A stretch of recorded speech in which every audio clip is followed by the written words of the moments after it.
Hello and a very warm welcome here at day 3 of the first test at the Multan Cricket Stadium.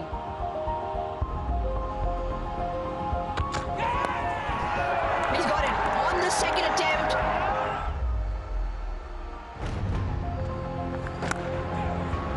Big smile on his face for a half century. His 11th 50.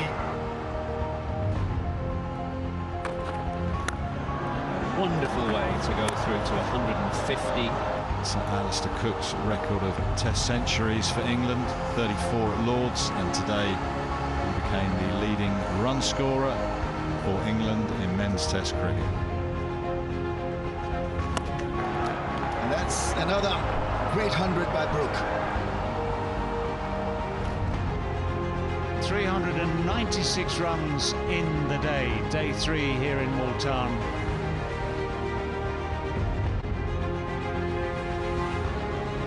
Back at Multan Cricket Stadium, we're here for day 4 of this test match between Pakistan and England. It's the Bank Al Falah presents Kingdom Valley series, which will be played firstly in Multan, the second test also in Multan, followed by Rawalpindi.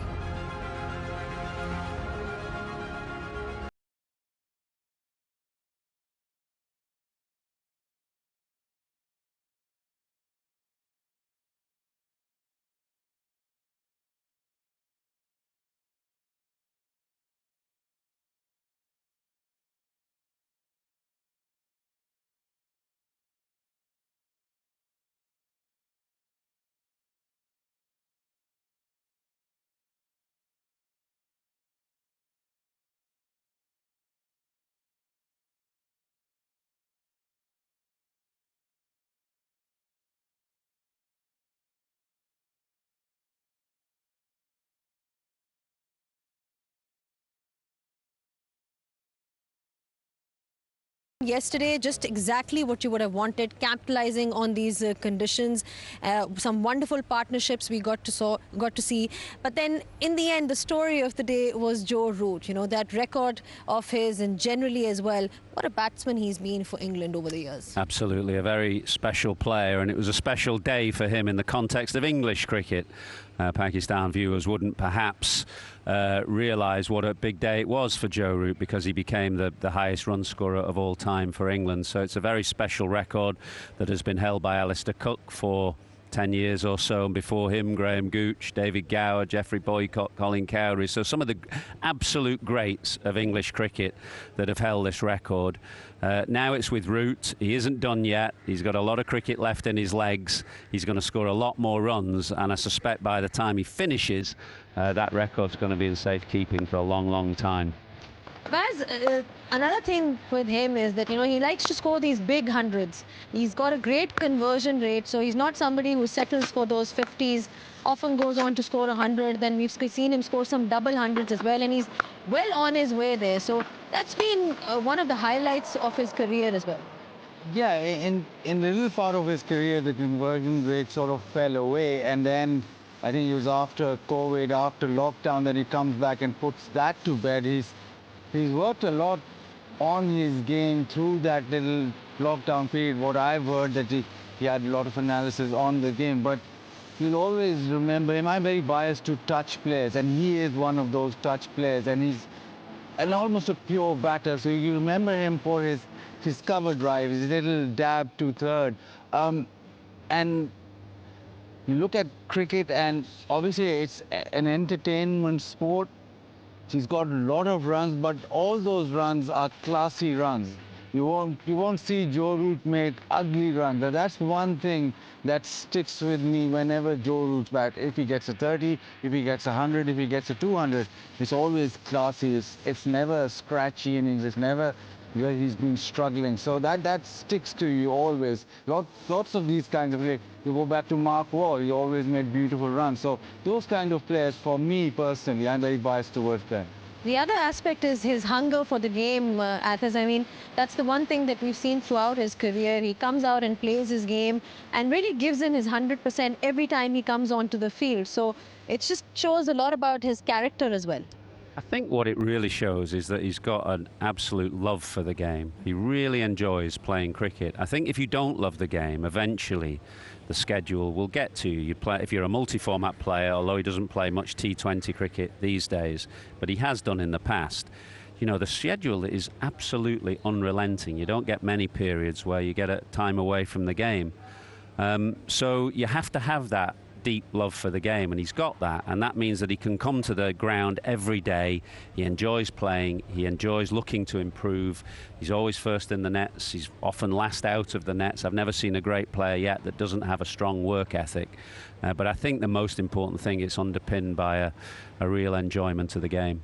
How would you rate him in the all-time greats for England that have played Test cricket, just in terms of his sheer achievements and the fact that he still has a long way to go? Absolutely. Well, he's as good as I've seen, and you know, I've been watching and playing and commentating on English cricket since the late 80s now, but you know, I haven't seen some of the great names of the past. You know, you can go back, whether it's Ted Dexter, Kenny Barrington, Peter May, Wally Hammond, Len Hunt and Jack Hobbs.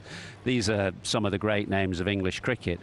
But what you have to say is that Joe Root is as good as any of them. I don't say definitively. You can say he's better than Hobbs or Hammond or these guys, but I would think it would be hard to combine the style and grace that Bazid touched on with the longevity and the hunger for runs. If you put all those things together, not many England batters have covered Joe Root.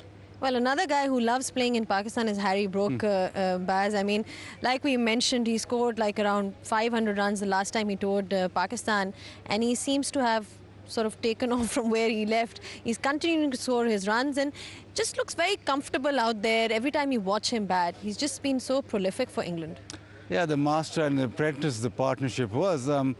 He is earmarked as one for future greatness, but that will come with time, and whenever he's been in Pakistan, he's been brilliant. I think he got a 100 for Lahore Qalandars, where we sort of stopped and looked at him and thought this guy's got something about him, and once he's in full flow, nobody really can stop him. But again, for him now to keep on developing or sustain his form and sustain that, it's going to be tough, because also for him it's all three formats, so that'll be a challenge for him. But you look at him now and you straight away think that he's destined for something really big.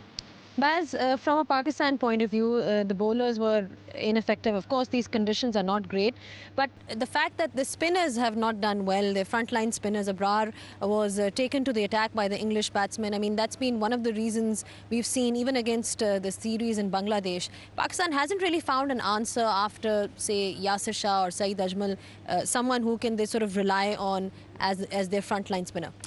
Yeah, it's a problem that's come up when Pakistan has shifted back to Pakistan. In the UAE, the fourth innings, you could spin the opposition out. Yasir Shah got a lot of wickets there. You had Zulfikar Babar, you had Abdur Rahman and Saeed Ajmal. But once you've come back to Pakistan, you found it tough. And traditionally, it's been tough for spinners to actually run through opposition, apart from one venue, Faisalabad. The other venues don't really offer you that much. Now, the problem for Pakistan is that at the moment they haven't identified their strength, or at the moment haven't got a blueprint how to win at home. Jason Gillespie, when I asked him before the series or before the Bangladesh series, he said we're working on finding the strength.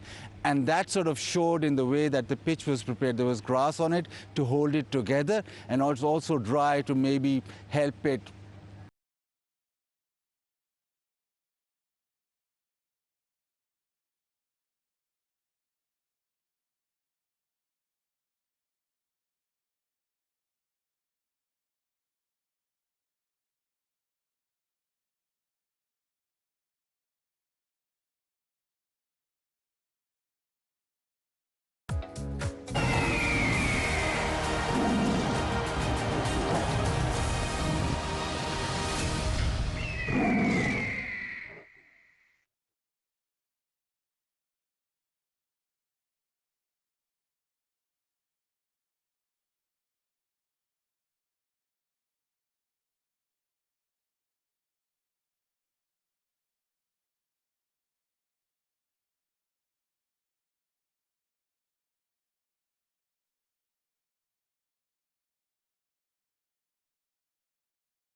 back on pitch side, and there's been a lot of talk around the pitch and how it's not been that effective for the fast bowlers or the spinners. Not much in there, but it's day 4 of this test match, and we saw a couple of cracks, some deviations here and there. Let's find out if it's changed altogether or a little bit from Ramiz Raja. Temperatures around 27, 28 degrees, but we know in Multan the afternoon sessions can be a bit hotter. What about the pitch? Well, the grass has been taken off, and yesterday there was just one bowling spell from Naseem Shah, which excited the Pakistani camp, because out of the 37 balls that he bowled from the pavilion end with the second new ball, only 11 were able to do more than 1 degree angle, and he pitched the ball around this good length area, which is about 7.8 meters from the stumps. Now that could be because of the cracks. Now today the cracks have opened up definitely if you're looking at the same area, and the grass has been taken off as well, so the pitch looks just a little bit abrasive, but still no demons in this track. What you have to do is to cover the line and bat successfully. The only thing that may just hamper Pakistan's progress is the technical efficiency, because of late they have not really batted well in the last days of the test match. Day 4, day 5 have been just a little bit tough for them to survive. So more than the technical efficiency of the track, I think it's the mental efficiency that will be required to survive this scare from England. Well, still no demons in the pitch is what Ramiz Raja is saying. I mean, we've all had a look at it from afar. Athas, you were there, out there as well. Does it look like it's going to play any differently, or is it just going to be a great day for batters once again? It ain't going to play any differently. It's going to be a great day for batting. It is as hard and as flat as Nasser Hussain's tennis court at his house in England. It is doing nothing. There's a few more cracks, but the cracks are solid. They're not moving at all. It is what we call in England a road. And what a pitch needs to offer is a balance between bat and ball. That may come. We don't know what will happen on day 4, day 5, but so far it's been too much in favour of the bat. All right, well, we'll have to wait and see how day 4 ends and whether it's going to help Pakistan's bowlers at all, if at all. We're going to take a short break. When we do come back, we'll hear from one of the star players from England.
Well, England scored lots and lots of runs yesterday, and we saw some brilliant partnership between Joe Root and Harry Brook. But one of the contributions also came from Ben Duckett. There was an injury scare. He got hit on the thumb, but he came out all guns blazing, scoring that 84. Arooj Mumtaz caught up yesterday with him. Well, you sit in a very comfortable position with the trail just at 71. How do you see this game play out? I think we keep batting, and we've got all day tomorrow. Try and go past them, and then we'll hopefully have a day to try and bowl them out on a day 5 pitch that might give us a bit more spin and invariable bounce. You had a fantastic outing yourself with the bat, 84, but you had the box office seat to the maestro score his runs from the other end, Joe Root. A word on him. Yeah, I mean, it's tough to know what to say. He's obviously gone past Alistair Cook for the most runs ever for England. It's one of those, we're seeing greatness in front of our eyes, but Rooty's extremely humble, and it doesn't really feel like that when you're batting with him. I know every time he puts an England shirt on, he wants to score hundreds for us. In the last kind of 6 months, he's been potentially in the form of his life, so long may it continue. Cheers, Ben. Thanks for talking to us, and good luck for the rest of the game. Thank you very much. Cheers. Well, Ben Duckett was asked that question about the declaration, the all-important declaration. Is it too early to be talking about that? Because he did mention that they've got the whole day. But knowing England's mindset, if they are in a position, they're always looking for that win. Well, they'll have in their own mind what is an ideal scenario for today. So they're trailing by 64 at the moment. At yesterday's rate, they scored 130 per session. They scored 390 odd runs in the day.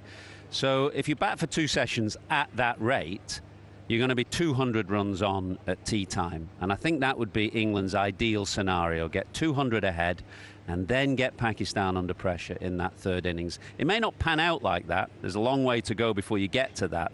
But I think you want to have in your mind what your plan is and what your ideal scenario is. And I reckon that would be about right for England. Bat at yesterday's rate, 200 on by tea, 4 sessions to have a crack at Pakistan. What's the plan then, quickly, Bazit, for Pakistan? Firstly, I think Arooj should interview Duckett every day because they're absolutely eye level.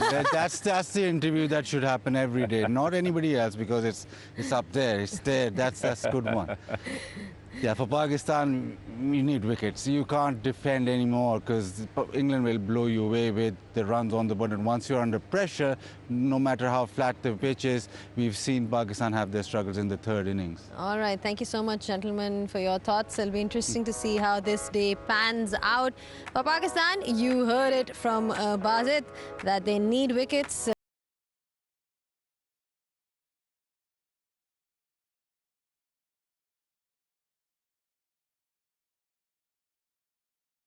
Anywhere.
his face for a half century. His 11th 50.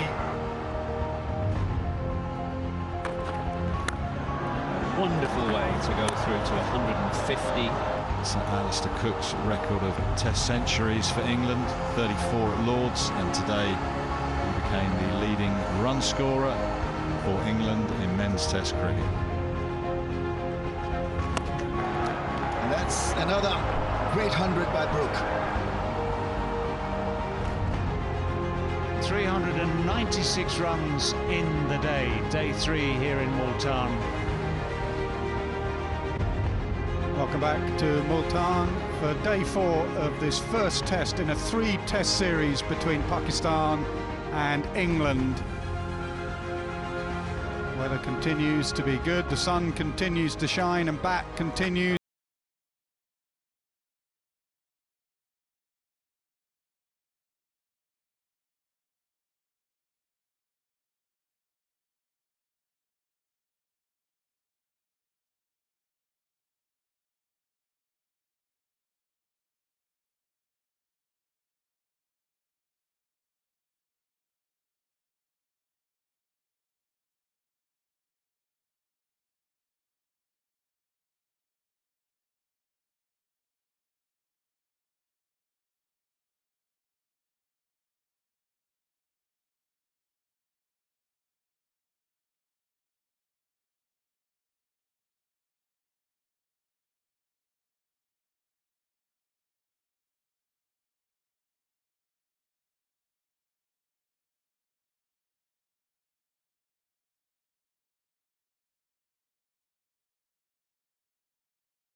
It's a lovely stadium.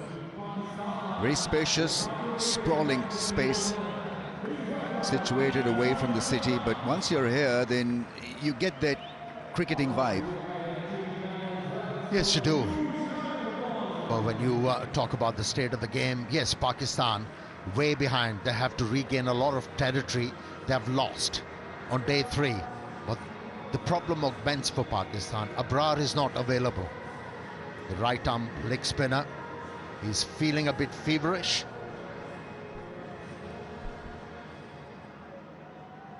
Need to begin again, and that can't be easy. When you're up against it, you've been asked to come and bowl on a flat surface on a hottish day. Ball hasn't really done a lot for Pakistan, so it'll be interesting how England will bowl on this surface. Probably look to hit the deck a bit harder than Pakistan. Pakistan have generally floated the ball, especially Shaheen Shah Afridi, except for Naseem Shah's one little burst. It appeared to be quite a pedestrian session for Pakistan. Brook on 141. What a talent, what a class player he is. That's fine. That's good.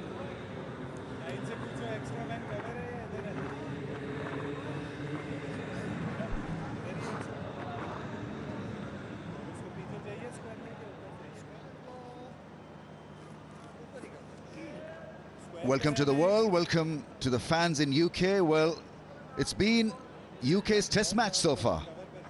England have ruled the roost and bowled, batted gallantly on a surface that hasn't really offered a great deal. Yes, it has often offered a great deal to the batters, but now Pakistan up against it. They'll have to survive day and a half of batting, I think. Pakistan will have to bat well and not worry about the results. So England will draw them out of the comfort zone and make sure that they think about a draw or a loss, and that can't be easy.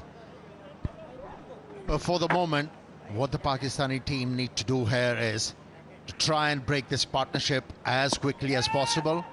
If not, try to stymie the run rate.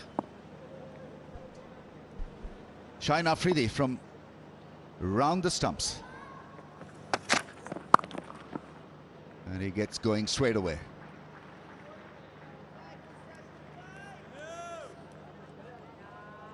It requires a different kind of mentality to survive as a bowler, as a fast bowler on such a surface. Banging your head against the wall, you know that you're going to run in and not get a lot of response, and that can be so discomforting. And on pitches like this, as a fast bowler, your skills are exposed. Jonathan Agnew, what is he playing, Nas? I think he's blowing Nas' trumpet at the moment.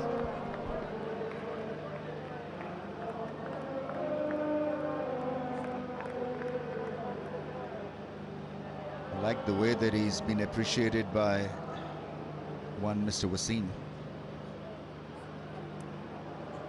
Playing the Jerusalem, I believe.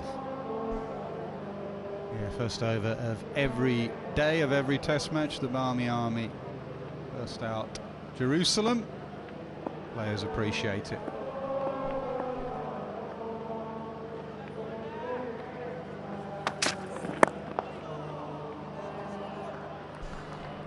I think all bowlers on this surface for a little while have got to hit those cracks hard. Ramiz on his pitch report this morning mentioned the lengths you have to bowl. Thought Pakistan were at times a little bit floaty yesterday. Just, I know it takes more out of you, but just 5 over bursts, 4 over bursts. Not bowling short, but just running up and hitting the deck harder if you can. I know it's hard work, I know it's hot work, but see if it does anything off those cracks.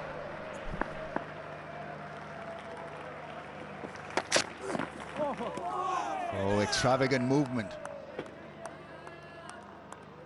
You can't lower your guard. I think it's a pitch now where you've got to concentrate extremely hard. Yeah, that's the length. Just run up and hit that length constantly and see if there's some movement, some up and down movement, or it hits the edge of a crack and moves sideways. We have been waiting for these cracks to do something. But if you're floaty, they'll do nothing. Yeah, we have seen quite a few times Shaheen Shah Afridi beating the edge of the bat and couldn't follow it up with the same kind of a delivery. He goes full.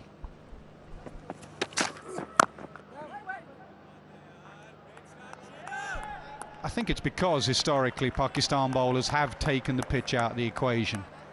Brought up over decades of playing on surfaces like this. So if you think of Wasim, Waqar, Shoaib Akhtar, they take the pitch out of the equation, they go very full, and that skiddy trajectory. Actually, I think it's a time for taller bowlers to hit a hard length and then occasionally go for the magic full delivery. Hold that length, ball after ball.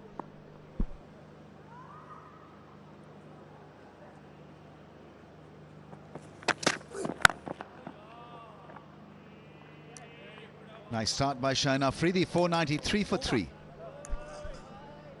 It was a good start, and Shan Masood has to say, right, back it up at the other end.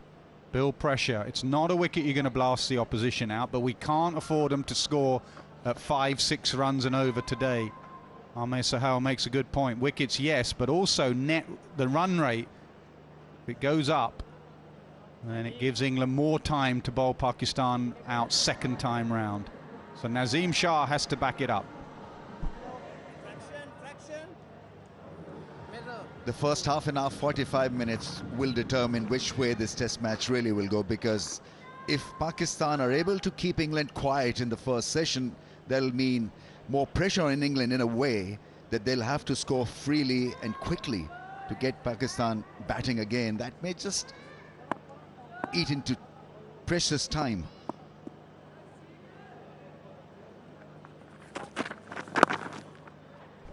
Yeah, I think England's plans will be just about normally. These two score quickly anyway. I've never known these two score slowly. They're going at nearly 5 and over in the innings.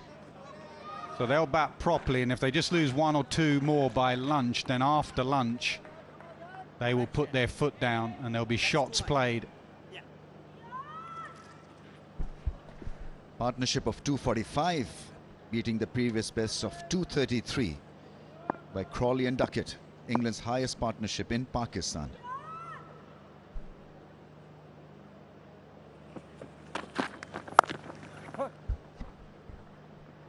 Yeah, after getting a big total in the first inning, the Pakistani team must have been thinking, oh, yes, we have a chance to get a better result in this test match. But now the situation has changed. Now, a draw is going to be a positive result for Pakistan.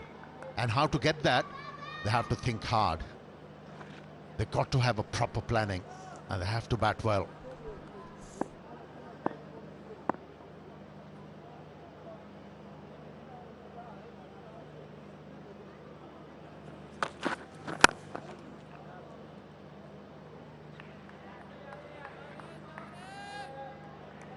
Few mistimes from Joe Root and trying to figure out what is the best way to move forward. It's a brand new day, so even if you've scored a big 100, it needs a bit of time for you to adjust to a day 4, day 5 pitch. Did you ask him to bowl leg spin?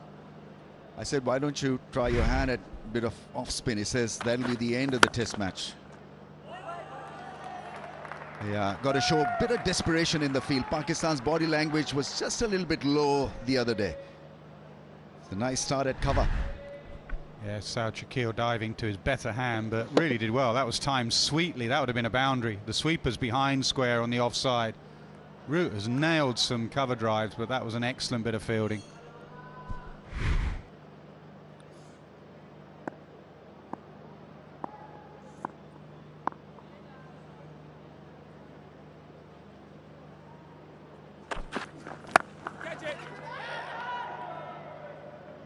Dismissive through mid-wicket. It'll only be 1.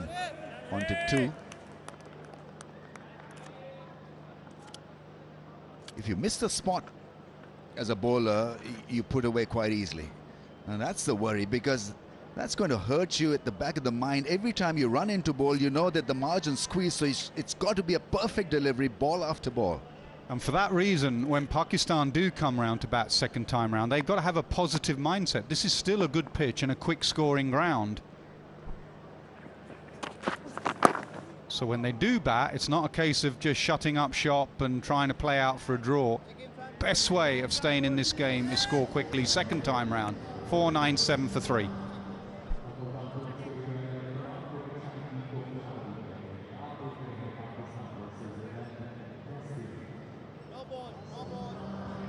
Just checking for a no ball. Third umpire, and he's called a no ball. 250 partnership registered.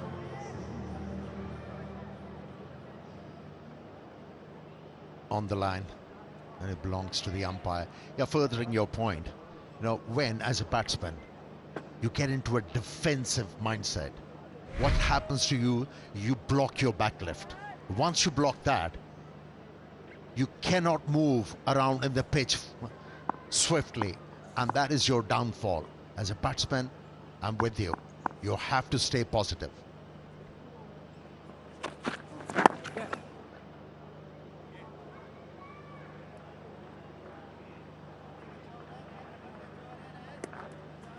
$4.99 for 3.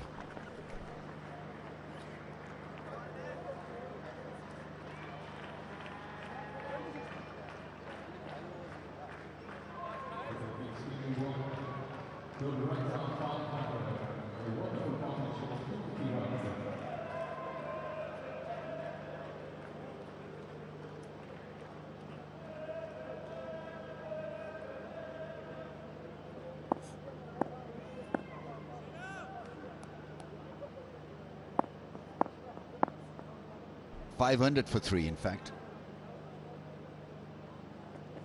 Do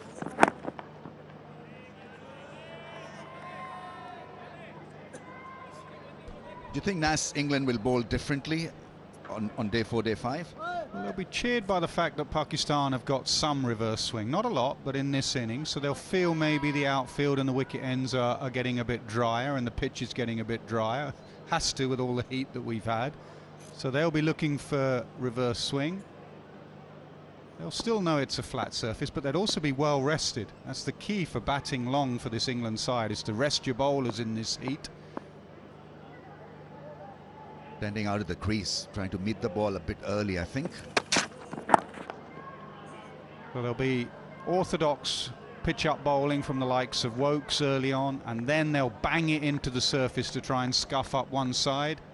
The usual stuff of throwing the ball in on the bounce to scuff it up. Chris Wokes already looking at those balls when it comes to his turn to bowl. No Anderson retired, no Broad retired, so Wokes will now be the man that chooses that one. And maybe another one as well.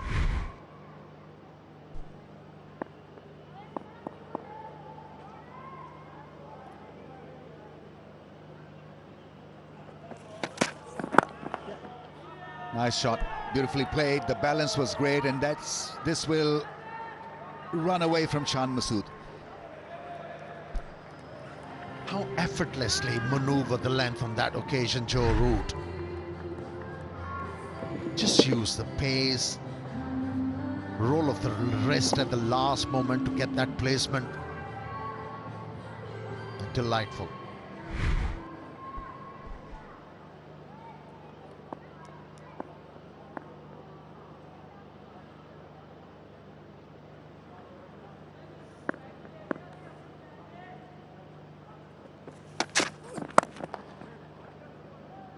This time flowing through the offside is Joe Root.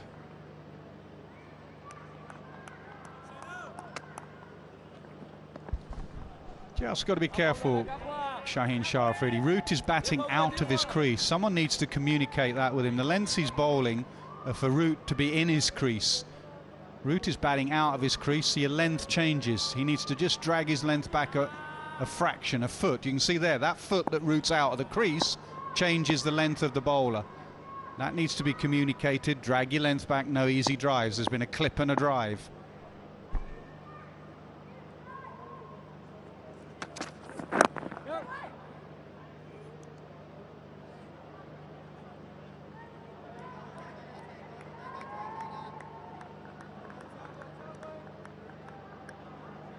Pakistan hardly bowled any bouncers all day yesterday. I think one area where they need to maybe re-strategize, because a short ball does have value on a surface like this. Batsmen are looking to be more on the front foot and drive off the length, so standing out of the crease, maybe a short ball could do the trick, surprise him.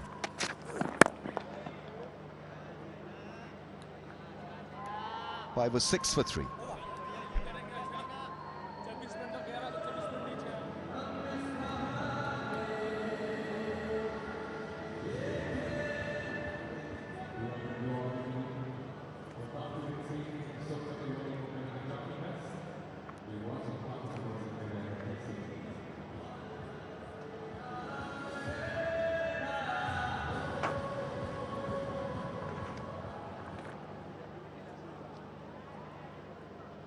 This now is the 4th highest partnership for England versus Pakistan, and growing.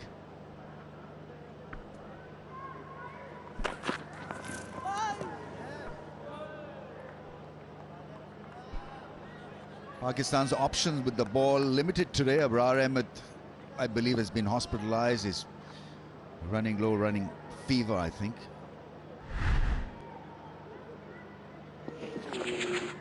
Was there an edge? Was there an edge? I don't know. I mean, ball never reached Rizwan. Hit him on the neck. Could almost be, if you miss 3, if you go past the edge 3 times, that should be out on this pitch.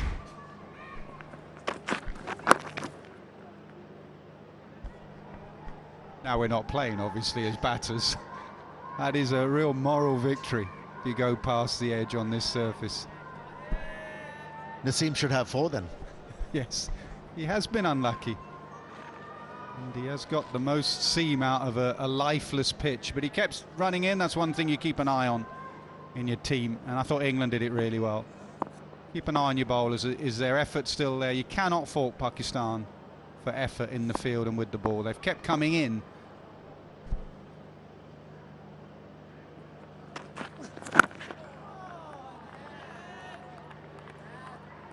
Yeah, on one occasion certainly was unlucky. Umpire didn't give out and it was hitting the stumps. Turned out to be umpire's call, but it's really good with the second new ball.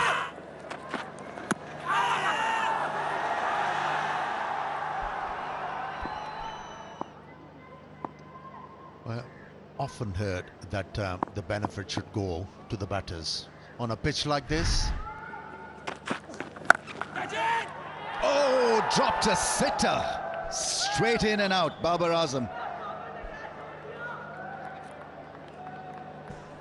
Yep, just as you praise them for keep going in the field, it was an absolute dolly. Babar Azam mid-wicket on a pitch where it's hard enough to get 20 wickets. If you're having to get 22, 23, it's nigh on impossible. A dolly put down. All that effort. And its route.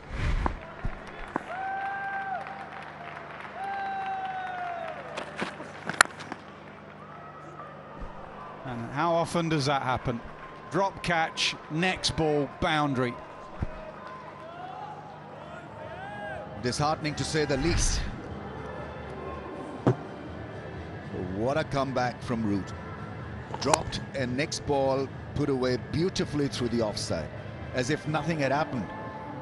And that's the other great thing about Joe Root. He just remains in the moment, not worry about what has transpired in the past. That should have been taken. Babar Azam.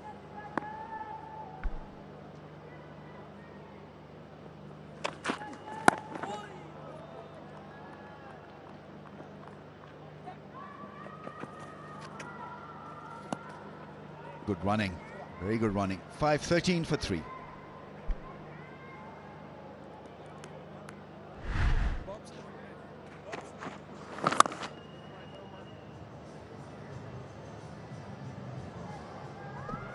Attention to the details. Copybook.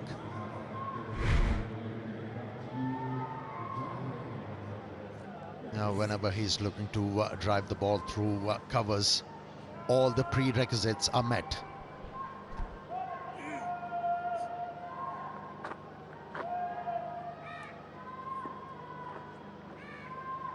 Pakistan had a great opportunity to uncouple this pair, not to be Babar Azam grasping one at mid-wicket. Right. Try, they must. And Shine Afridi. I think Pakistan's best chance is right now to pick up a wicket or two. Well, opportunity came and it wasn't accepted.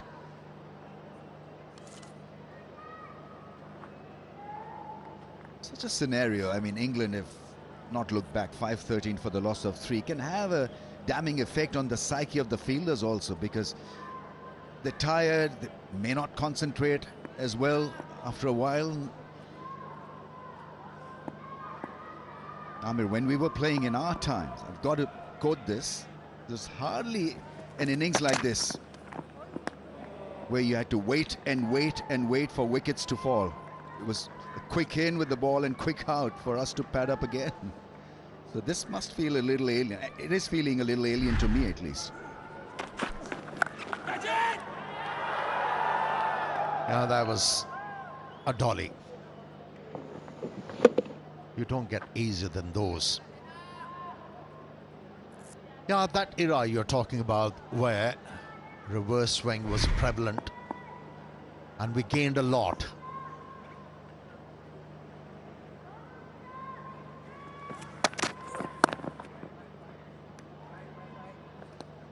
But the problem is we're still living in the past. We haven't learned anything new. When it comes to fast bowling, yes, if reversing swing is not there, how to go about the job. These are the things we have to improve upon.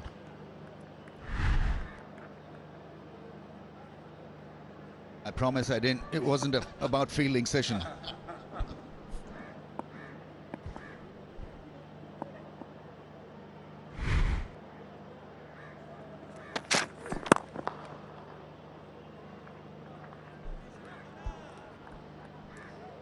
See, when you talk about that era,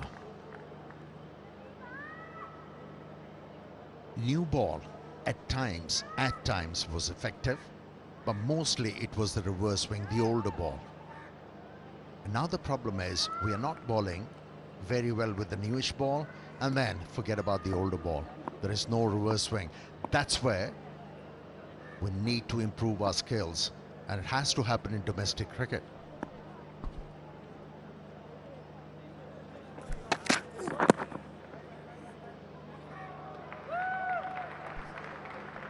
Another fumble. Rizwan there, diving. Can't be easy keeping wickets as well. It's been hot, humid, and he's done a reasonably good job, Rizwan.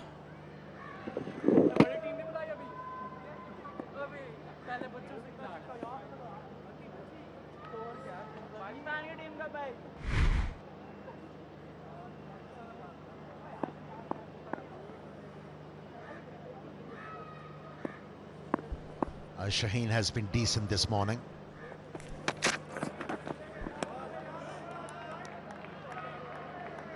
By 14 for 3.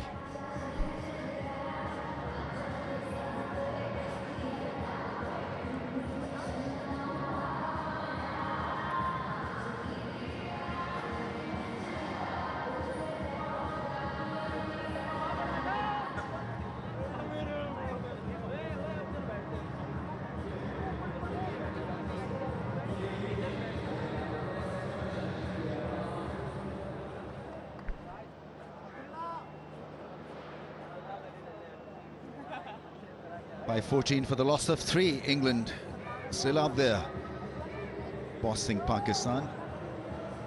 Good news for the fans. You can now get your tickets. And good news is that entry is free on 9th and 10th for first class and general enclosures. Just join us for another free entry day on October 15th. Again for general enclosures.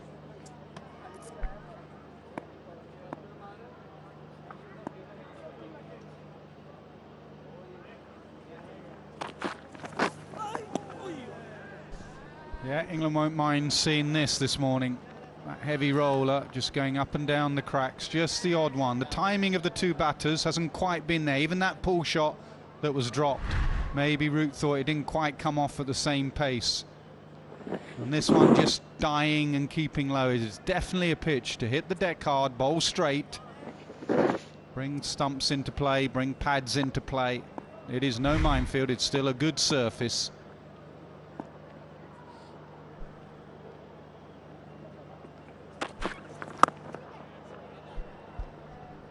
Yeah, he's one bowler who has maintained good lines and lengths, came very close to pick up a wicket, but has been unlucky. Has bowled his heart out. Yes, he's been driven a couple of times, but every now and then he has come with some beauties. Beat the batsman with the pace. That's just about perfect. England will be watching that. The likes of Wokes and Atkinson in particular will be watching that length and line. Perfect. How good is that? We've seen plenty of great cover drives. Add one to your list. Brook, 150. His third score of 150 or more in Tests. Class act. Yeah, you can't bowl him there. He's so efficient playing that cover drive. He doesn't mind hitting the ball on the up. If a bowler, you need to bowl him outside the off stump, it has to be way outside the off stump, not there. But a great effort from Harry Brook. Stayed positive throughout.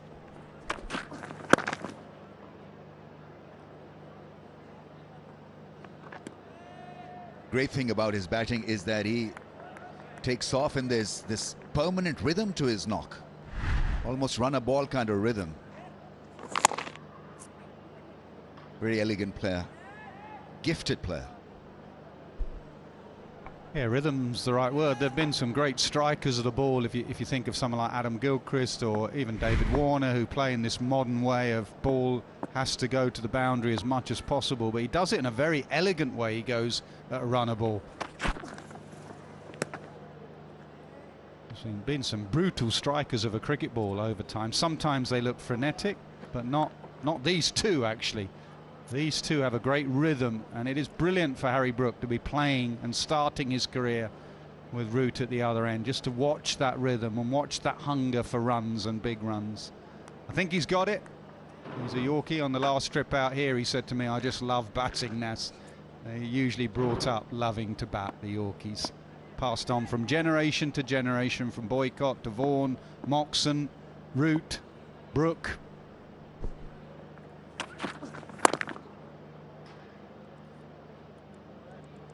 .518 for 3.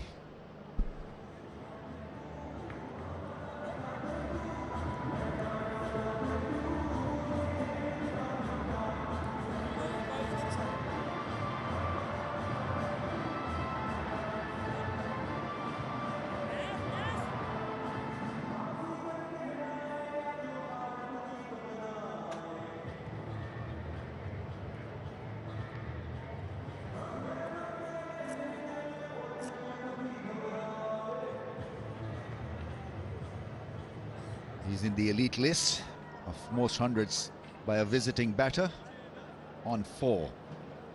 And it's only the first Test match of a set of 3, so he may just topple Mohinder Amarnath and head the list. The way he's batting, Harry Brook. Right, Salman Ali Agha with a bit of off spin. Let's see whether he gets some purchase out of this day 4 pitch.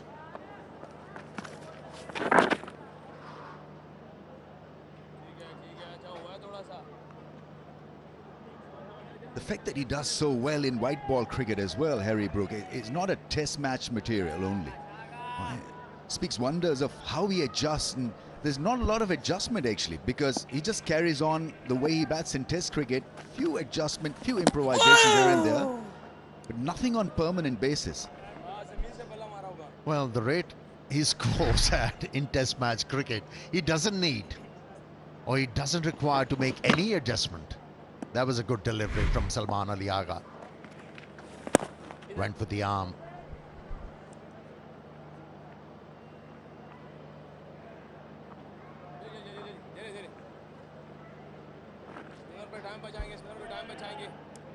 I just want to ask you, Ramesh, a question. When you were at helm of affairs, you were criticized heavily for the state of pitches. Haven't changed much, have it? Yeah, I'm reliving the nightmare. Yeah, but the only difference is, I just hope that it's, I mean, for Pakistan's sake, let's hope it's a draw. But if we don't get a result, then obviously, I mean, this pitch will be scrutinized more and further. I think during that period, at least we had results. You still believe drop in pitches is the solution? Got to think out of the box. I think, you know, if you travel all over Pakistan and see the circuit, how the pitches are prepared, I don't think that the clay is good enough to get us bouncy tracks or international quality tracks. So you've got to think out of the box. Maybe Australian soil or drop-in pitches, do something.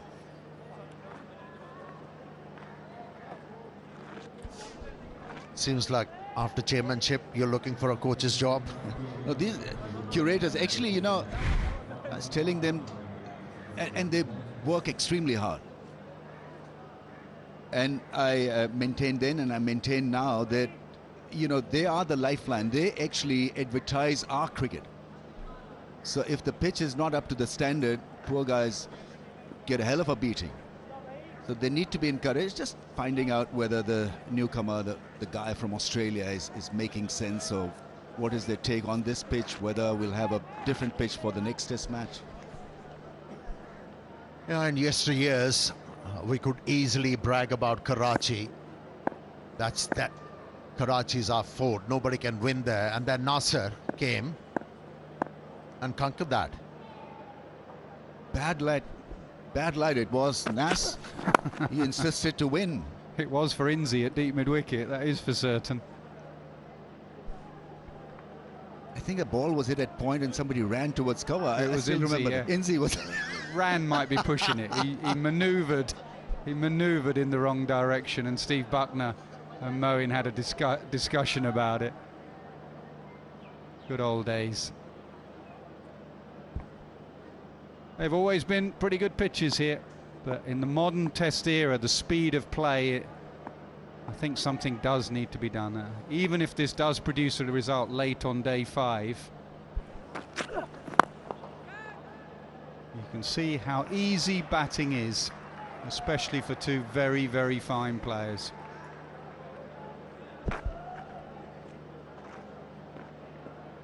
It's all up to them, isn't it, when they want to hit a boundary. They don't actually need a bad delivery to score.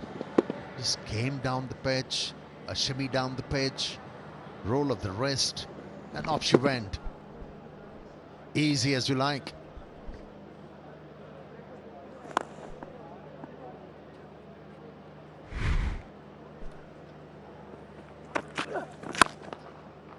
Well, when he first came in the side, Harry Brook, there were people who compared him to Kevin Peterson, and you can see on this shot why. That flamingo shot that Peterson used to play, where he used to bring up that back leg, that is very Peterson-like.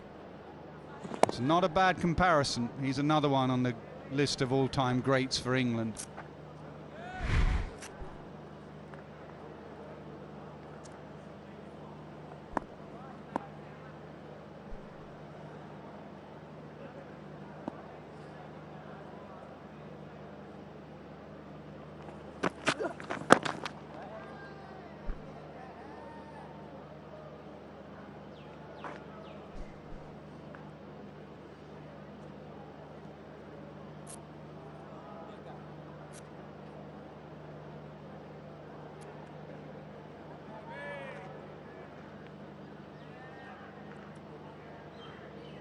It has worked extremely well for England that a set pair was out there to see off the second new ball on a day 4 pitch. All the good deliveries have been absorbed through good batting, through form, confidence. Plenty of time to play those shots. Even a block. That's where his greatness has been. Brook.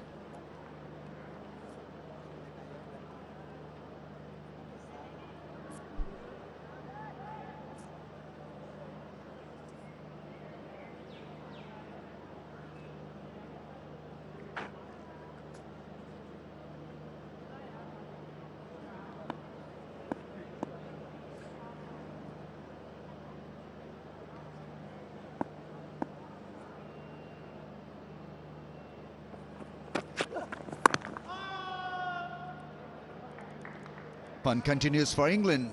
5:30 for the loss of 3.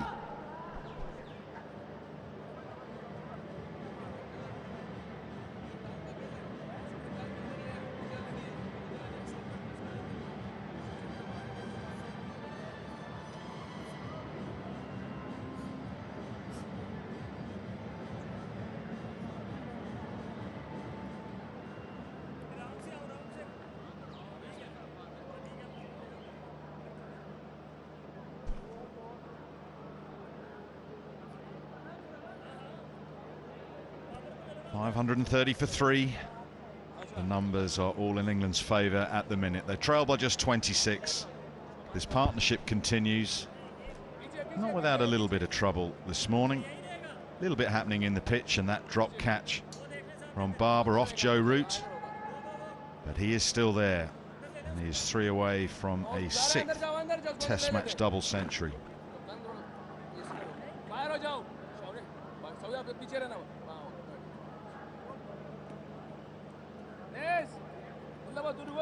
Mohamed Rizwan just wants to adjust the field down at 3rd man.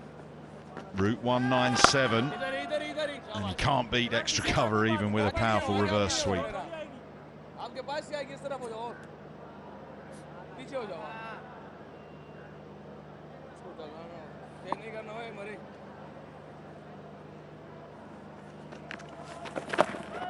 Goes again, will definitely get 1. He will scamper and probably come back for 2. So Root moves to 199. Can Shan Masood just put a little bit of pressure on a personal milestone? What does he do with the field? Does he bring it in, make Root hit through? At the moment, everyone is absolutely in the same spot.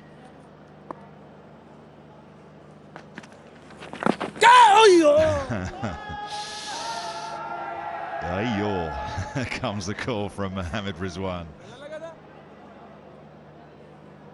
The England supporters are poised.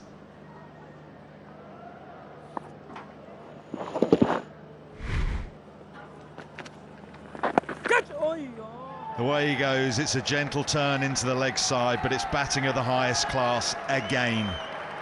His remarkable record continues. Records have tumbled for Joe Root in the last few months. His 6th double century in Test match cricket.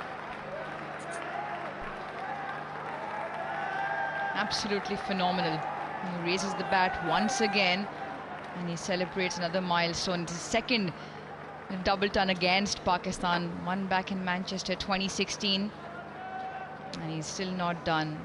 200 for the best in the world.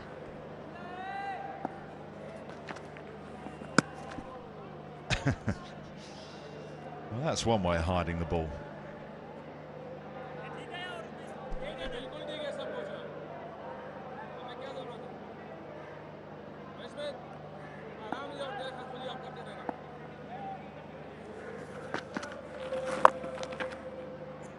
What an incredible shot from Harry Brook. That was so wide of leg stump, and somehow he's managed to get it to the right-hand side of extra cover. Initially some confusion in the running, but they've safely come back for 3. 5:36 for 3. A measure of the strength, actually, of Harry Brook's forearms and wrists to play that shot. A skillful shot, clearly, but a strong one as well. Root is hunting down all kinds of records in this game. He's 1 behind now, the great Wally. The great Wally Hammond, who has 7 double hundreds for England in Test matches, and Root now 2nd most with 6. Taking another record off his mate Sir Alistair Cook.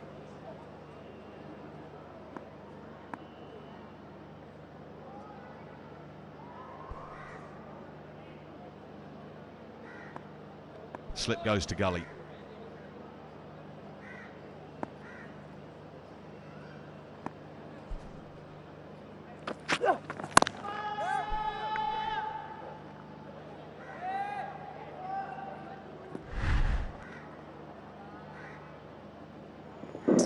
Gentle clip into the leg side for a 200. His career best score is 254 against Pakistan, actually, at Old Trafford. Never had a 300. I wonder whether he's eyeing first treble in Test cricket.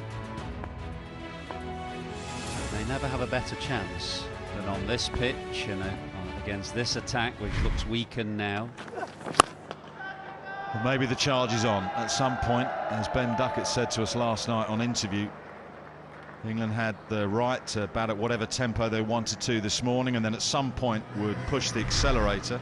Harry Brook might have pushed the accelerator so hard he's done himself a mischief. Brutal shot.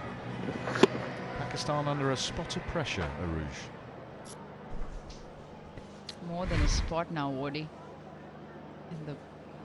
The horizon of trouble has just gone a little bit more wider and broader for Pakistan. First things first, England dictating the game at the moment, the tempo at which they score the runs. The trail now only 16. Well, that's more runs, and it's going to be 4 of them. All eyes on umpire Darmasina. It is runs to Harry Brook, so back-to-back boundaries.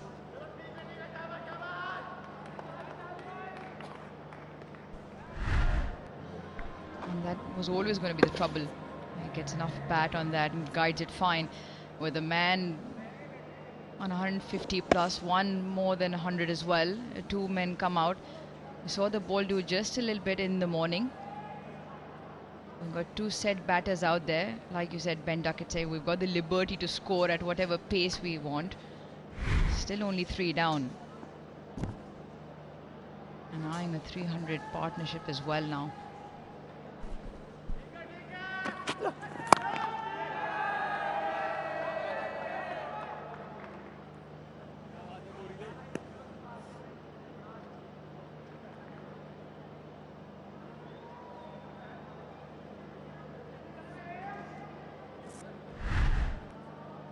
As ever, when you watch Joe Root bat, for any length of time, you get a wagon wheel that looks something like that.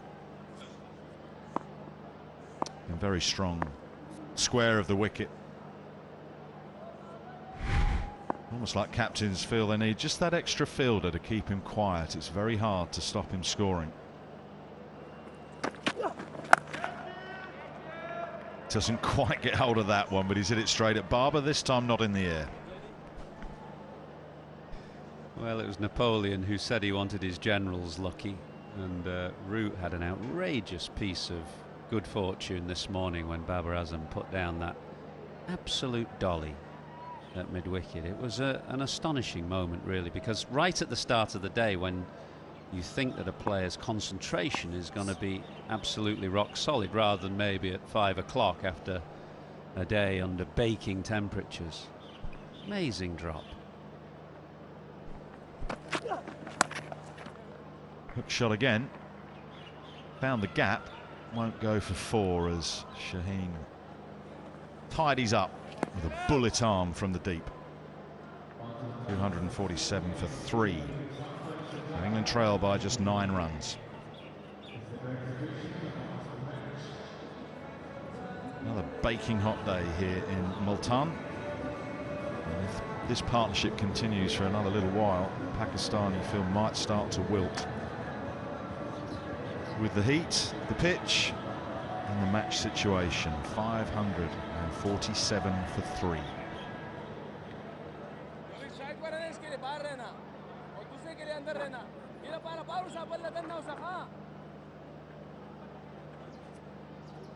But the deficit is 9.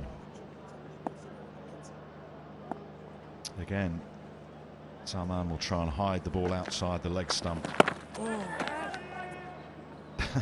Rizwan waves his arms in the air. Well, I can't do anything about that. Well, he's right.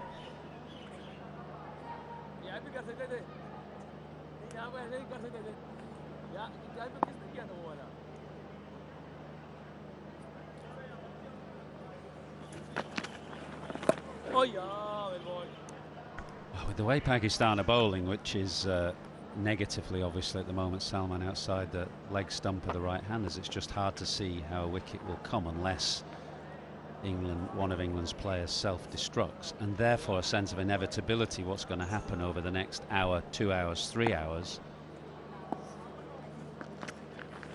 Whoa! And therefore it will all come down to that third innings pressure for Pakistan, which they have shown great vulnerability in recent times.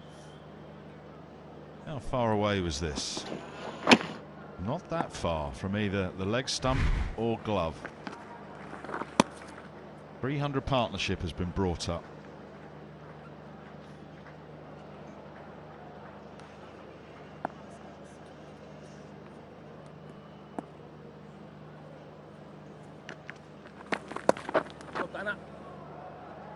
Well, there was a period yesterday when Abrar started bowling a similar line, and Joe Root for a time put that shot away and was happy not to go after. Harry Brook throughout his innings has wanted to score off that line as well. Catch it. That's all it. 550 for England, 550 for 3 after 112.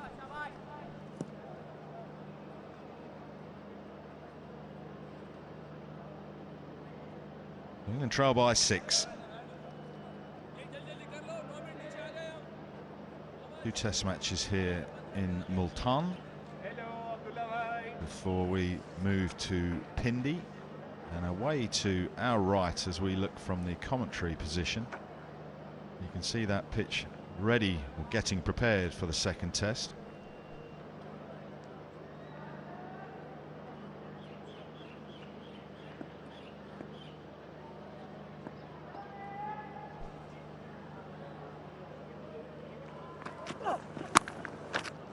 Well watched. Only a single, but a convincing pull shot from Harry Brook.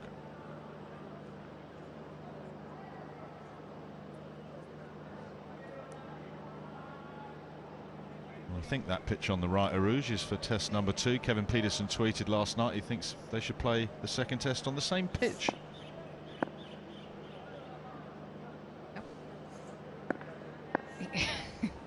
I really have nothing to say, really. It's saw the three of you earlier on trying to find something on the surface they were playing at the moment. Cracks, rock solid. Anything off note?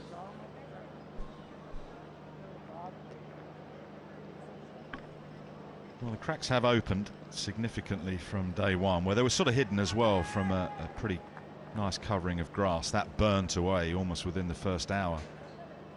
But they're very pronounced now. It's whether or not they will break or crumble on the edges. Nasser's view is if you play and miss 3 times, Michael, you should be out. He thinks we're playing baseball. I'm sure he wants one hand, one bounce next.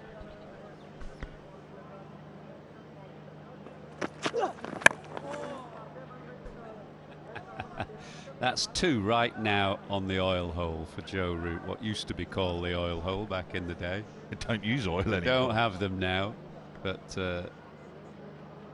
players of a certain age might remember linseed oil that used to be used on bats. Well, Root has got a couple right down at the bottom, and I think he's going to have to change his favourite bat, potentially. That didn't sound very good.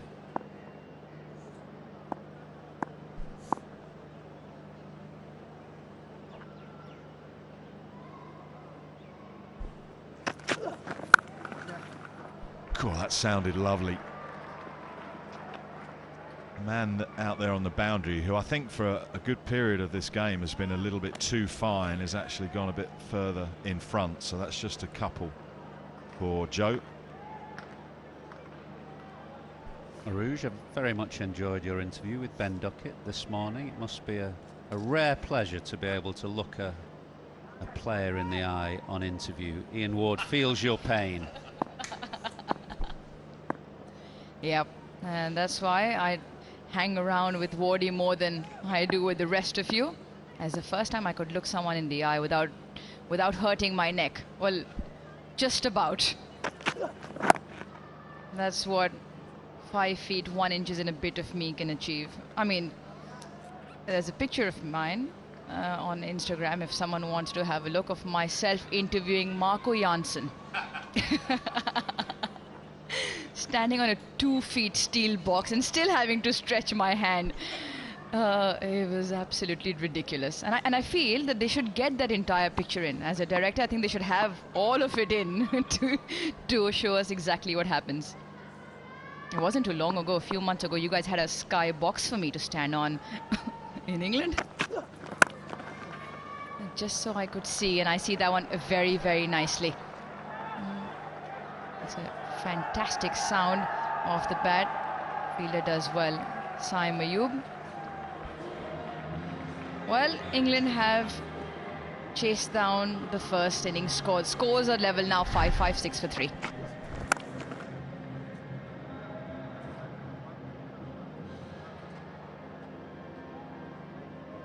Well, it's a committed chase, and you can't fault Pakistan for their commitment in the field. You can fault them for some of their fielding, i.e. the catch from Barber off Joe Root a little earlier. But scores level, and England are 3 down.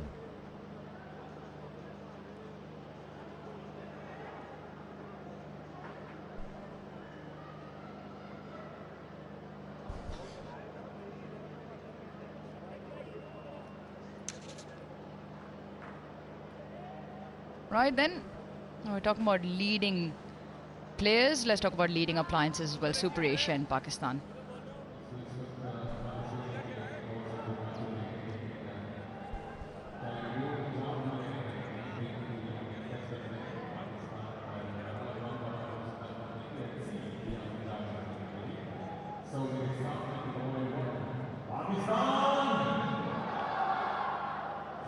So Ben Duckett yesterday was suggesting that England would just bat normally for a period of time, and then the accelerator button would be hit.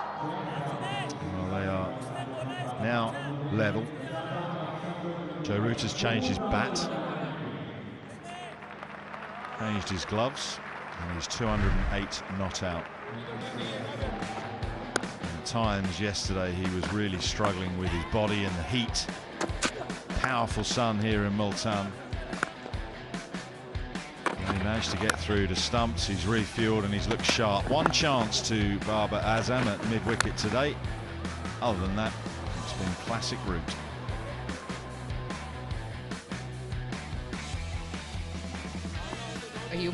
What do you mention? Ben Duckett. Once again, Root phenomenal scoring on all parts of the ground. He had a bit of a chuckle when he sent that. We will continue to score. He always meant the scoring was going to be fairly quick. That's phenomenal at the rate of it he strikes. He again got 84 of 75 yesterday. He's one of those who's a find of,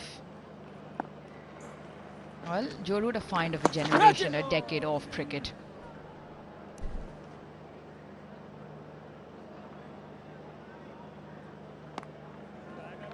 When do they go, Ath? Well, Pakistan are looking very demoralised right now. In the absence of their frontline spinner, that dolly catch that was put down at the start of the day, absolutely nothing in the pitch, trying to bowl defensively, but it is impossible these days to stop the modern player scoring. Perhaps generations ago you could bowl as Salman is bowling outside a right-hander's leg stump with a pack leg side field, but the modern player now has reverse sweeps like that, and it just makes it impossible to shut down the scoring rate. So England will just press on now. They've got an hour and a bit till lunch.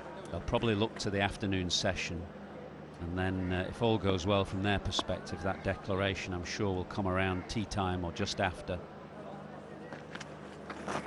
And then it's just how strong mentally Pakistan are, because there'll be nothing in the pitch to worry them. I can't see the pitch changing particularly, but it's just that psychological pressure of having scored 550 themselves, and on the back of recent defeats, how mentally strong will they be?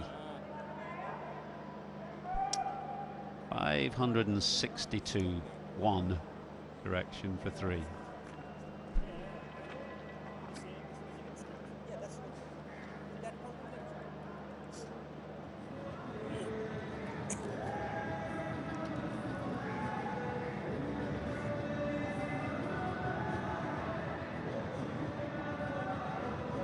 partnership is 312. England's lead is 5.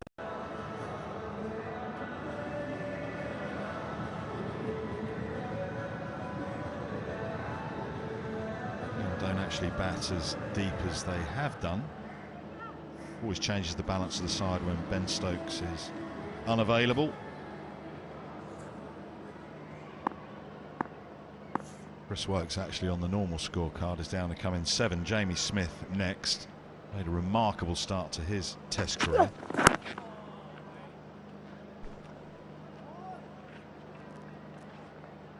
You're just adding to what you just asked, Ath, in terms of when do they go. Without even breaking a sweat this morning, they've gone over 5.3 runs and over, in spite of the bowling far outside leg stump, that negative line. So, I mean, you put into perspective, they're still scoring at a very good rate. And plan for Pakistan not working, just hoping one of the batters decides to have a wild swing and they do pick up a wicket. They have spilled the one chance they got this morning. Brilliantly fielded, and that's what Pakistan need, just every now and again to show something like that to keep the spirits high. Shows that he's on the ball.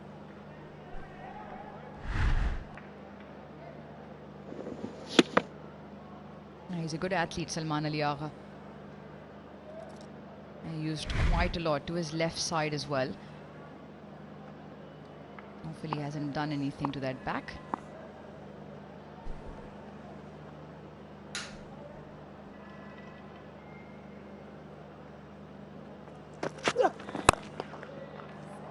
Oh no, that's going to hurt. A very firm thump down the ground, back at the bowler. And it's hit Jamal either on the boot or the shin. If it's the boot, maybe okay. The shin, well, that really does hurt.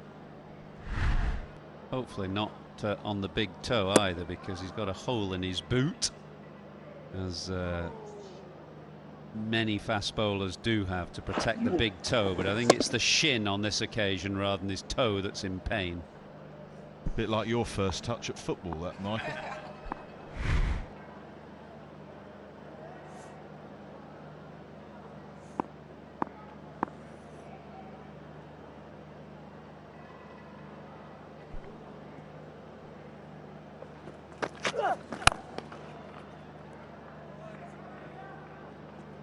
Nasser was critiquing Zach Crawley's football skills this morning, saying he was shanking it everywhere.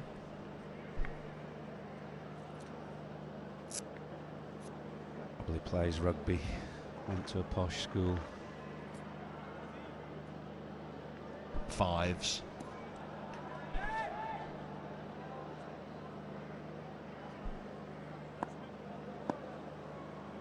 His height, Zach Crawley, you'd think basketball, wouldn't you?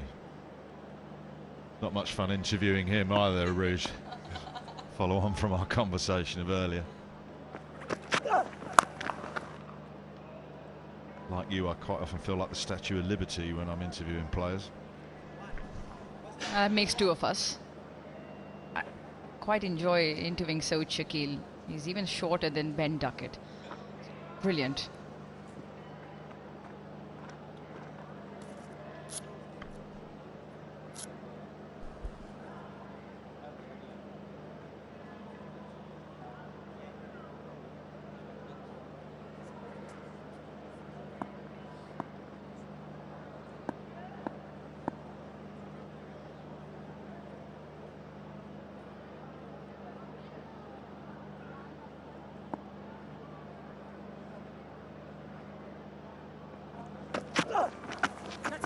Oh, is there a little edge? No, just a little noise. It was a very good short delivery from Jamal.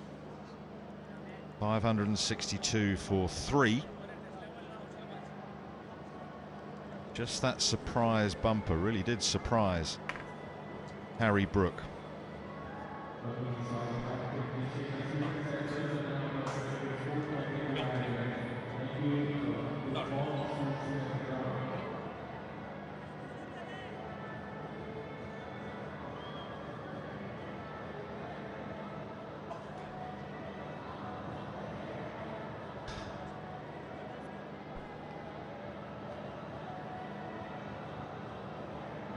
Pakistan have been trying to hide the ball a little bit, very defensive.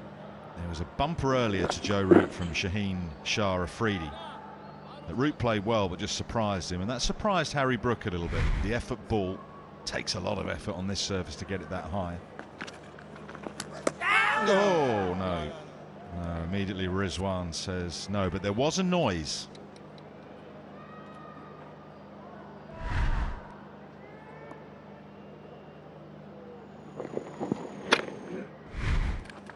Fairly sure that was Joe Root's bat hitting the ground. Well, Joe Root's bat has hit the ball on that occasion, and it's away for 4. Well, that's what he was looking for from that first ball. Salman is bowling this very negative, if you want to call it that, line way outside leg stump. And there's a leg slip in place, but the man out on the leg side boundary is quite square. So Root is trying to hit it fine between keeper and leg slip. Didn't connect with the first ball, got the second ball exactly where he wanted to.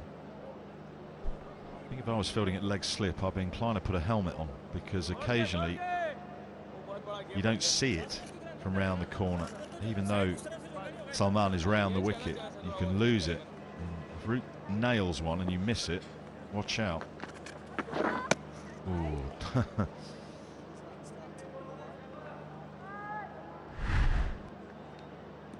Just that noise that Rizwan immediately shook his head. It missed the bat. And I think the bats will hit the ground there. That's the noise. And just the way the Root sets up as well, he's opened up his stance, got his front leg far outside leg stump, and he's been trying to dab it, or if he gets connection past Rizwan, finer. Every now and then Salman, seeing that, does dart one in.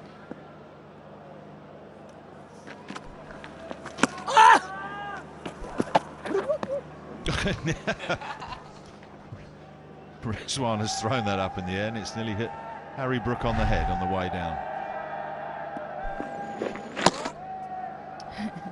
Look at this, Harry Brook had no idea.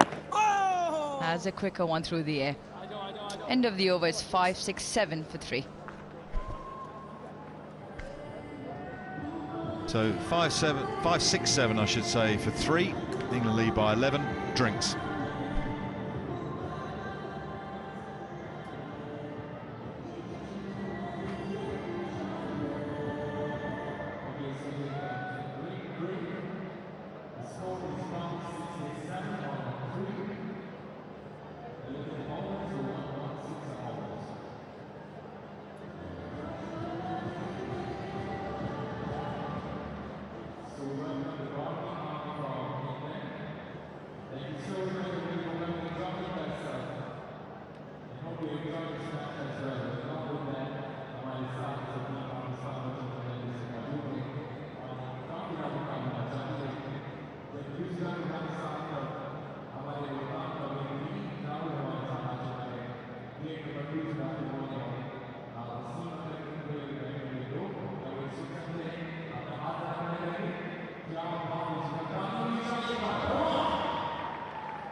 Well, an hour or so into this fourth day here in Multan, and one or two things have changed. The names haven't really changed. This partnership between Brook and Root, or Root and Brook, depending how you see it, has advanced to 318 from 402 deliveries. It's not so much the personnel that have changed this morning, it's just the numbers and the landmarks. Joe Root has been ticking off landmarks for the last day and a half, it seems. So another double hundred for him, just acknowledged in a very gentlemanly fashion by the player himself. Seems like they've been together for days.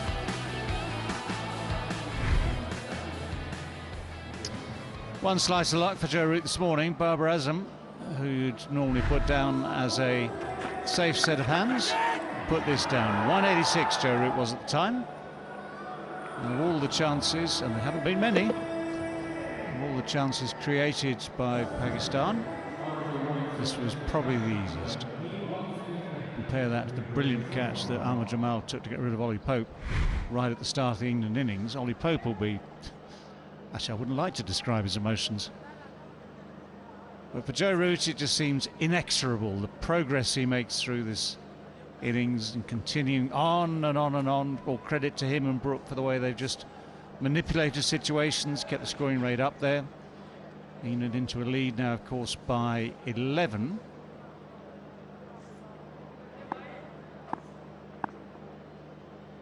So a long drinks break has terminated. Shaheen Shah Afridi, 1 for 96 so far.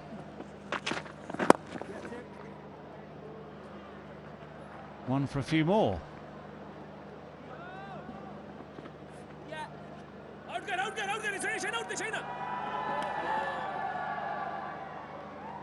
Fresher legs this morning. We saw last night that these two were both suffering from various onsets of cramps, hobbling around having played their shots, but whatever they've done last night has refreshed minds and legs. Wondering about Pakistan though. Ramiz and Bazit alongside, keeping nice and quiet for now, just enjoying a bit of R&R. What next? I once or twice featured in such a situation, but that was thankfully in a one-day game when Sri Lankans took us down completely in a 50 overs game in Singapore. They scored something like 370 or 400, and after 10 overs it felt like we were in the 60th over because we were going all over, fetching the ball back, and then Sana Jasuria would hammer the ball again for us to pick it up. So I'm sure it'll be seeming like that for Pakistani fielders. A very, very long test match. Yeah, this is the batsman last night.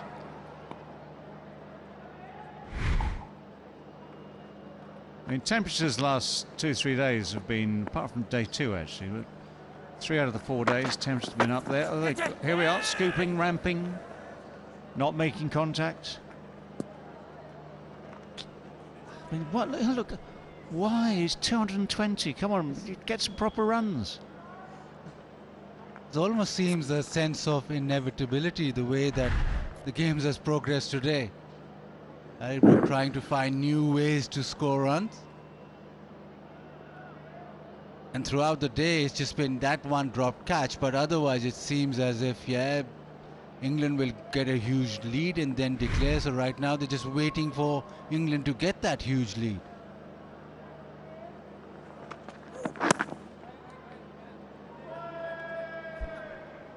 Well, Rizwan has to give chase, but she gives up now. Got a few down the leg side, which has been parrying with those gloves. Always spare a thought for the keeper. He's the man who's involved each and every ball in the field.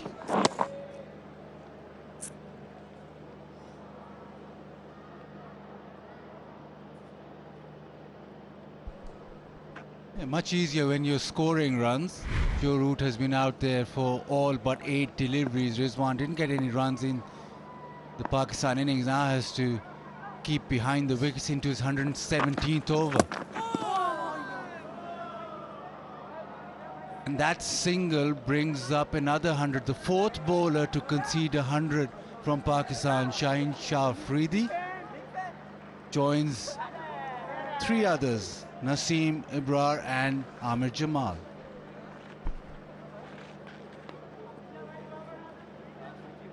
Donkeys years ago in county cricket back in the UK, it was described as getting a gallon, reaching a gallon, because the price of petrol in the UK in those days was £1 for a gallon, so 100p for a gallon. The current exchange rate is very, very different.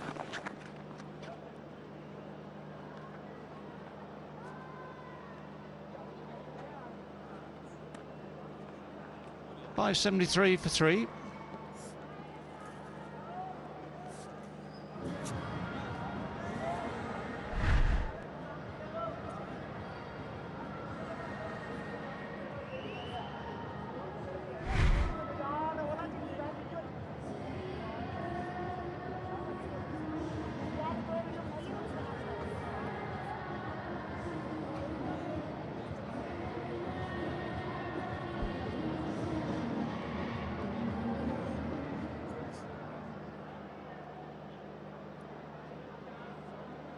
Well, Basit mentioned it, you can see that confirmed with those bowling figures. Shaheen, Naseem, Ibrar and Jamal have all gone for 100 plus. Ibrar missing today, feverish we're told, and I certainly wouldn't wish him ill, I wouldn't wish him to be ill. Oh, yes. But he might be thinking he's in a better place off the field.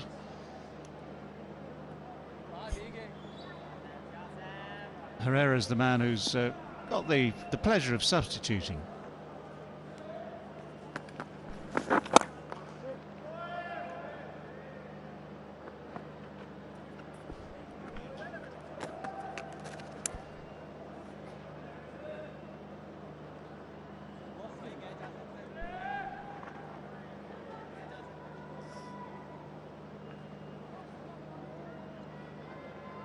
Time Ayub, second over for him.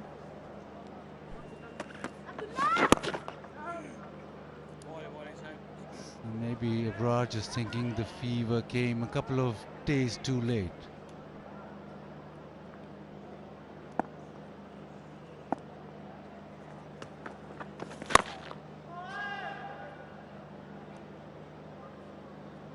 I don't want to get too far ahead of ourselves, just thinking ahead just a few days' time when the second test starts on the same ground and on a pitch that is 10 metres away as we look at it to the right, as the players look at it to the left.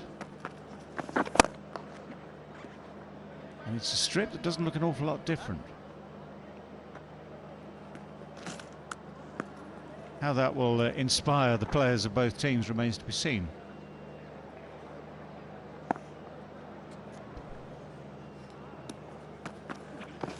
Oh, yeah.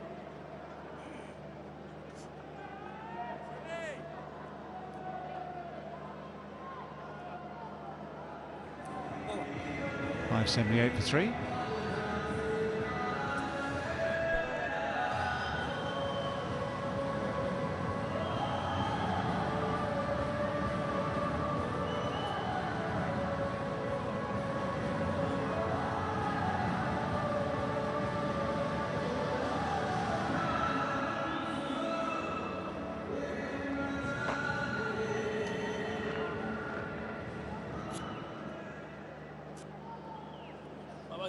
ज़्यादा आगे ना हो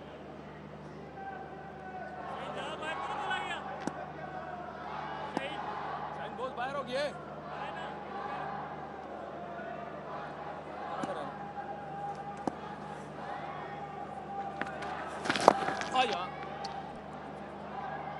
Well, he was prepared for that shot a long, long way in advance, it seems. Made the move to establish the position before the bowler's Salman's arm was anywhere near the vertical. That is very obvious for England just to continue as they go for now.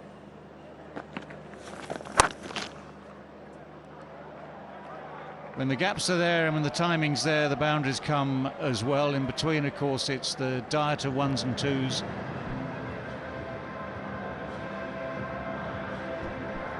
With utmost ease this time, easing it through the offside. There's a lot of improvisation, but safe improvisation. Trying to follow the batter on that occasion, Salman Ali Agha. Just didn't have enough pace off the surface to hurry him or rush him.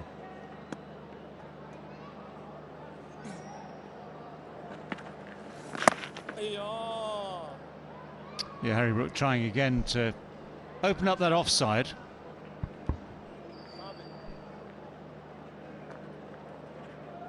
Quite amazing if you look at the percentage of 4s and 6s. Only 1 6 hit by England in a score of 585. 56 boundaries and plenty of 1s and 2s. So you can mark it down as disciplined innings, not taking any risk. Didn't have to. Kingdom Valley. Royal lifestyle for you, David. Sorry.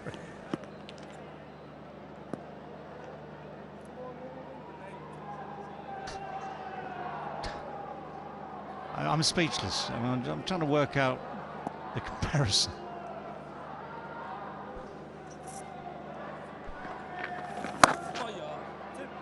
Oh, it's clever.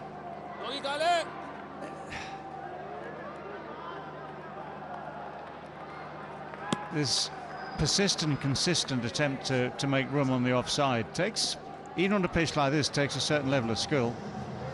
588 for 3.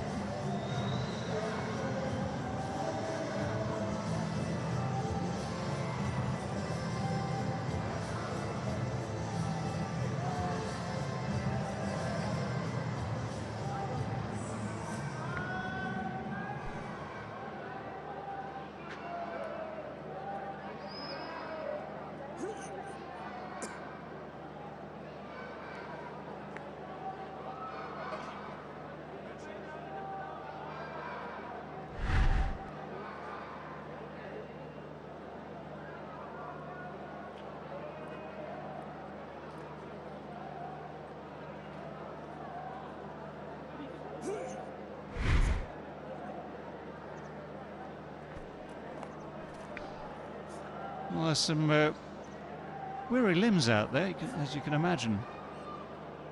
Might still be the morning session of this 4th day, but hot conditions for 3.5 days, long time in the field. England's batting on continuous loop.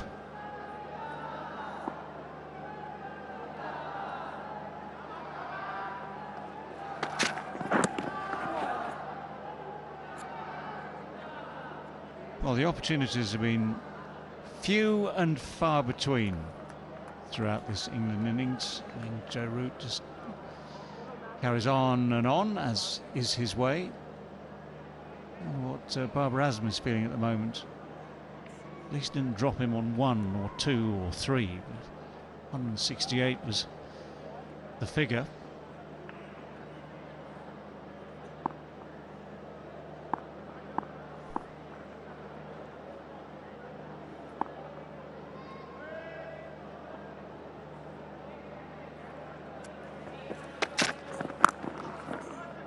Well struck, straight to the man at deep square leg, but the miscue was the one that gave him the chance, that brought the chance off Joe Root some time ago now.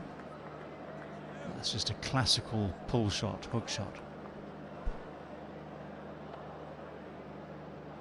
Just hope that Pakistan are able to maintain calm in the dressing room, because fingers start pointing towards each other after such a performance, because I'm sure bowlers will be questioning the quality of this track, because they bend their back and yet nothing has happened. The think tank has got to calm down the environment in the dugout, because there's still a lot of test match left as far as Pakistan are concerned. They need to bat properly to get out of jail. It's a kind of of a test match where tongues wag and, you start doubting yourself, you start questioning why such a surface was provided and why we're playing on such a surface at home.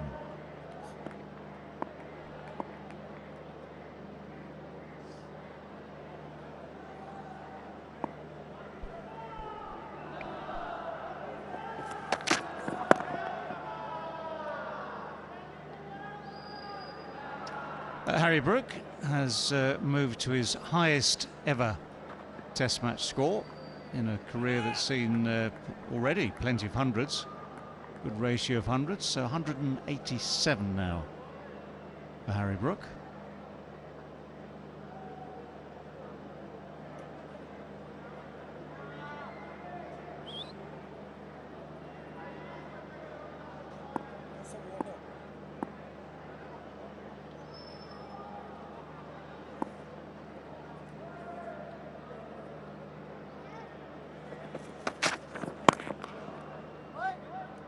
Well, he adapted the shot, still made pretty good contact with it, just pulls it away.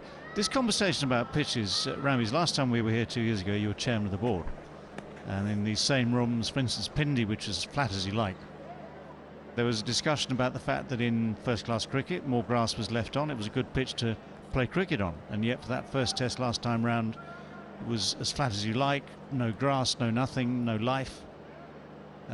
What does it take? Because you've got climatic conditions, that's a different thing. Climatic conditions here, which allow you to grow grass. So what does it take to leave it on and make different pitches? Which is a discussion we can come back to in a moment or two. 593 for 3. What does it take, do you think, to change things?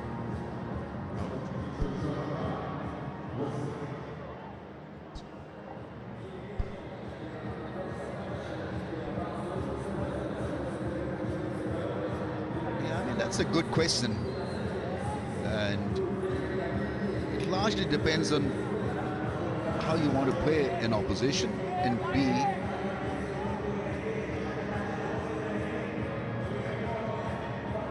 the state of the pitch is actually it depends on the strategy of the captain, how they want to defeat England, for example, whether England were good enough against Spain. What are your chances as a batting side against England's fast bowling attack? So you weigh the options and then you determine a strategy and then you pick a team according to that. So it was felt last time England were here that Pakistan's best chance to roll over England would be through spin and bit of reverse. And so it's the pitch that was produced at Pindi, especially because the grass was taken off, it didn't have enough life for either the pacers or the spinners to do something. So it's important that you have a pitch that has bounce, even though there may not be any grass, but it must have some bounce and life for the ball to reverse at good bounce, at good pace, and for the spinners to spin it.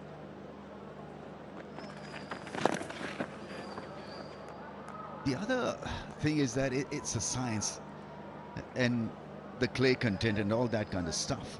So Pakistan were going through a period where not a lot of focus was paid to the state of pitches all over the country. And that was a heavyweight home season as well, England and Australia. That's gone, and it's a boundary. I think it will be given as 4. Shaheen Shah Afridi trying his hand at it with a diving effort, not to be.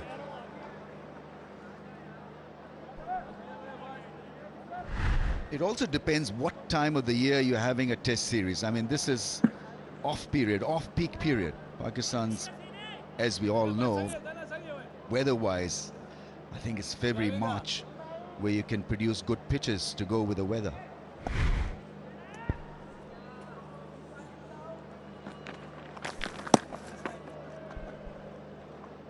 Yeah, finally, I was thinking when this would appear. They haven't called a wide for negative bowling so far.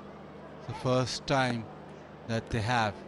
Also brings up the 350 of the partnership. And again. If you start bowling down there, negative bowling comes into process. So whenever the umpire deems, he will call wide. He's warned Salman Ali Agha a couple of times, and now he's said we've had enough. You could bowl down there again, it's be called wide.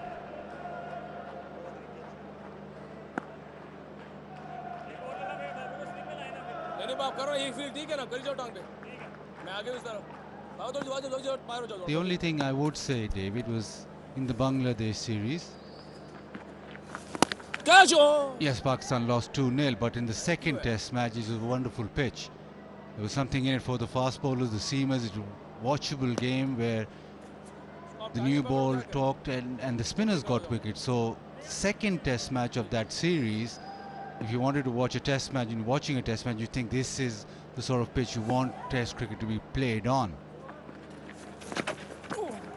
Nicely just tapped away, probably get a couple of runs. Yes, Pakistan lost the test match, but again, Nasir, I think, said that be it England, be it Pakistan, you want test cricket to be watchable, and if 700 plays 600s, no matter if you get a result on the 5th day, the first 4 days are not very watchable.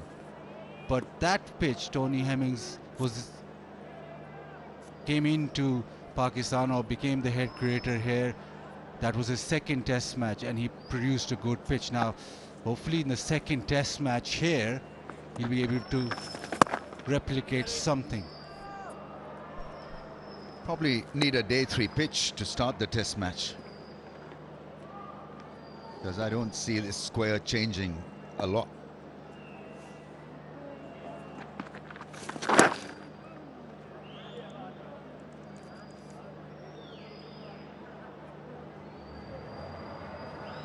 .605 for 3.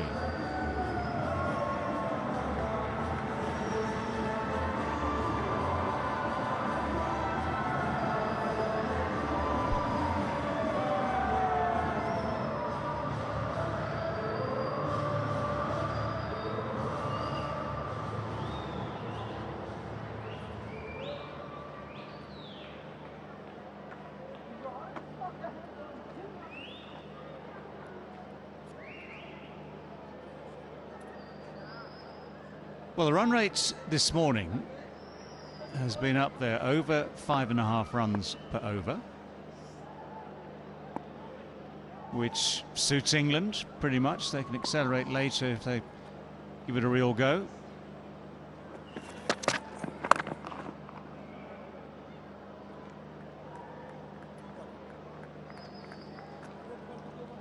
Now, if you need your laundry done, Super Surf cleans like a dream. Your laundry will be in Surf hands.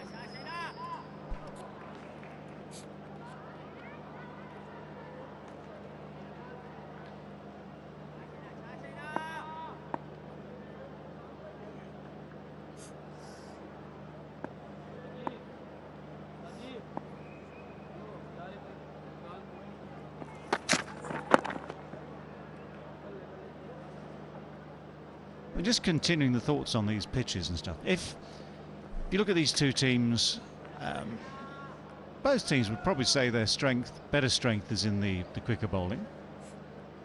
Make it a contest with maybe a different ball as well. I mean, I don't know why the preference necessary for the Kookaburra ball here.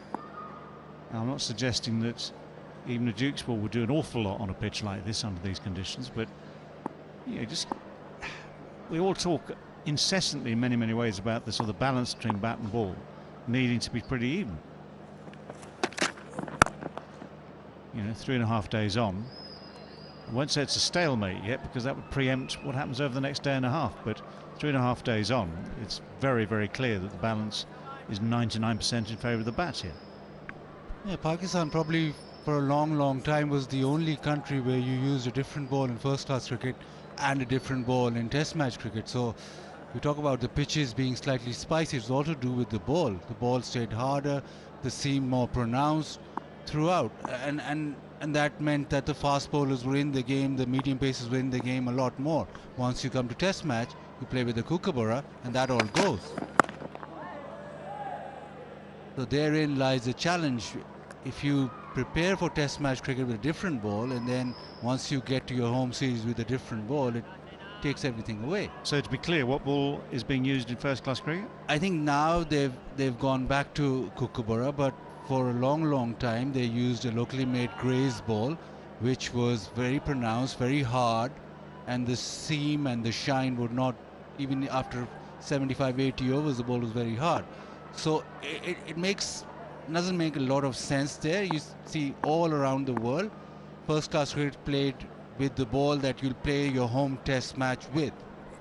Well, I can only vouch for myself. When I was there, the entire first class system, every team was using kookaburra ball, because there's no point really.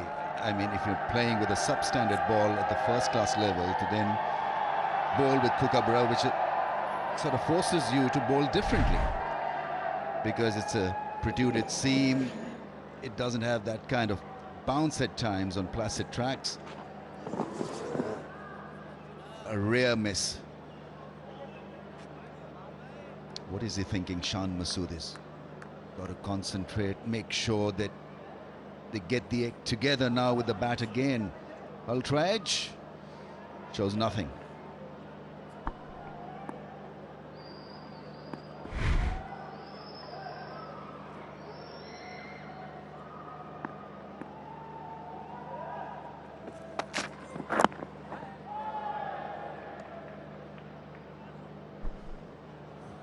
Hitting the bat hard.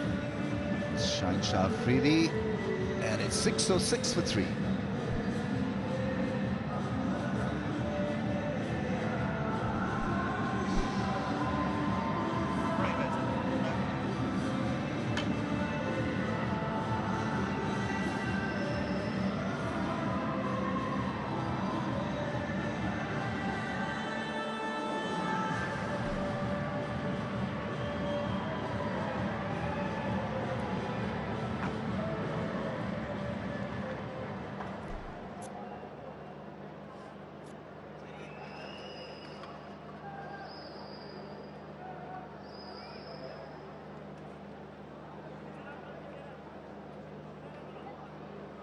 सीधा कर और पकड़ो इसकी टांगी और कुछ बार से खैर है 357 now, this partnership between Brook and Root.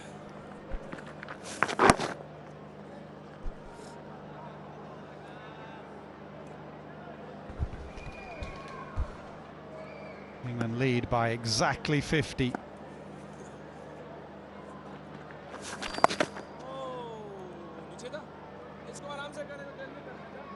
This now Harry Brook's highest first-class score.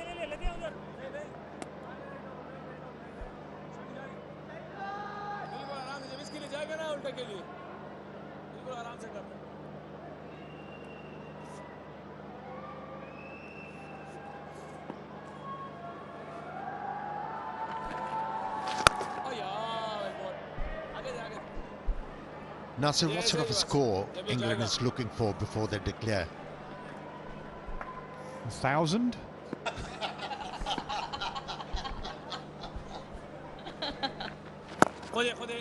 I think it'll be a time thing. They'll put their foot down after lunch today, definitely. They'll go hard. They'll give their bowlers a bit of a rest. And just a time, they don't want to get there too early. But obviously they need to leave themselves time to get 10 wickets on what is still a very flat surface. An hour after tea? Yeah, somewhere around there. If they go really well, they may pull out at tea, but they may be bowled out, looking to push the foot down. Scooped over Rizwan, who premeditated the reverse scoop. This now England's highest ever partnership versus Pakistan. 609, 610 for 3.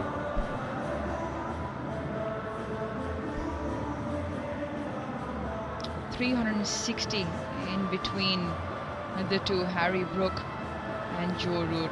It's been par excellence. It's been fantastic to watch. England lead by 53.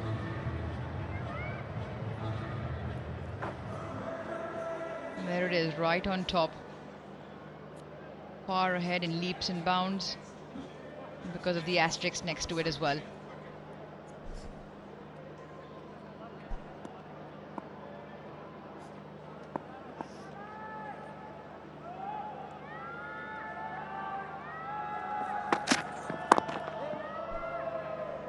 Fitness levels are incredible, really, of these two.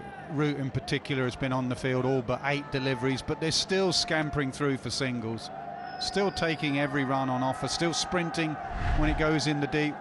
Tip and run offside, here we go.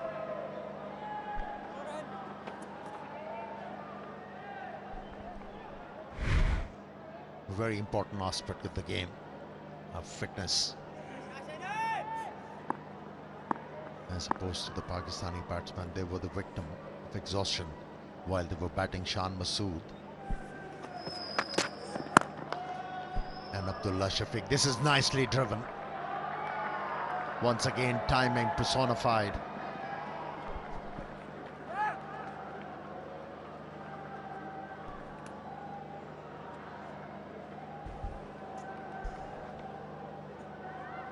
Yeah, when you're out there for the length of time, you just mentioned as supreme athletes playing at the top level, that's what the nature of the game demands, especially in conditions, challenging weather conditions as well.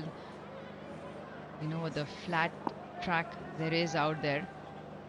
Pakistan, well, they've just slipped in places in important points in the game.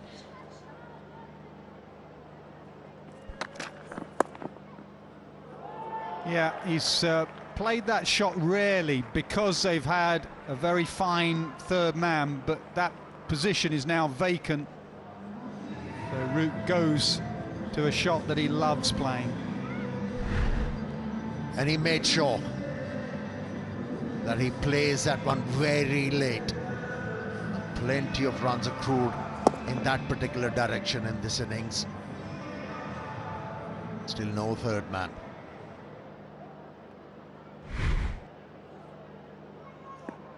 It's been incredible.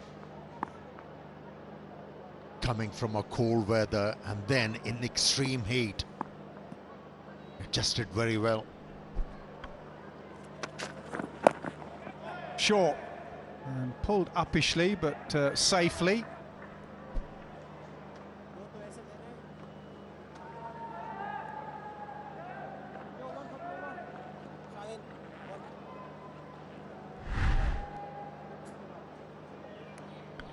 How late he plays this, plays it behind him.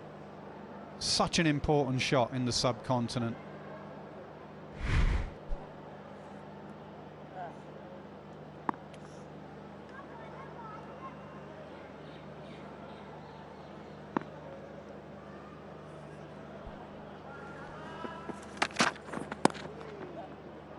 This time squarer.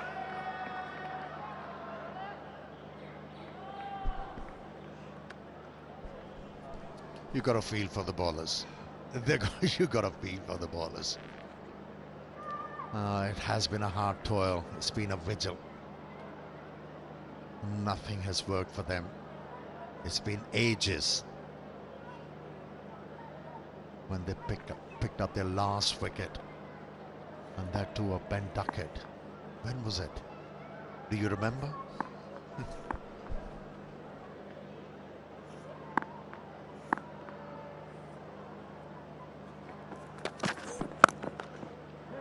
He's just playing with that man in the boundary. He's gone a bit squarer, and now he's having to go a bit straighter. 6:22 for 3.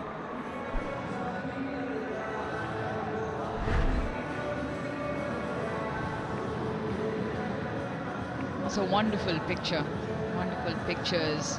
Naseem Shah with Jimmy Anderson, the greatest of all times. Jimmy Anderson sharing advice. I'm sure Naseem Shah was listening intently on this surface or on similar surface last time around, and Jimmy Anderson was quite exceptional with that reverse swing.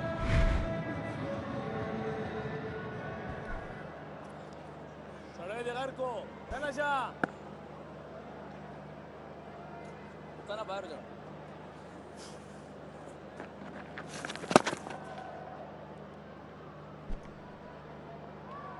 talking about when that last wicket was of Ben Duckett sometime yesterday. I've been told 74 overs ago. Remember, Pakistan had their chance. Since the drop catch of Root, he's already added 60. Babar Azam put down a sitter when he was at 186. I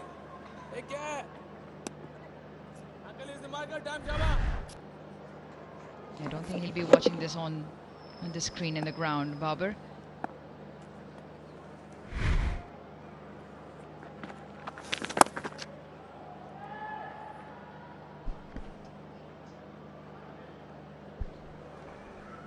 He's bowling his 15th over, Salman Ali Agha, and he's close to conceding 100. The run rate has been very good. Oh, a bit of spin. We haven't seen many turn. But Shoaib Bashir and Jack Leach will just be watching that one delivery straighten.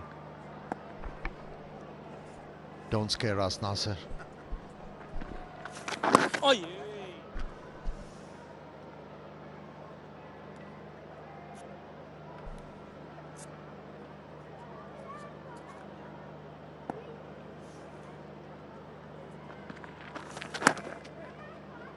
Brook wants two.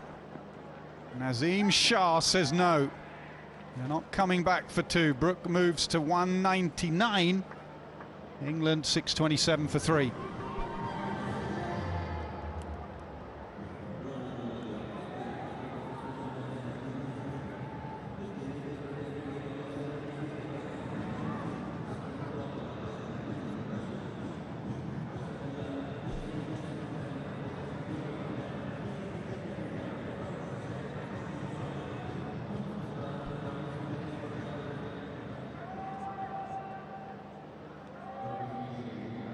Well, that shot there is the debate for the first 4 days of the Test match. It's not so much about the players and their effort, it's about the surface.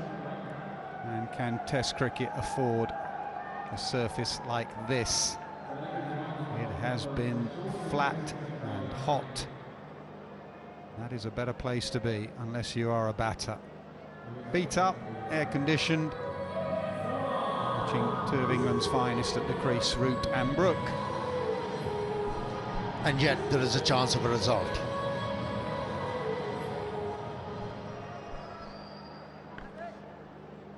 Both approaching a milestone. Root 247. Harry Brook on 199, his highest first-class score. Shah Masood goes to Nazim Shah. Just trying to work on the milestone, just working out their field. Shall we have them out or in? It's a mixture.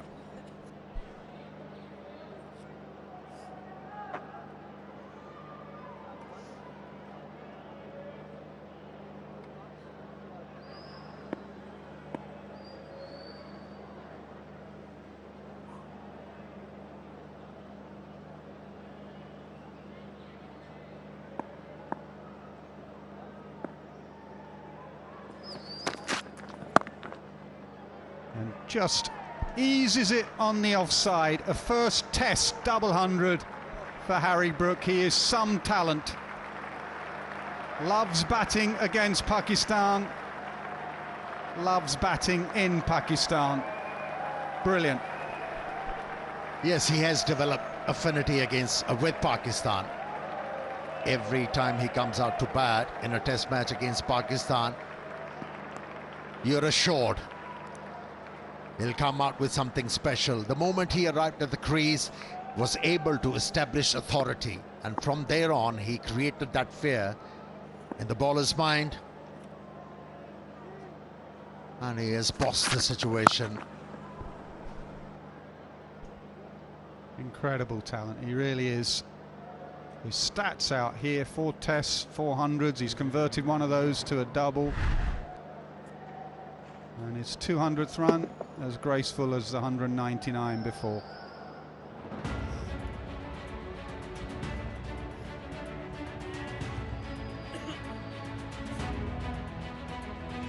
Yeah, simply sensational. Absolutely fantastic.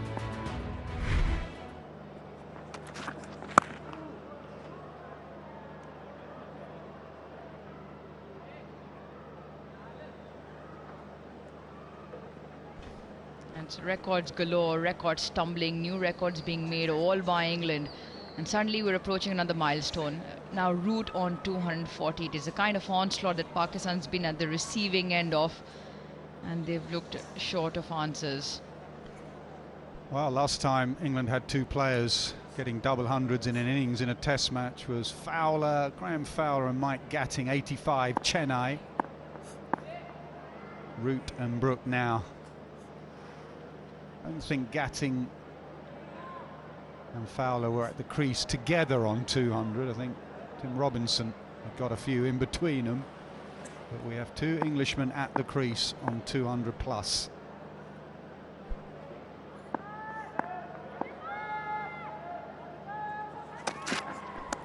And the reverse scoop comes. Will it take him to 250? You bet it does. His second 250 plus score against Pakistan. Another man that likes it against this opposition. 250 for Root, 200 for Brook. The runs continue to flow. He'll have fond memories of Multan. He has achieved so much. Became the highest English batsman, highest scorer I should say, and then scored a double hundred and first time 252. Maybe a 300 on the offing.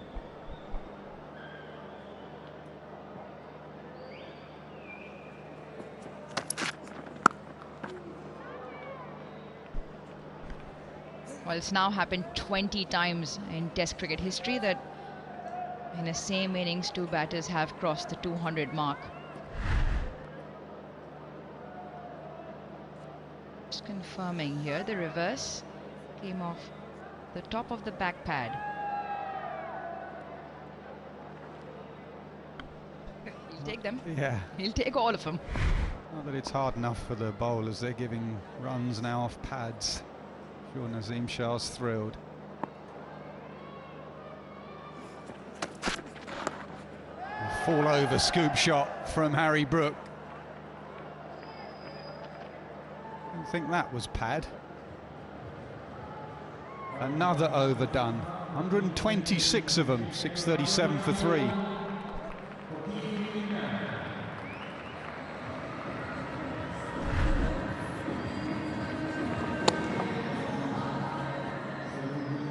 .254 he scored at Old Trafford against Pakistan.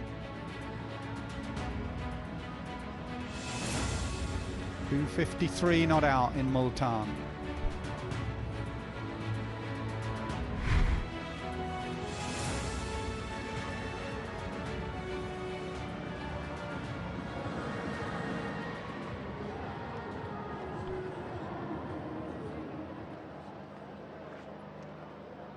Penny for your thoughts, Ollie Pope, looking at that scorecard. Might feel you missed out.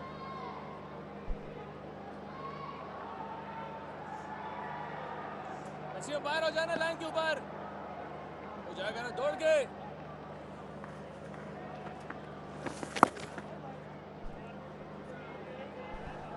Pakistan throwing the ball to Saim Ayub, a frontline spinner in the hospital because he was slightly feverish. Abrar Ahmed, and you just feel Brook and Root will fancy their chances. Equals his career best test score.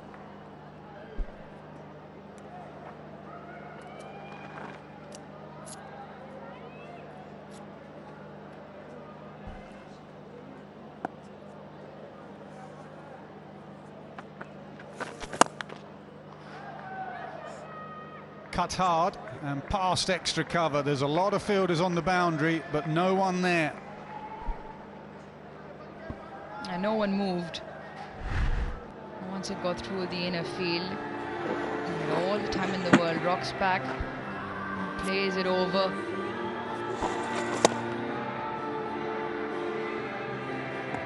Picks up another boundary, now has 19 of them. Now, it might be a little bit dark for Pakistan in this game, but Pakistan also have some fond memories in history with double hundreds in the same innings. And Pakistan has them on 3 occasions. 1983, Qasim Umar and Javed Miadad. 85, Ijaz Ahmed and Inzamamul Haq. Correction, that was 99. And Javed Miadad and Mudassir Nazar back in 1983. Javed Miadad 280 not out.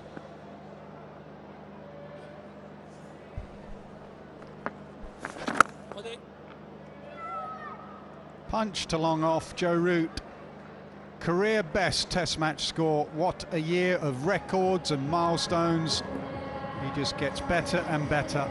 255 going past his best against Pakistan at Old Trafford. England 644 for 3.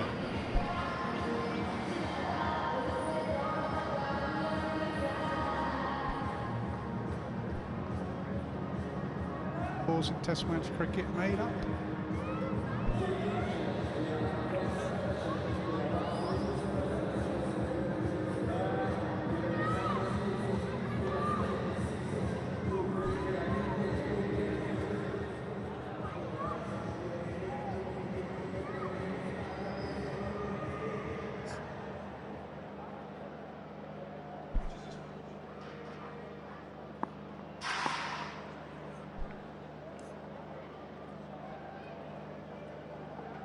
.395 the partnership.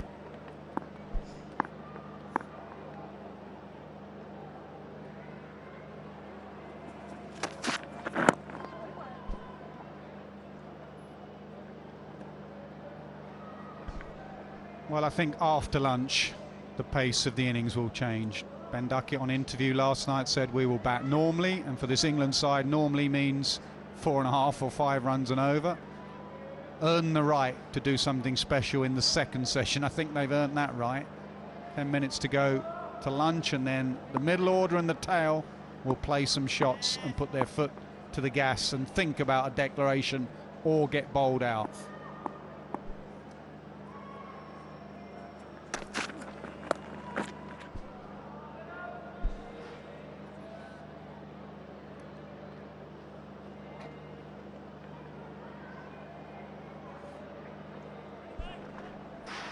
Yeah, that's what the Pakistani team is thinking at the moment. When the declaration is going to happen, looks like they have resigned to the fact they'll be unable to pick up wickets here. Just going through the motions.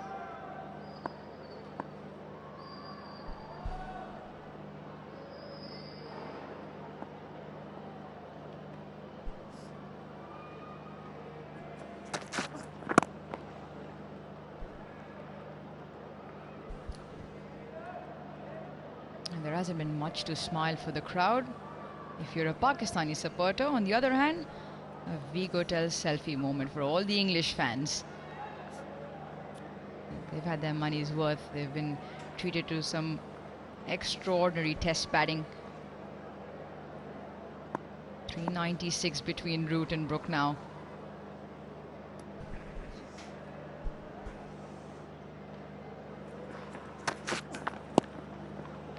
Uppercut, easy as you like, no third man. 400 partnership between Brook and Root. I think that shot sums up the test match so far. Absolute ease. Ball gets big, he just opens the bat face, plays it late and watches sail into the fence. That is quite spectacular again. And the misery for the Pakistani bowlers expands. It seems like they're just doing the nets.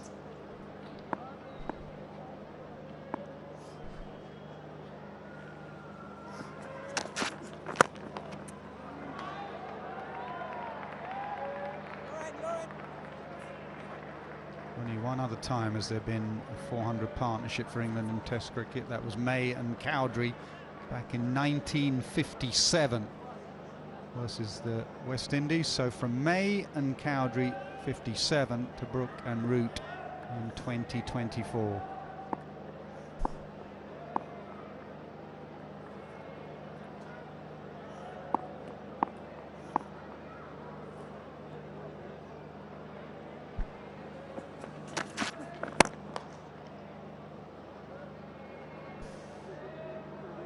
.650 for 3.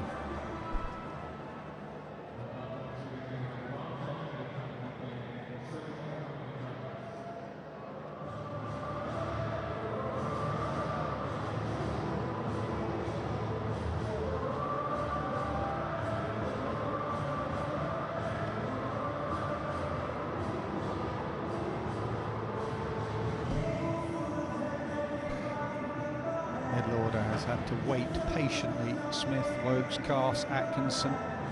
Bowler's dream. Just sit there and rest after hard work in the first innings. Wokes, Carse, Atkinson, Leach, Bashir, 2 days with their feet up before they go again. Oh yeah. Nas, you talk about, you mentioned earlier on that it might be after lunch, just as we come to a close here, that they'll put the foot onto the pedal. The session already just under 6 runs and over without taking any risks whatsoever. What happens to that scoring rate with the foot on the gas? Yeah, and that's where Pakistan have got to be careful, really. And that's Test match cricket for you. You just cannot go through the motions. However tired you are, the side are going to come hard at you, and that Shan Masood has to just tell them they are now going to come hard in this next session. So 2 things. 1, switch on for that and be aware of that and get your body language up. And then secondly, batters, when we go out to bat sometime after tea, have a look at how exhausted our bowlers are and make them work hard for their wickets. That 3rd innings psychology of we've had a few bad ones recently, let's put that to bed. It's a flat pitch, toil, score quickly, make them work hard.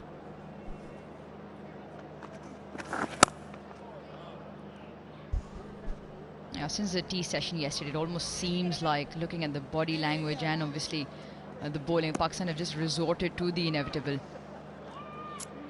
And I guess it's very difficult. Very, very difficult, very challenging with the surface. You can't just let it flow, can you? Oh yes. Yeah, that's for sure. In the second innings, the temperament and the fitness of Pakistani batters will be challenged. And the highlight for me in this innings of this partnership has been the level of concentration. We hardly saw any lapse here, and that's why it's been a substantial partnership. It's 656 for 3.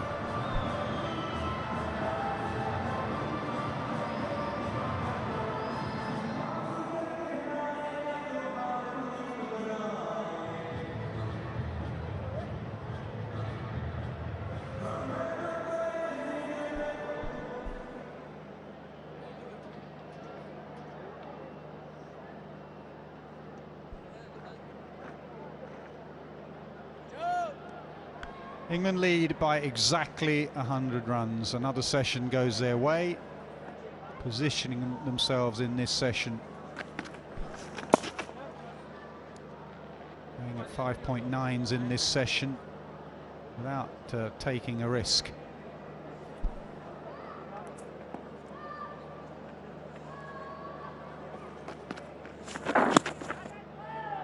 Again, that's 2 or 3 now that have just started to grip a fraction. Slow turn.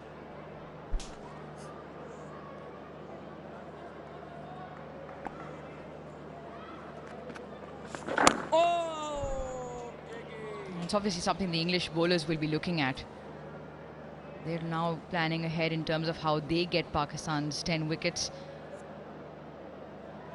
And yes, it's been few and far between, something off the surface or a little bit of turn, but it's starting to come a little bit closer.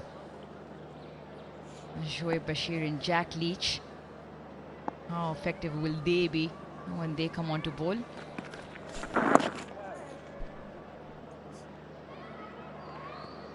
But yeah, we touch on Pakistan's second inning woes that they've had recently.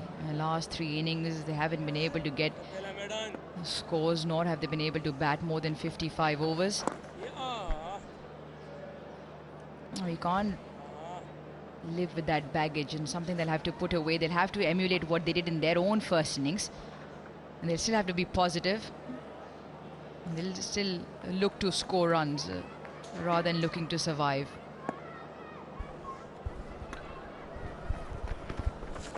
Catch it. And another one that's just turned a little bit, right on the stroke of lunch. And another wicketless session for Shah Masood and his team. Bat continues to dominate ball. And when you have two very fine, if not great batters at the crease, in Root and Brook, it is going to be seriously hard work. That is a test of skill and fitness and concentration. And the ruthless nature of those two Yorkies is something that all England fans will admire. Utterly brilliant. Brook, 218 not out. Root, 259 not out. Very, very watchable players. And even though the surface is flat, that is some effort. 29 overs, wicketless, 166 runs. As easy as you like for Root and Brook.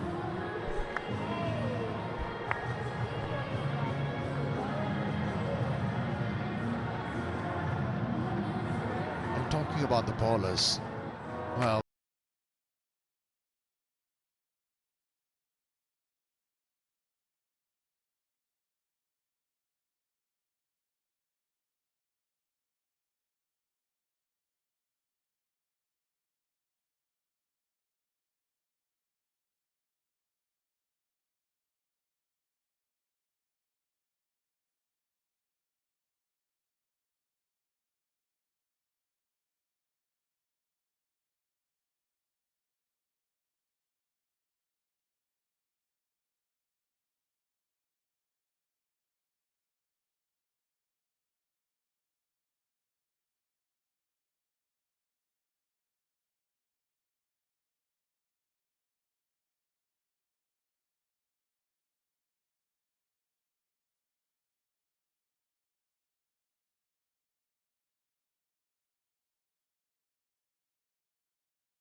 prior to lunch, that it'll be post-lunch where England decide to just up the ante. Yeah, some England fans may be thinking about personal milestones and Root going to 300 and Brook, but this England side, and any England side really, would be concentrating on how to win a game. When Ben Stokes took over the side, he said he was not interested in draw, and he's been true to his word. Only one draw in all the test matches him and McCullum have been together. That was a rain-affected Ashes game at Old Trafford. So they will look to win from this position, and Shan Masood and his team will have to think hard, because England and their middle order and their lower order are going to come at them hard. I think for Shan it's very important to put a positive spin on this, because of the reason that you just mentioned, that England will look to set this up and score their runs quickly. In the first session, 166 runs came at 5.7 runs and over, without taking any risk whatsoever. And if Joe Root and Harry Brook do start taking a little bit more risk, it just provides Shan with an opportunity. So will test their fitness though, these two. They've been pushed to the limits, and then to go again into a different gear and playing even more shots and running down the pitch. Would be an opportunity for wickets to be had. That would be my positive spin to the bowlers. You've toiled hard and you've had nothing for your efforts. Here's a chance to actually get in the crucial column, which is the wicket-taking column. I remember Abrar Ahmed didn't come out this morning. He was taken to the hospital. So the frontline spinner was bowled 35 overs, gone wicketless for 174 runs, isn't there.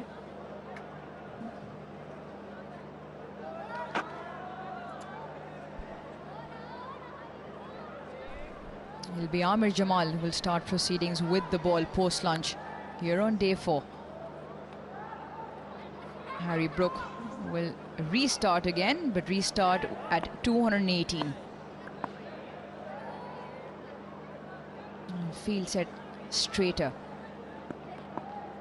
3 men catching on the leg side, including mid on the 4th.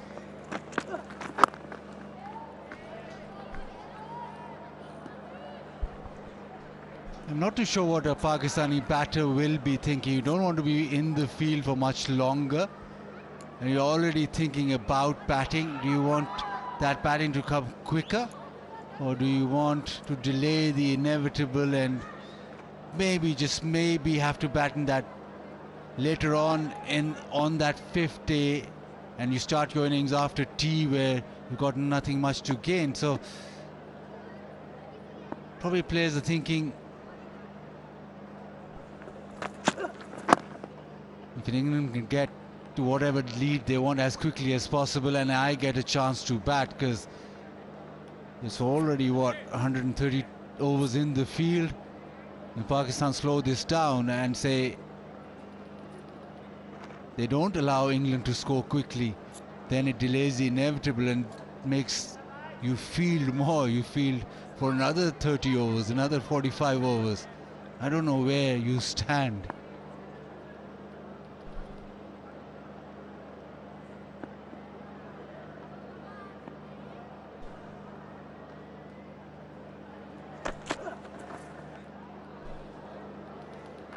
Yeah, the best way is to get off the field, bowl the opposition out, keep the lead down to the lowest it can be, and then get on with batting, and also work out in the field while concentrating your fielding. What should your tempo be? It's a flat pitch. My tempo should still be good. That's the problem sometimes in the 3rd innings. You don't know whether to stick or twist. You go in your shell a bit, pressure's built. Keep being positive.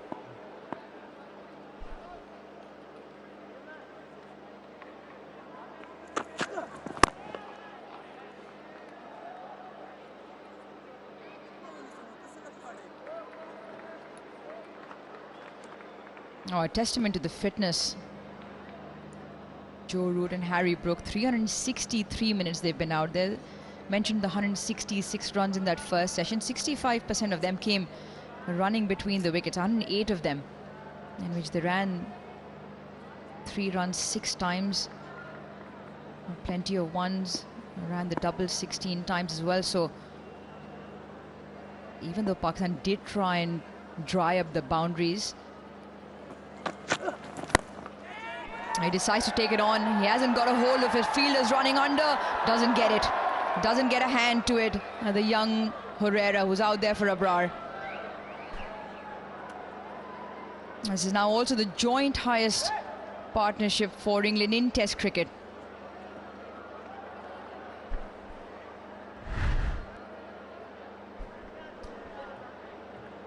Really rare this, a mistimed pull shot. Herrera just never looked as if he was going to get underneath that, just a meter or so always away from him. Amir Jamal will drop catch, now half a chance.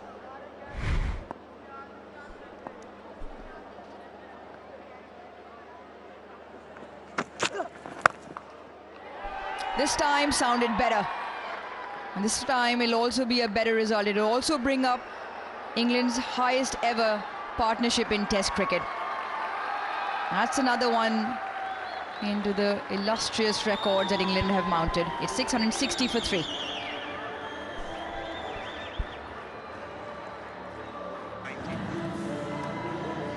Yep, so from May and Cowdrey in 1957 to Brooke and Root in 2024. 67 years they've had to wait, and 2 Yorkies have broken it.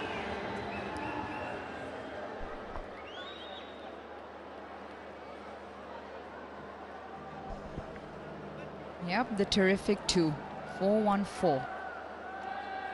Harry Brook and Joe Root. It's been all class all the way through.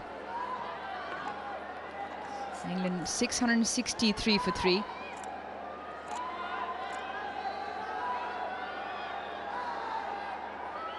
Saim Ayub, he's bowled just the 4 overs. He will start at the other end with 1 slip.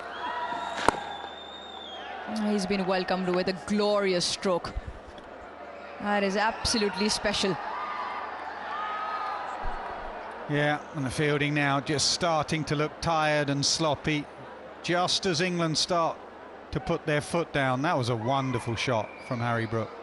Watch how he holds his pose and just goes in to out, doesn't lift his head. That's as good as it gets.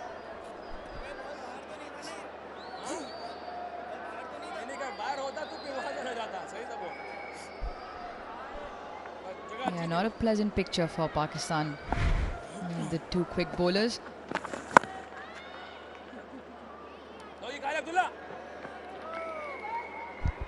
Oh, this is going to be fascinating. Tired bowlers, tired fielders. It is the great thing of Test match cricket. It tests you to the limits. And just as they are down and out, England go harder. And just as England go harder, their 2 batters who need to go hard are absolutely exhausted.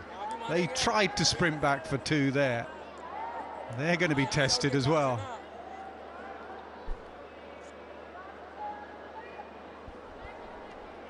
He's got 4 men on the leg side boundary now.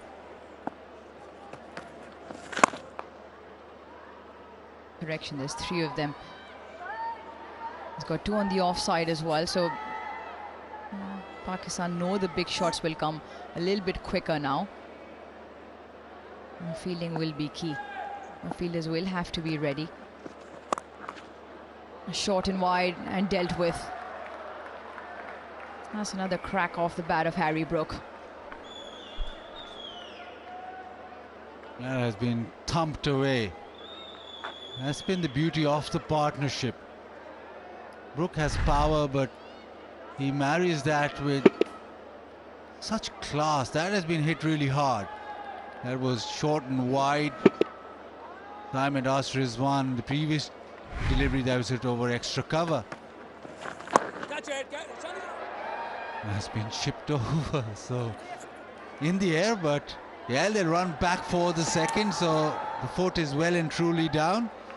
And Pakistan just at the moment waiting for the inevitable.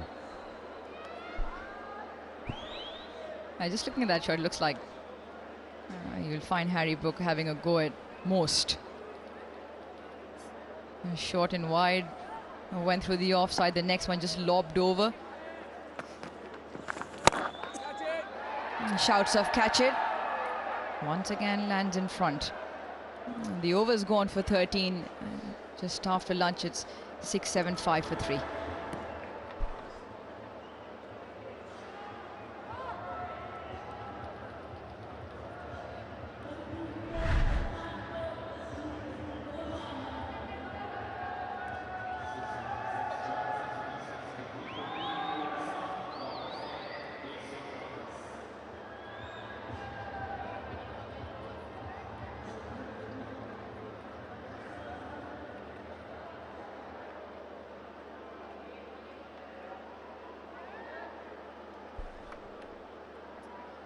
Pakistan fans might want to mute their televisions. Another record coming against them. 427, the current partnership. That becomes England's highest ever in Test cricket.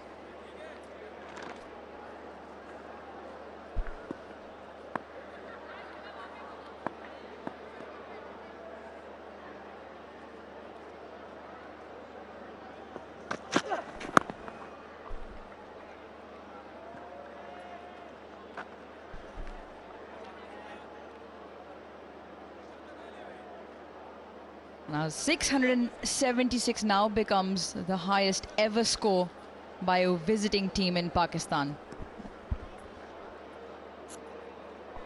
The takeover, what India did, it was 675 at this very venue. 2004. 20 years later, England has done one better. And still not done.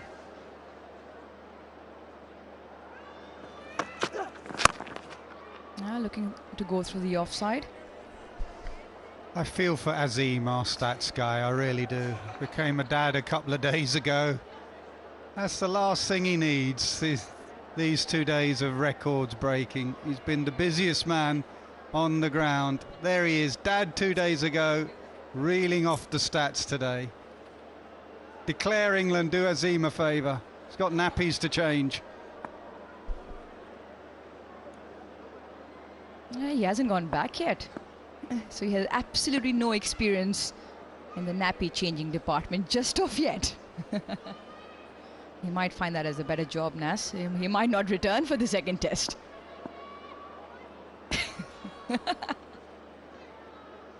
Maybe a few more will add to that list.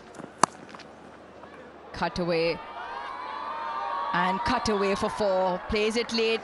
Brook only dealing in boundaries.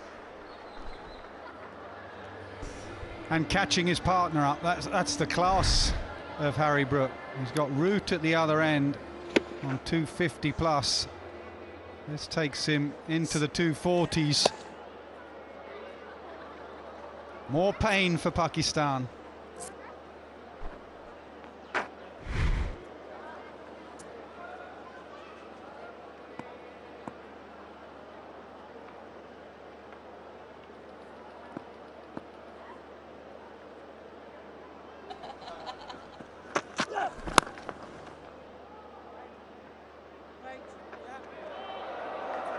Well, you said has pain, and it just adds to it a little bit more.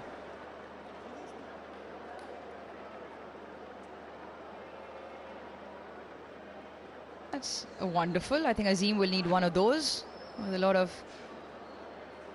little baby clothes to wash. Super Asia, Pakistan's leading home appliance brand, could deliver one brand new washing machine to Azim's house.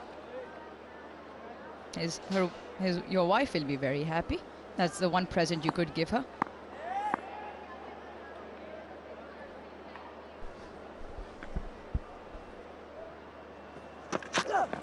And then operate it yourself.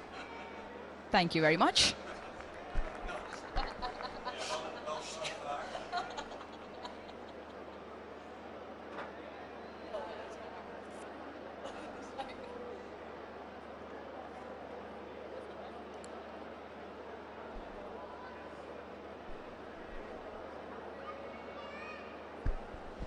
Azim, you'll need some of that as well.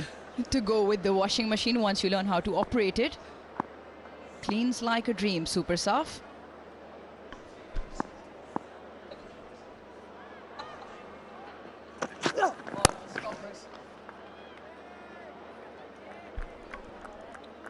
England 681 for 3.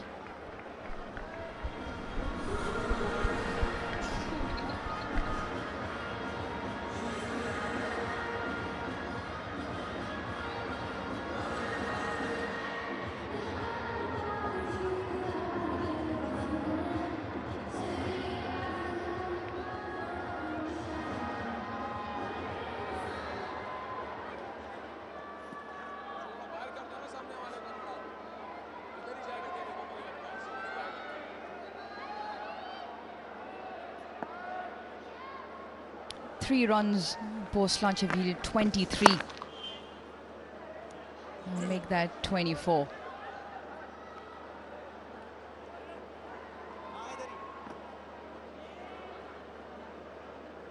Well, while we're on the topic of records,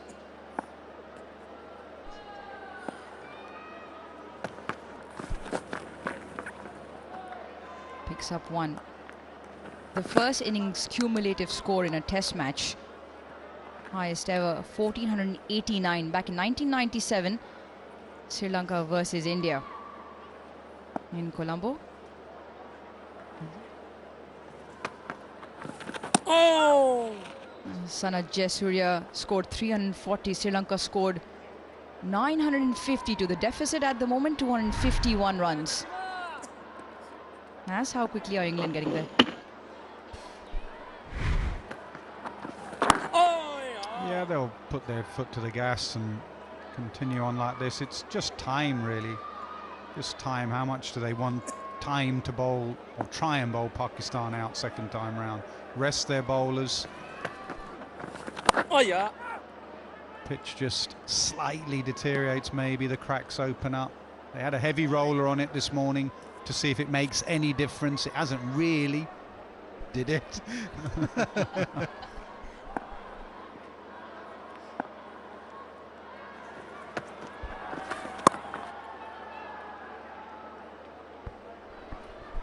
Or will there be any thought of actually looking ahead? Because back-to-back test matches, 683 for 3. Back-to-back test matches, you leave yourself 150 overs to bowl, and if Pakistan bat that through, then you're looking at the next test match for recovery. Yeah, but as I said, you know, Ben Stokes and Brendan McCullum, I know Ollie Pope is standing captain here. They're just desperate. All they're interested in is winning games. And then they'll look after the next one. They do have a slight issue because Ollie Stone is returning. May have already gone actually for his wedding he's got at the weekend. He's getting married, so he may well miss the next test match. So they may be a bowler down. So you make a good point. You do have to look after your bowlers in this heat in back-to-back, and then 4 days off back-to-back test matches. In Pindi, the last one.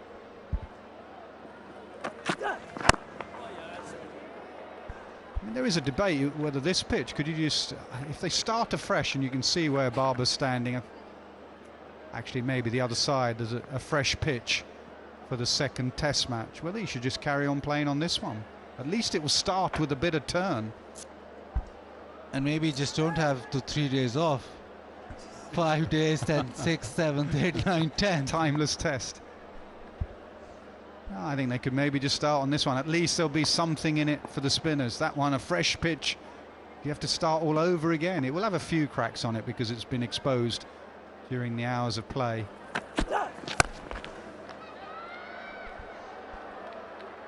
Well, case in point then, Nas, maybe we should do that.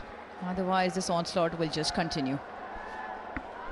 And the other great thing about, that's a fantastic shot yet again.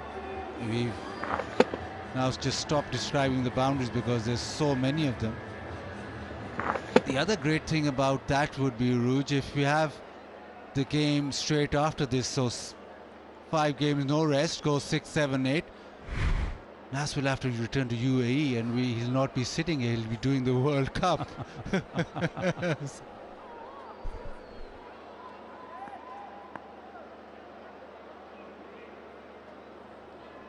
No, but seriously, the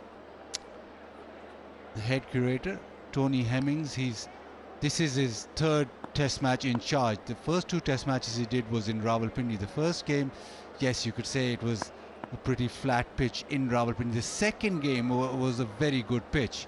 Pakistan lost that game, but it was a very good pitch. It had everything.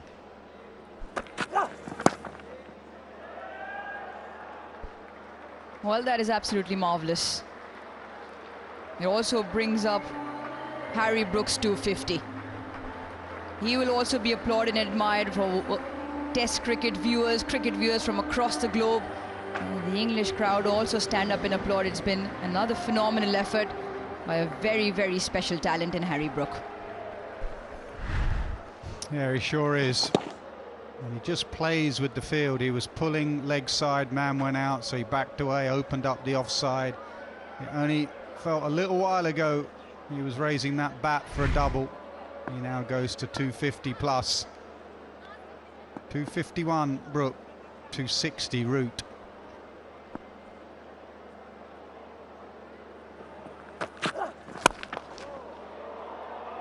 How about that? This has just gone from excellent to par excellent and beyond. Joe Root, 255, striking at a 90 plus. He gives himself room. He picks up another 4. Well, he's had the bulk of the strike since lunch. It's all been Harry Brook. That's why he's catching up.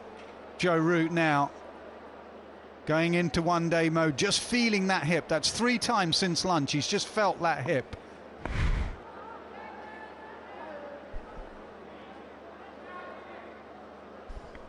Because of that short ball and the shot played, a man's dropped back. A very fine third. He goes full. Excellent running. And they might just pick up 2. The fielder backing up doesn't clean up cleanly.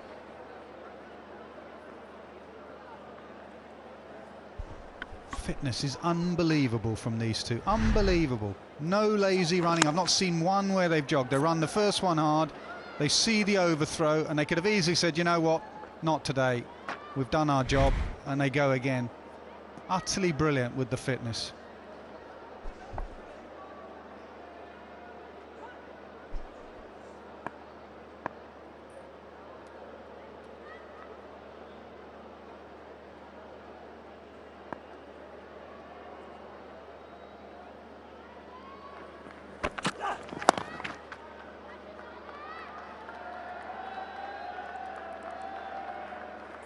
.699 for 3.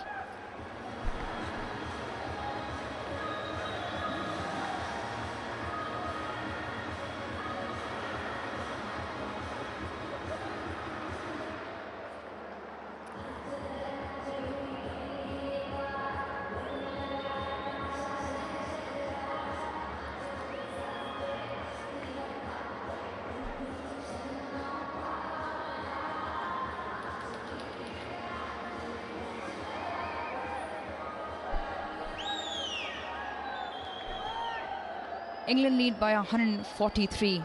They have 699 on the board. 450 between Root and Brook. Root, this is your moment. 699. I don't think you'll ever get an opportunity to call 700 again. Let me do it the first time then. England take along the scoreboard and they bring up 700. It is 700 for 3 now, England. It's been absolutely brilliant.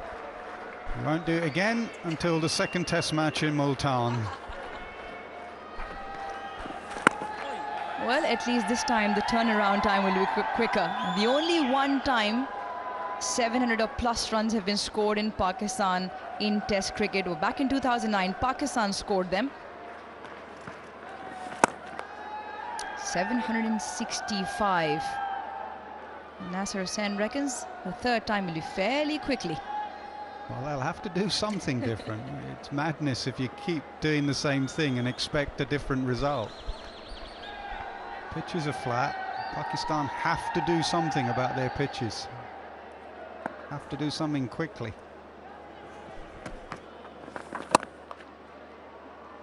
Well, just on that, Baz, the point that you make, you and I were there, we covered the Bangladesh series, and I completely echo what you're trying to say. That second test match surface was far better, more conducive to test cricket. Mehdi Hasan Miraz picked up 5 in that first innings. I think in the second innings, the wickets were taken by fast bowlers only. And that was a far better pitch than the first test match. Now, this will be Tony's second test match in Multan, the next one coming up. And remember, he's just been here for a little while, so he's also learning about the pitches. So that might just be one area that he might improve. 703 for 3.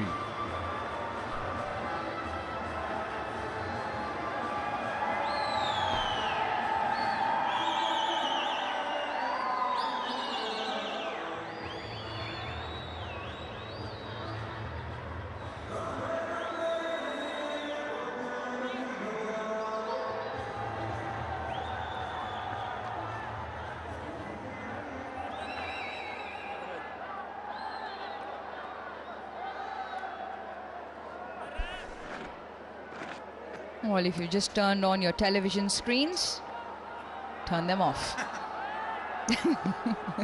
Especially if you're Pakistan, you probably must be scratching your head. Not at the fact that, well, maybe at the fact that England also have 703 for 3, but the rate at which they've gotten their runs. Oh, big shout, fairly close and given. That's as good as it gets, and it does bring Joe Root's magnificent 262 to an end. We witness absolute speciality here. Yeah, he walked. He didn't wait for the decision, and that is really nice to see.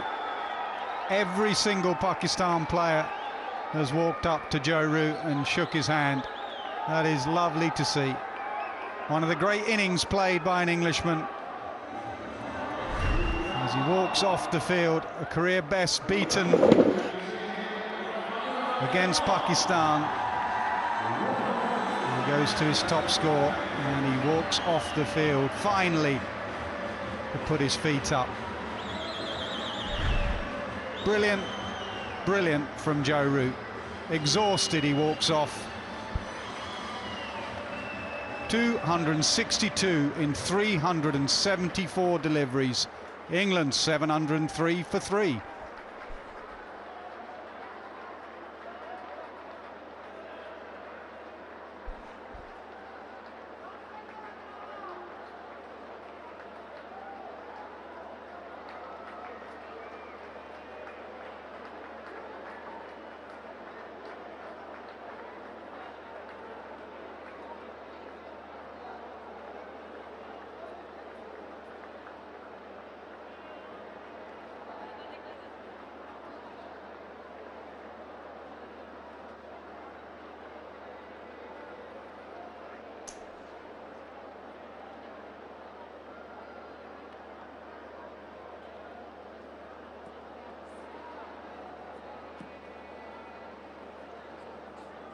Jamie Smith will now take the field after 136 overs of batting masterclass from England's top order. A fantastic start to his test career as well. Had a fantastic English summer, 350s and the 100 just in the 7 games. 48.7 the average, a very healthy average to start off.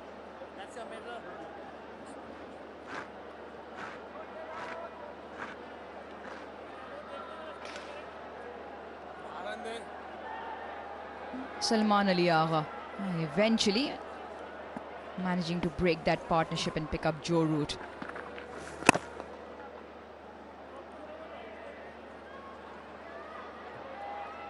You talk about the requisites of Test cricket at this career in conditions.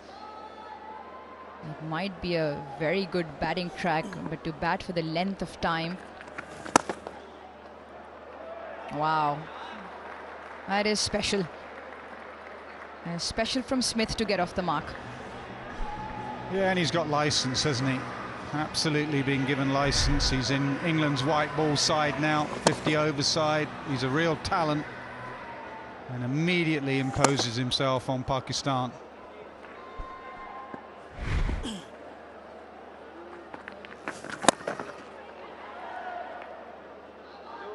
Lead also now surpassing 150, 152 now. Yeah, he's not a dissimilar player of spin to the lad at the other end, Harry Brook. Here is the wicket of Joe Root. Absolutely plump, and he just walked off. He did not even look up at the umpire. Middle of middle.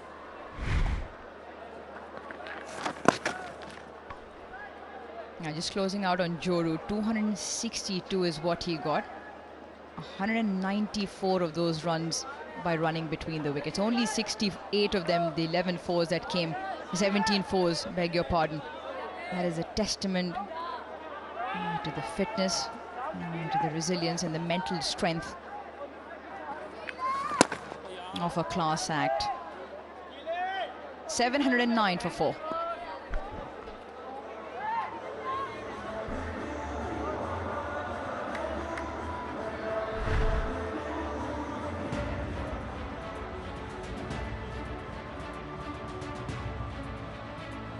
Beautiful pictures that will be played for a very, very long time to come.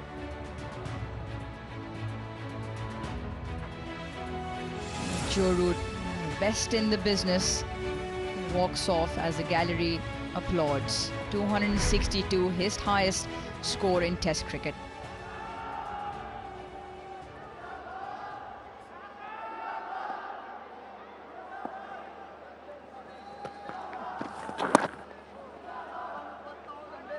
Saying about Jamie Smith and the way he picks up length, he's a very similar player to Harry Brook. He comes all the way forward and then off the spinner he loves a pull shot, and off the seamers actually. But Shah Massoud immediately, he'd have seen Jamie Smith in England, immediately getting that man at deep mid-wicket straighter, because he knows Smith loves the pull off the spinner. Does belt it a long way though. Yeah, also putting a slip in for him. Sweeper on the offside also goes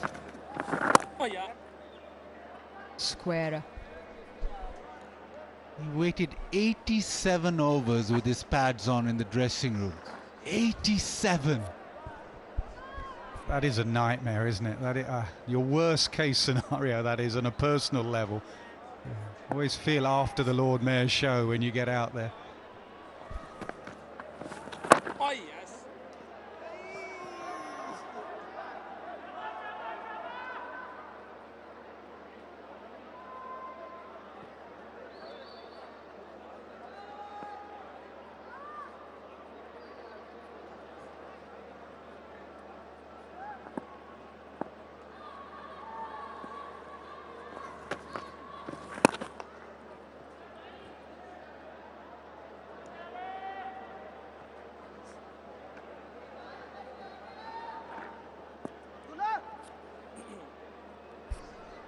That'd be a prized collector's item.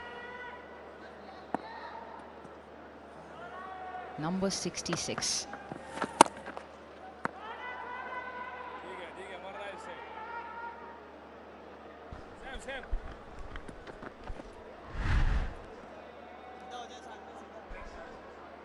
Well, England's highest test score. This is now number 3 versus Pakistan. 714 for 4.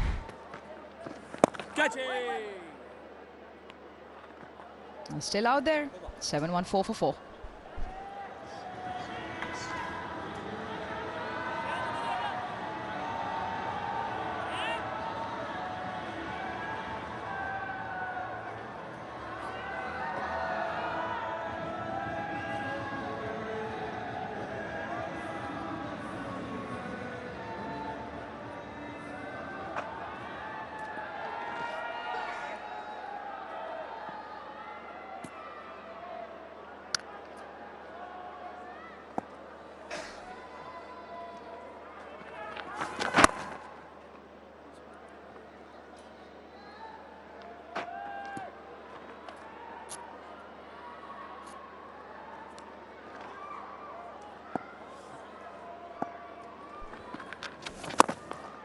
Down the pitch, lifts it beautifully for 6.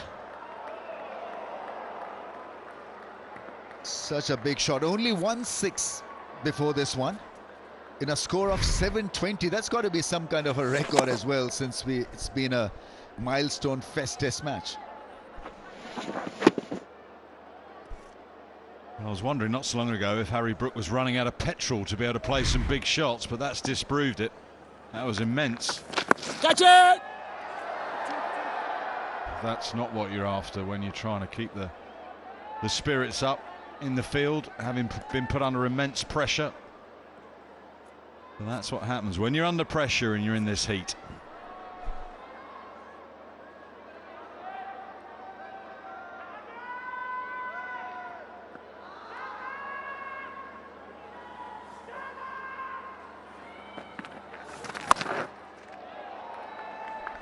Well, he's really on the charge now, Harry Brook. He has accelerated in dramatic fashion after lunch. He's now to 272, eyeing that 100. England is to 722. Hit this ferociously hard. Incredible power from that bottom hand, and he picks length so quickly. One of the main features of his batting is how he picks length, and then how quickly and how hard he puts it away. Pakistan staring in the face of conceding 800.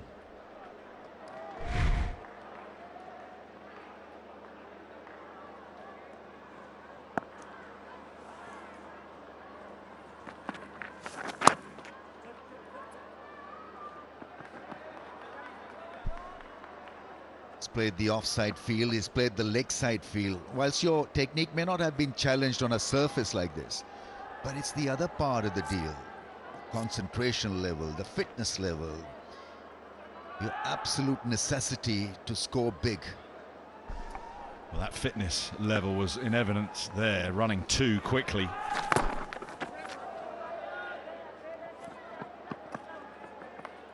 $7.29 for 4.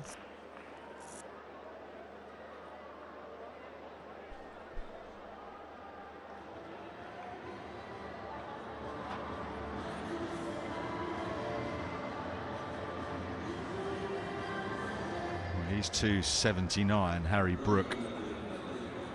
So Root made 262. It was a tired-looking shot. I wonder maybe if he saw 3 or 4 balls coming down at him, such was the delirium he might be facing given the heat.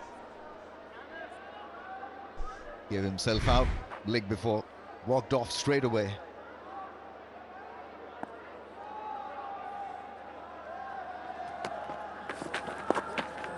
All the shots are coming out now as Brook scoops one over Mohammad Rizwan's head.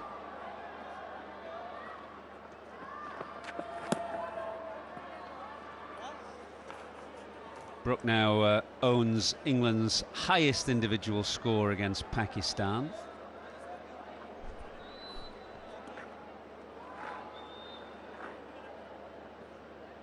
Well, Harry Brook has just been leaning on his bat, taking it out of him. Well, it's a good point you make, because he has talked at length about improving his fitness in the last year, hasn't he? He's visibly slimmer, trimmer than he was when he first came into the England side. He's really worked hard at his fitness and his nutrition, and all that is paying off here now in the heat and dust of Multan. Just about stretches for the line.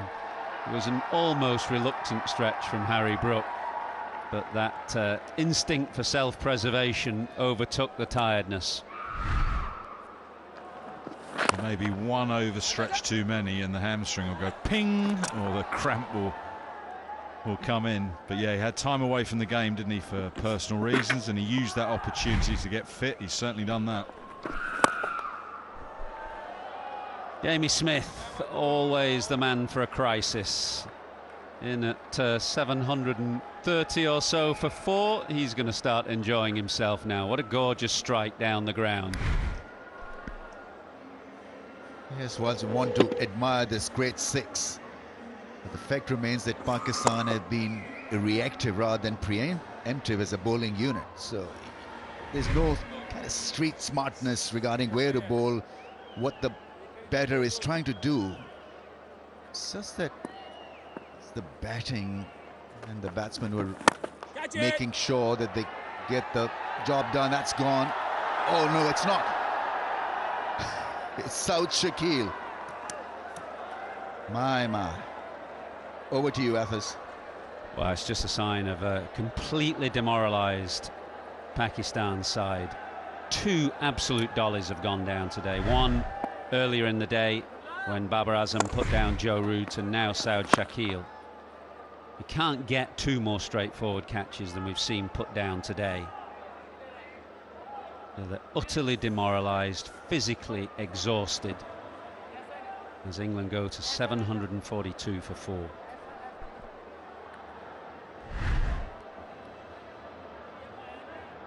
Well, you can put the physicality and the tiredness mentally because of the conditions down to this drop. We can't do that to the first one off Barber. It was early on in the day. No rhyme or reason why a professional cricketer at Test level would drop those. We all do it, but those are two bad drops.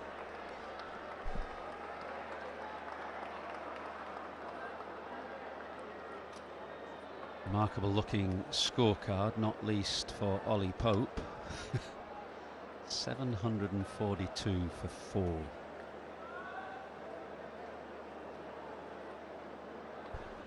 Pope stands out as well with a knot.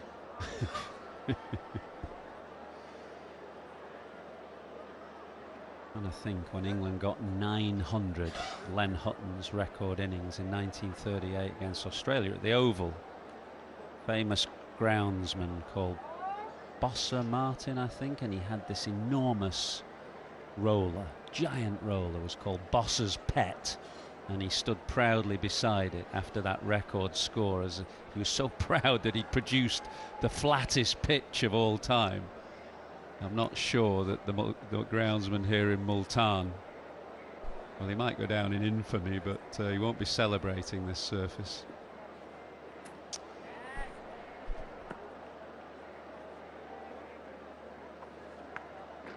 Whose pet is that then, huh? It's a wonderful photo. You could find it on, if you flick around on the internet. Boss's Pet. 1938 pitch at the Oval. Just rolled and rolled and rolled it, and rolled the bowlers into submission. As Brook comes down the pitch, it's an extravagant and extraordinary shot over long off. Say what you like about the pitch and the bowling and the drop catches, but this is an exhibition of quite extraordinary batting from Yorkshire's Harry Brook. Yeah, I mean, it's not nice. Naseem Shah has been premier bowler for Pakistan over the years, and it's embarrassing to a certain degree, but he has to bowl.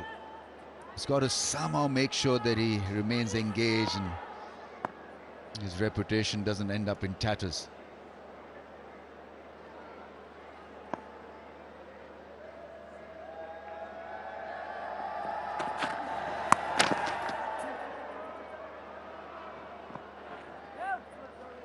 Brook is down at the non-striker's end. He was looking for a second.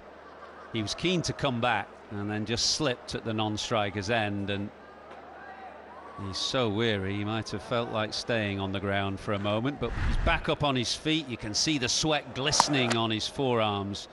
He must be close to exhaustion now, but that 300 will be keeping him going. He's just 9 away now from a triple hundred.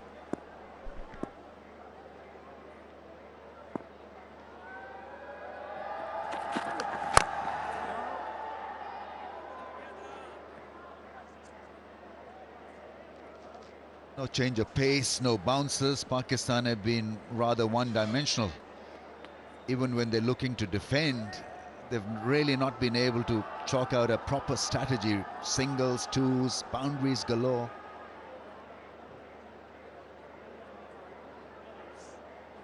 Pretty listless stuff.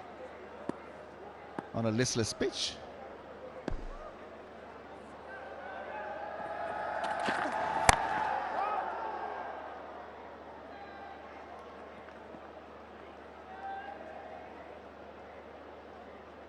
Yeah, solar energy in Virix. Great facility for the fans to charge their mobile phones.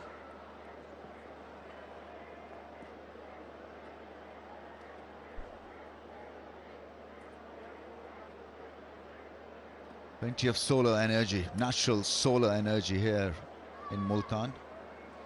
Sun beaming down, it's hot afternoon.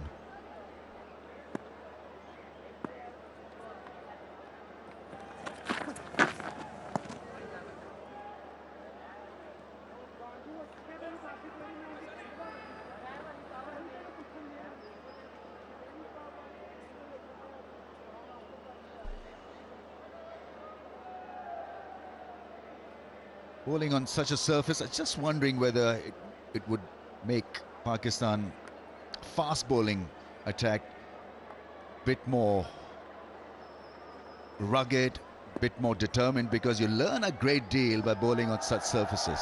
It's been a harsh lesson taught by England. Another pull shot played well all along the ground. Herrera has worked extremely hard, minding the fence on the leg side. That's a good return as well. 7:51 for 4.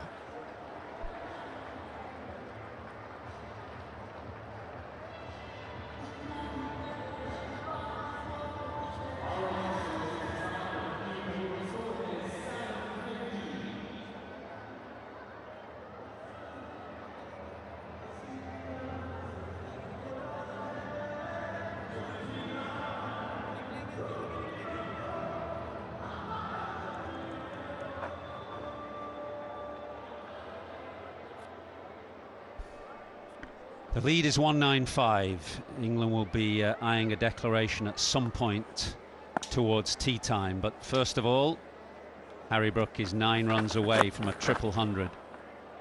And he's unveiling all the shots now. Of course, he's a multi-format player of Test cricket, 50-over cricket and T20 cricket. So after lunch, we've seen Harry Brook in T20 mode. Expansive, extravagant, and unstoppable at the moment. It might be that he sees 300 in his sights, or he sees the finishing line where he can get off for a little bit, but he's been injected with some energy and some vigour, and he's unveiled some extraordinary shots in a short space of time. Truly has a remarkable ability to hit all around the ground with such power, but he's clever too. Capable of playing those deft little shots. Oh yeah, nice. No, you got it.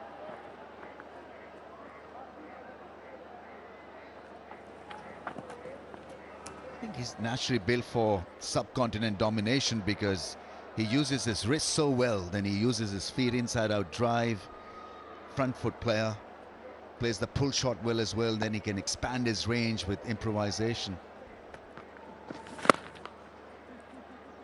That cover drive had a bit of wristy work attached to it.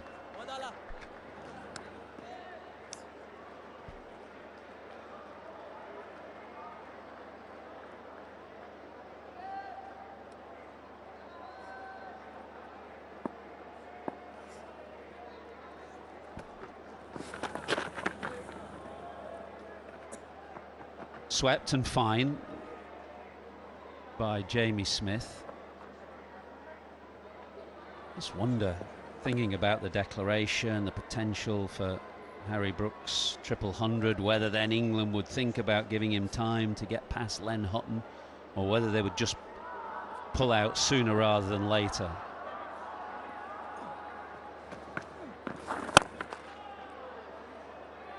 Clubbed down the ground for a single by Jamie Smith. 7-5-9 for 4. Brave captain to pull out on someone when they're approaching a milestone, Michael. Steady. He wouldn't need long though if he was still going. Len Hutton's milestone record that has stood since late 1930s would be in sight in quick time. Well, I was saying to you off microphone whether England wouldn't do that. They're not worried about that. Actually, they do like their records. We saw Stokes come out and open the batting and get the fastest 50 for England.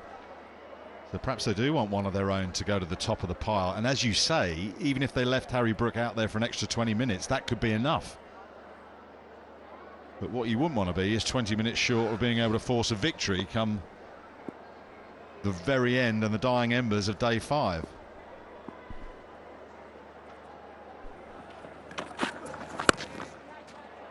Smith swings away leg side. It's another chance for a catch, and almost brilliantly taken. We've seen 2 easy chances go down today for Pakistan, but this is hard to fault. This was a superb effort in the deep, rather like Chris Wokes for England in the first innings of this game. Almost pulled off an excellent boundary catch. Yeah, he's fielded magnificently. Herrera is the 12th man, is the sub there. Didn't know where he was in relation to the boundary, then throwing the ball back into play and just slipping and inches away from another grab. But terrific athleticism. He's indicating, I think, to the captain that he didn't see the ball straight away.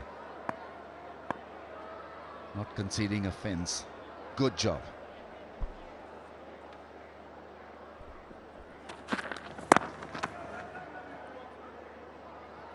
.297.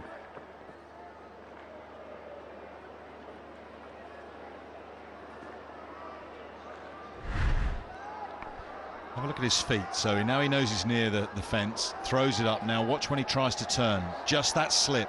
It's that initial slip that means he can't get back to take the second part of the catch. It was brilliant work. It was just that little slip. And this outfield now is quite dry and sandy. I think that's why he lost his footing.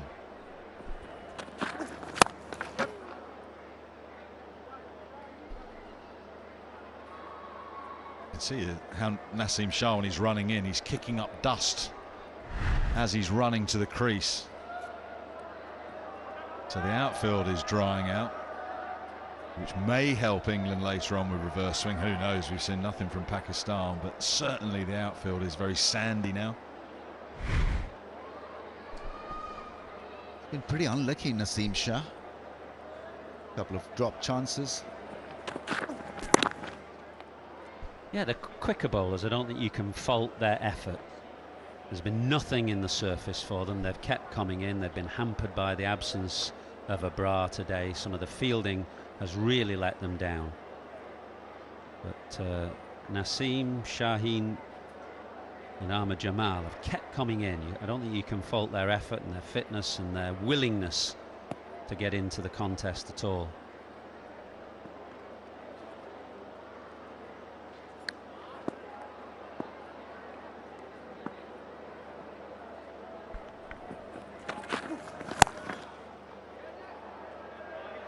Smith has got a bit of a license here, and he's a dangerous man with a license. 767 for 4, the highest Test match innings now in Pakistan. And England are not stopping. They'll continue to play like this. A lead of maybe 300 plus. 211 runs they lead by right now. Brook can get a 400 if he continues to bat till the end of the session, maybe.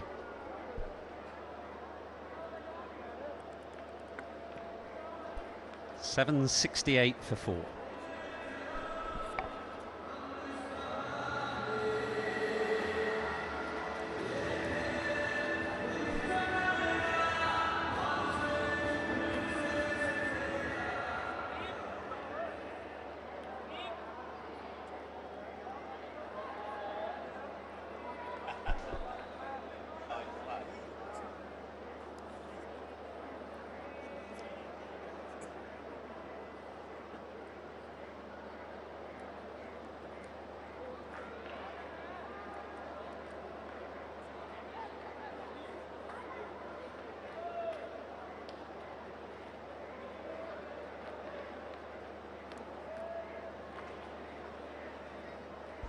Hot afternoon, good time for a cup of tea.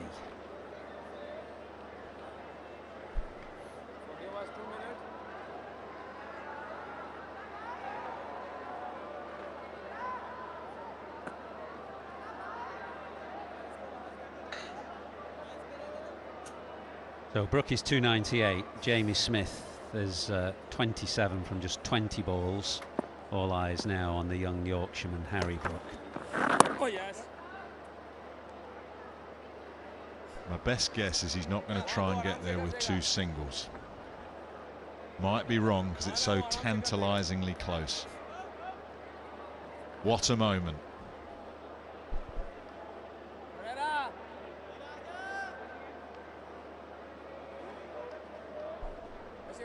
Well, Shahan's going to tempt him. The field is now coming in. There's one fielder out on the cover boundary. There's one at deep, straightish mid-wicket. Everyone else is in. Are they saving one? Yes.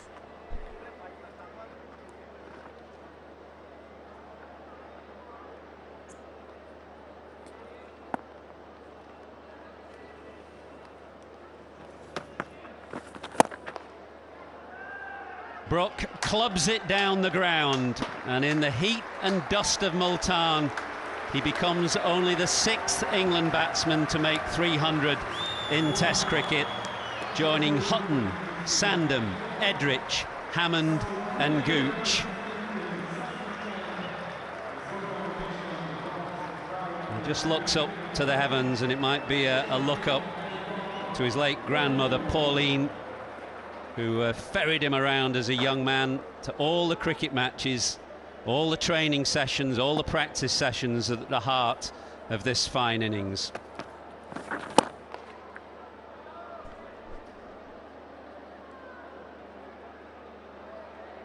Quite a stunning achievement. Forget the pitch. Just look at the achievement again. He just dossed the bat to his teammates. He does not do big celebrations, Harry Brook. That's about as emotional as you'll see him get.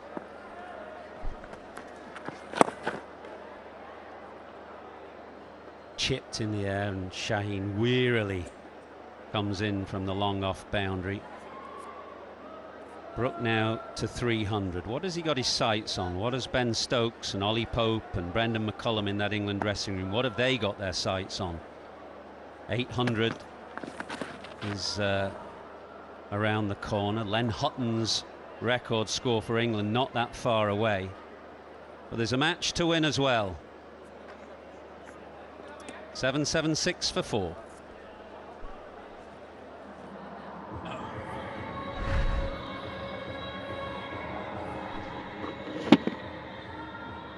Well, he's nailed a few in this innings, and that was perfect timing for the massive milestone. Doesn't do big celebrations, Harry Brook. He's just gone to 300, and it was a simple raise of the helmet, raise of the bat, and a brief hug with his partner Jamie Smith.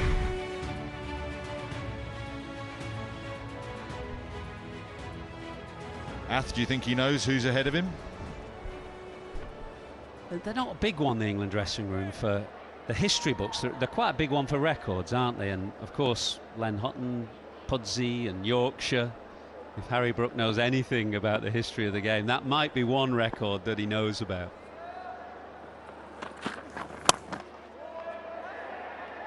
Carved away by Jamie Smith behind square. Right, ignore records. Gooch or Hutton, whoever. We were talking about this at the break. When is the right time for England to declare to try and win this game? England dressing room must have burned a lot of calories, because after every 5 minutes there've been a milestone. It appears that way if you're a Pakistani watching this. They've been relentless. 100, knock to remember.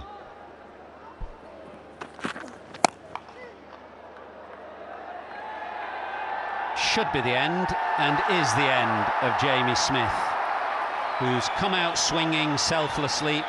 England are well in front of this game now. He had a license to attack. He wasn't going to hang around. He was given a life or two, and in the end hit one catch, or offered one catch too many. Naseem Shah richly deserving this, even though it was a slog, but he richly deserves wickets. Not a bad innings. 31 of just 24. England with a mammoth 779 for 5 at Drinks.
What an incredible scorecard. 78 for Crawley, 84 for Duckett, Root 262, and Harry Brook, a triple hundred, 305. First triple hundred for England in 34 years. Graham Gooch at Lords all those years ago, 1990 against India. Harry Brook against Pakistan in Multan, 305, but nearly a runner ball. Incredible batting. Yeah, the Pakistan has been on the receiving end, but has been a treat to watch these English batsmen bat here in Multan International Stadium, and what a knock. Still there.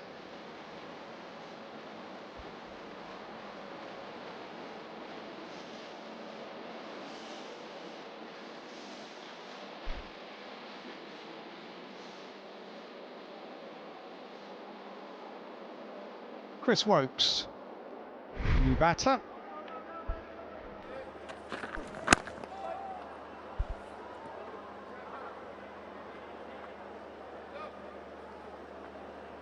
Still some batting to come. Wokes has a Test match 100 at Lords, averaging 26.5. Haas has a couple of first class hundreds. Atkinson has a Test 100 as well, also at Lords, if they are required.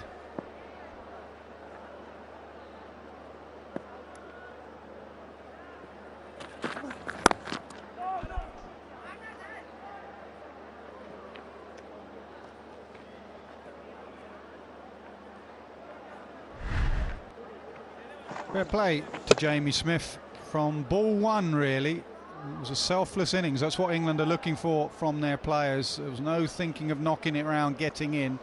Pretty much from ball one. He saw the situation, the game situation, and that's why he's in with the team. Put your foot down. Try and force this declaration as quickly as possible. Outside edge. Any thoughts on the declaration, David? Just before tea to save 10 minutes? A bit early. A bit earlier. Yeah, somewhere around there. I mean, because of the very obvious conditions, yes, you'll feel you need time. You're going to force a win out of this game. But also because things are moving ahead so rapidly. While they're still moving ahead rapidly, that's also very, very good news. And if ever it slows down, then you might bring things to a halt, but it's basically whether or not Brook continues. Short boy may just have caught up with it or got a glove on it, but he'll get through for a run. Rizwan does well. 781 for 5. Highest score in innings in Test match cricket is 952. Any temptation to go past that? I don't think so. I think Stokes and Pope and McCullum will be sitting there and just debating 225 runs ahead and time. David mentioned the time on this flat pitch that you need to get 10 wickets.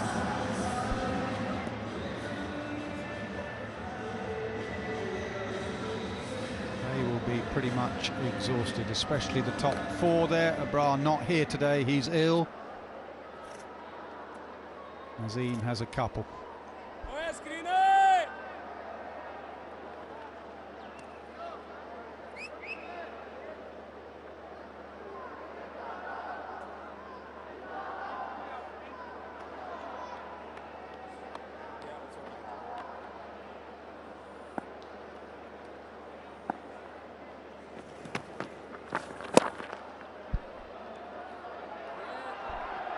Deep mid-wicket, can't stop it off. They've just looked a bit ragged in the last hour or so.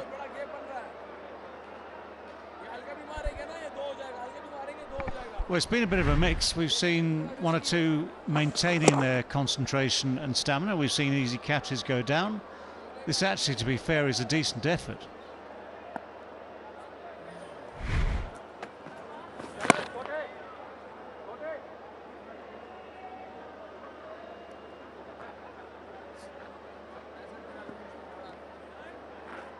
And while admiring the efficiency and brilliance of the batting, I've also been thinking about how long one's ever fielded all those years ago. How long has one spent in the field? A couple of times we spent two days and a session. One against Pakistan, actually 87 at the Oval. Javed Miander got 260.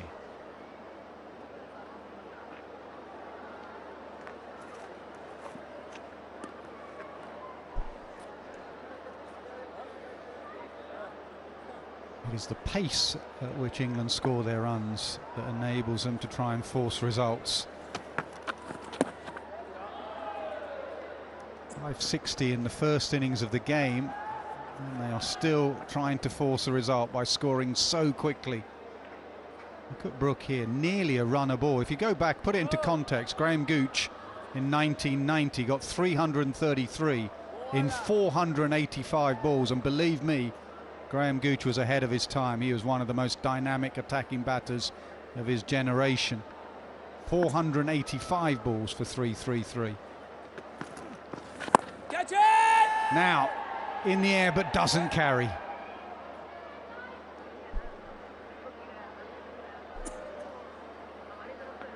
Yeah, this is incredible, isn't it? To go run a ball in Test match cricket. He's such an enterprising batter.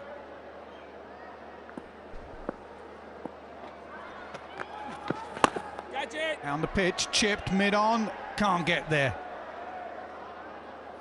The Wokes will keep the strike. It's 7-9-1 for 5.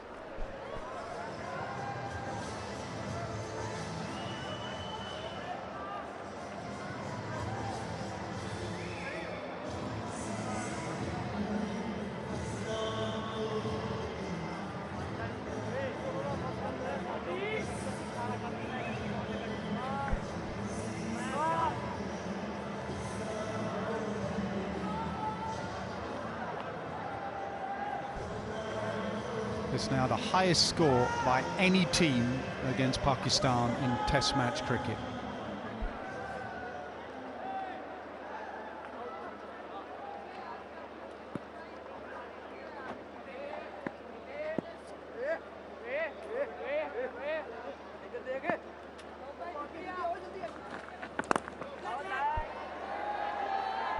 Occasionally Chris Wokes in the past has got out like that. He's played a lovely clip shot straight to the man in the deep. He did it this summer in a test series at home. He nearly did it again there.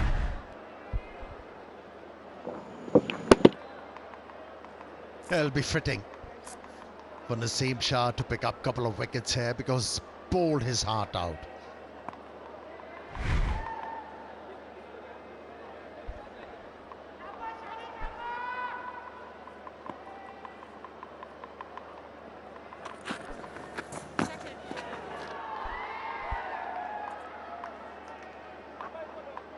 Brooke just asking how high was that. Umpires looked at each other and said no, that was just about fine. Brooke thought it was above head height.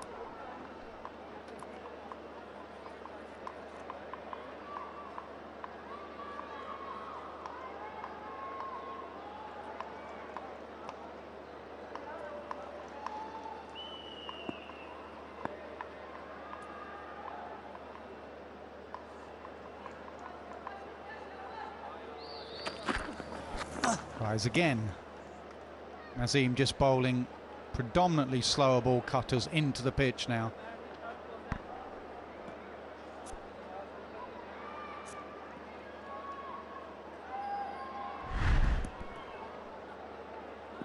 Well, they're both worth the try, as it were.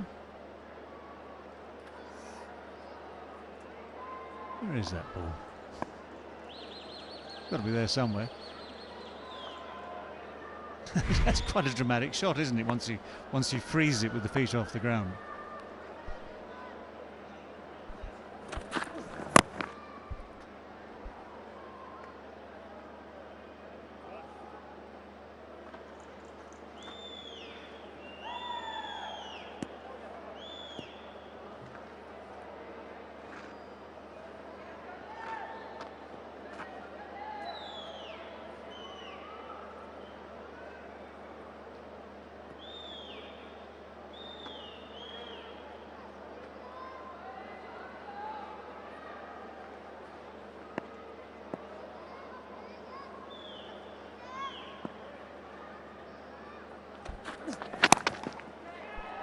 Over the offside. Again, the sweeper has some work to do. Stops the boundary.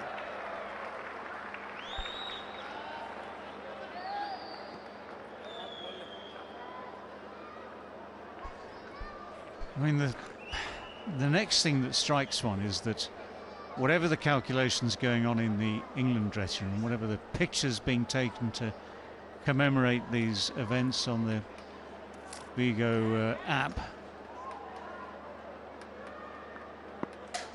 these Pakistani fielders, especially the ones in the sort of top 5 or 6 in the order, got to be thinking about how to approach the next task, which is getting heads down, getting in, getting stuck in. 795 for 5.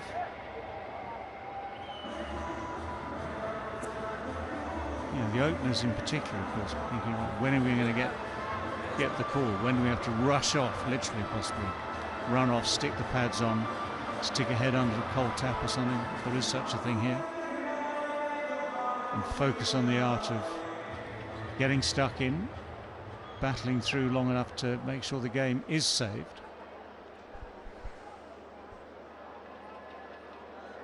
So Harry Brook has gone past John Edrich. Andy Sandham Kingston, Jamaica, 1930. 325 next on his list. And then Graham Gooch. Yeah, furthering your point about the openers, do you think it's a good idea to have Sima Yu bowling at this stage? On the pitch, Wokes fit enough to get back for 2 yet. He's going to have to do the bulk of the running. Harry Brook's gone at the other end. Wokes pushed him. Well, your question about Sima Yu, while he's bowling, he doesn't have to run around the field. Catch it! In the air, top edge, and he goes, Harry Brook. But he has thrilled us with one of the great innings seen on this ground. Utterly brilliant, triple hundred, exhausted, but full of joy. That was quite brilliant. Skill, technique, fitness, concentration. Utterly brilliant. Triple hundred from Brook has ended 317. And he can finally put his feet up for a while. And the approach towards the batting. Incredible. What an effort. A marathon innings of 317 came to an end. It's 797 for 6.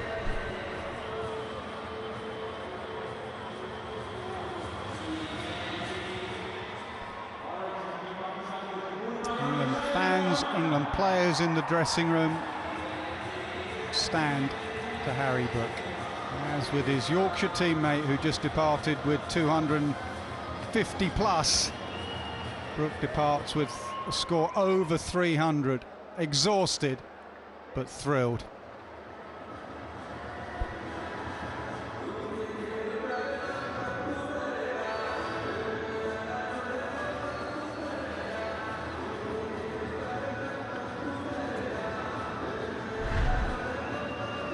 Wickets to be had when bowling down the order. Top edge sweep. No mistake from Sham Masood. Very few mistakes in that innings, that mammoth innings from Harry Brook.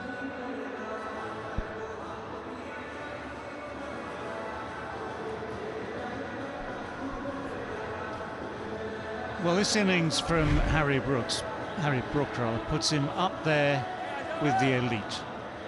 Not just the numbers, but the way he's played, the scoring rates, the ingenuity, you know, the talent on show has been immense.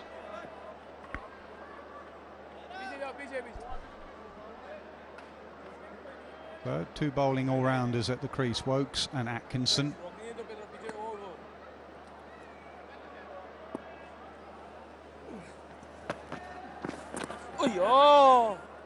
Atkinson off the mark straight away, inside edge. It'll take him a bit of time to pick. Same Ayub, he bowls those little carambols and a little bit of this and a little bit of that. Sweep will come out if you're not picking it.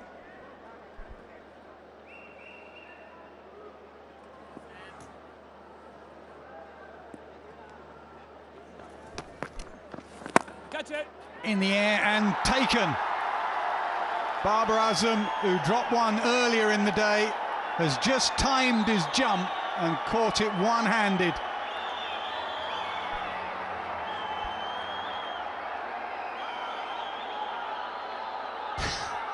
Well, there are ironies everywhere in this game, aren't there? Babar Azam, as you said earlier in the day, dropped an absolute sitter. This he made look very casually easy, just sort of a bit of a gentle stretch to his right.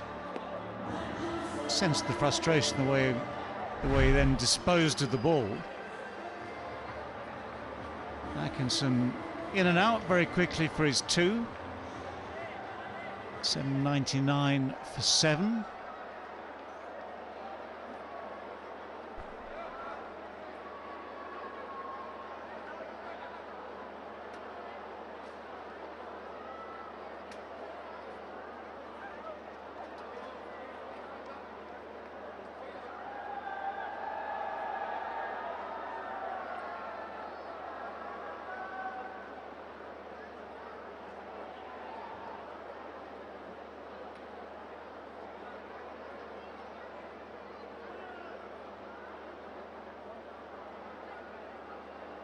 Bryden Carse on Test debut. So his first Test match innings. He has 2 first-class hundreds, as you can see there. An average of 31. So England like to pack their batting deep.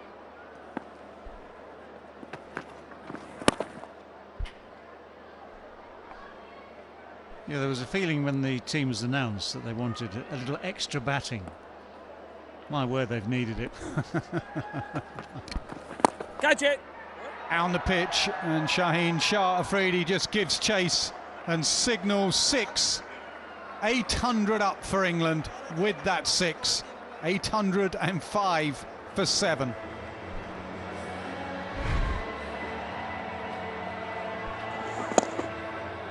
Second ball in Test match cricket, and it went all the way for a 6.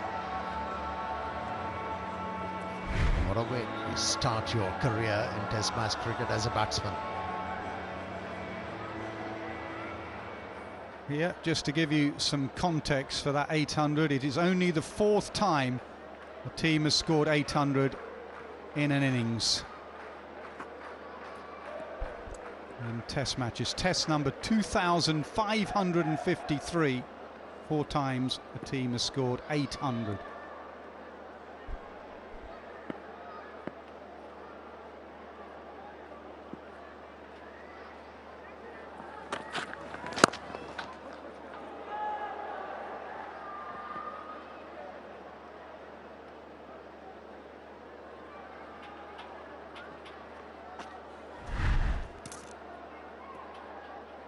Blighted, tried to go over Barber short extra. Barber timed his jump, one-handed.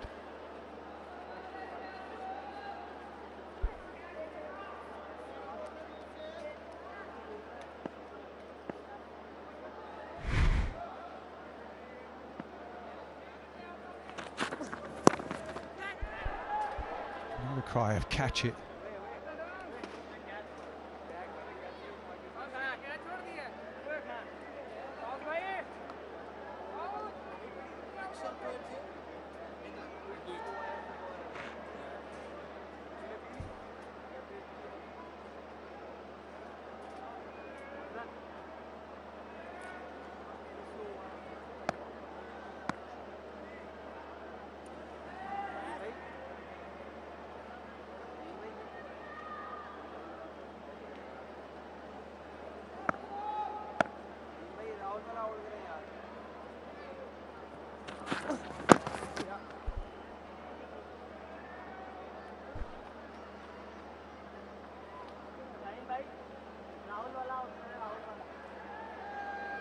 If anyone's short of energy, the sunshine provides plenty of solar power thanks to Inverex.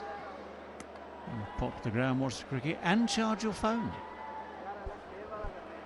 No evidence as yet that Inverex have developed something that can recharge the batteries of fast bowlers after 150 overs in the field. 148.3 it is at the moment.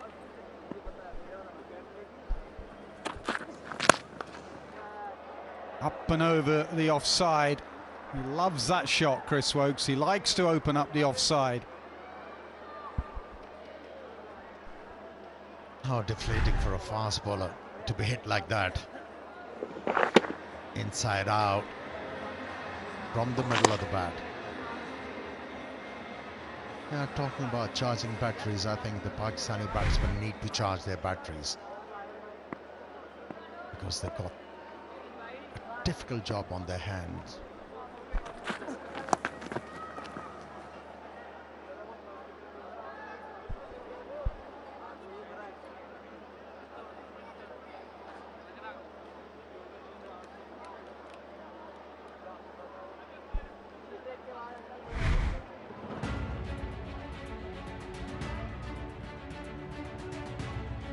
Skipper sees a tired team, a little bit deflated. A couple of catches have gone down, a couple of misfields, but he's got to get them switched on for batting. Still a good surface. Those two know each other well from PSL cricket.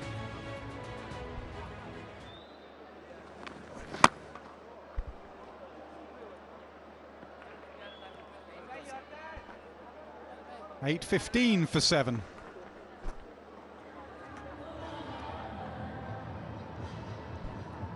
Well, in terms of these calculations, just returning to that thing, the lead is now, what, 259. Just remember also, if for instance, that scenario arises where England do somehow get amongst the wickets, and, for instance, Pakistan start to edge ahead, get into profit again, you can also knock off runs quickly at the end of the game. So it's just a question of when you're best placed to make runs quickly. And at the moment, the way, for instance, Wokes is playing and Cass, that one blow for 6, they're still making good progress.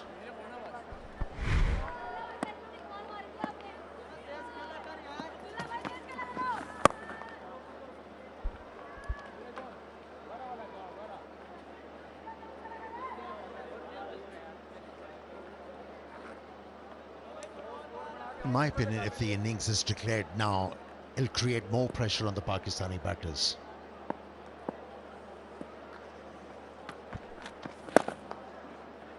This time past Babar Azam's right hand.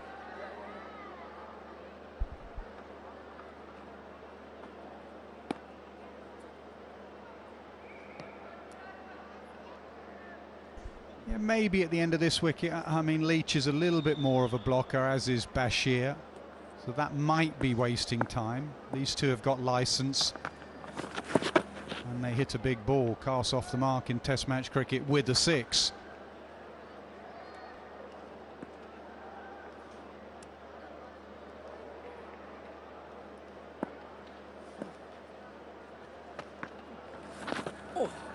Bit of spin there. I don't think there was any kind of bat on it. We'll have a look, but a bit of dust and a bit of spin. All eyes will be on the umpire. And it is given as byes. England will enjoy that because it means there's a genuine bit of turn there, and it should be on day 4 before tea.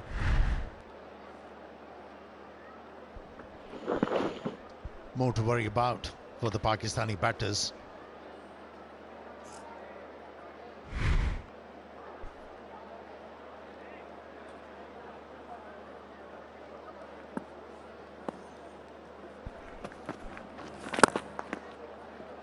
Hard. I think he got a boot on it. Skipper's in his whites. Declaration, I reckon, not too far away.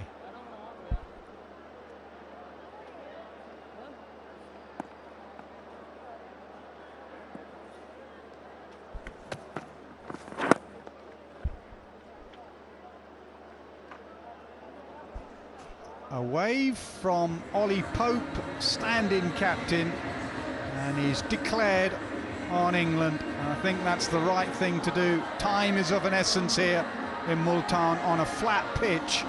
England need as much time as possible to take 10 more wickets. That was hard work for Pakistan and their captain.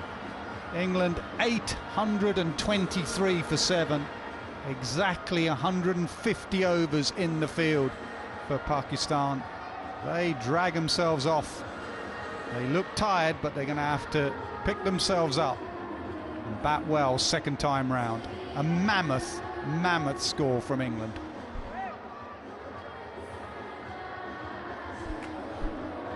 What a card that is to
to maybe get a nick, maybe get one to stay low. And again, Pakistan batting under pressure after having posted a fairly large first innings score. Abdullah Shafiq, Saim Ayub didn't get many in the first innings. Abdullah Shafiq on the back of 100 in that first innings, but have to start again. Tired legs in the field for so long. Test match been pretty long. Saim Ayub, just his fourth game. You need to concentrate hard, need to make sure that he firstly gets to tee, and secondly just build on making the big score. This pitch is still very good for batting, but it's just the pressure of being behind in the test match. We witnessed history. It's been very interesting watch, a watch that you'd be privileged to with the batting that England showed us. Abdullah Shafiq 100 in the first innings, back in form. He's a very classy player, but he needs to be on the money straight away. Concentration, fitness levels, they'll be tested because you've been in the field for a long time. Now you need to just make sure that the new ball doesn't trouble you or doesn't trouble Pakistan. So Chris Wokes with the new ball. That is the test of test match cricket.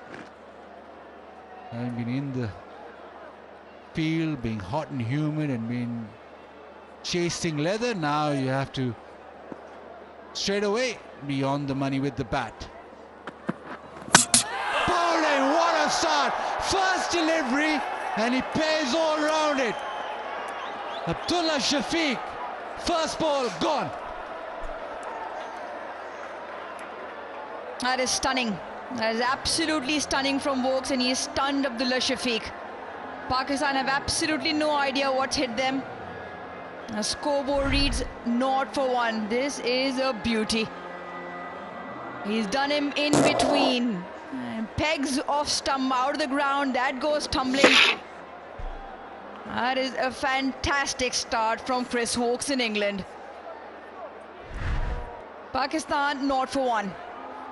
Abdullah Shafiq walks back bamboozled.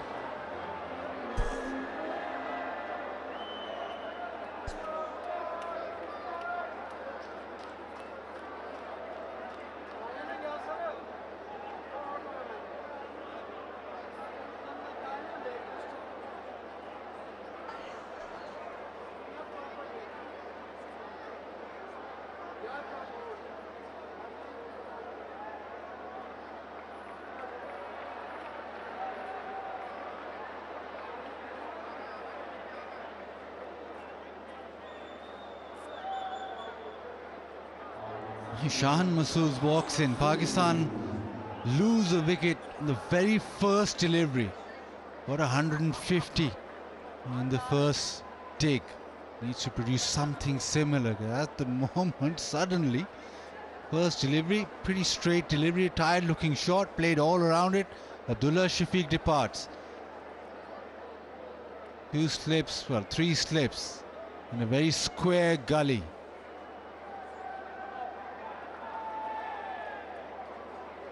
Wokes again. Beats him, seams away, everything's happening. That is a tired shot. Well, you mentioned it, Bazid. It's a mental and physical test here now for Pakistan.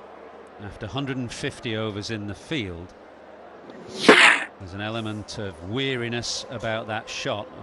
Darted back a little bit, but it's not a ball that an opening batter should be missing by that much with that little movement. And for Shahan Masood, who's just had his brain frazzled by England's bowling batters, he's now got to switch on and show some leadership.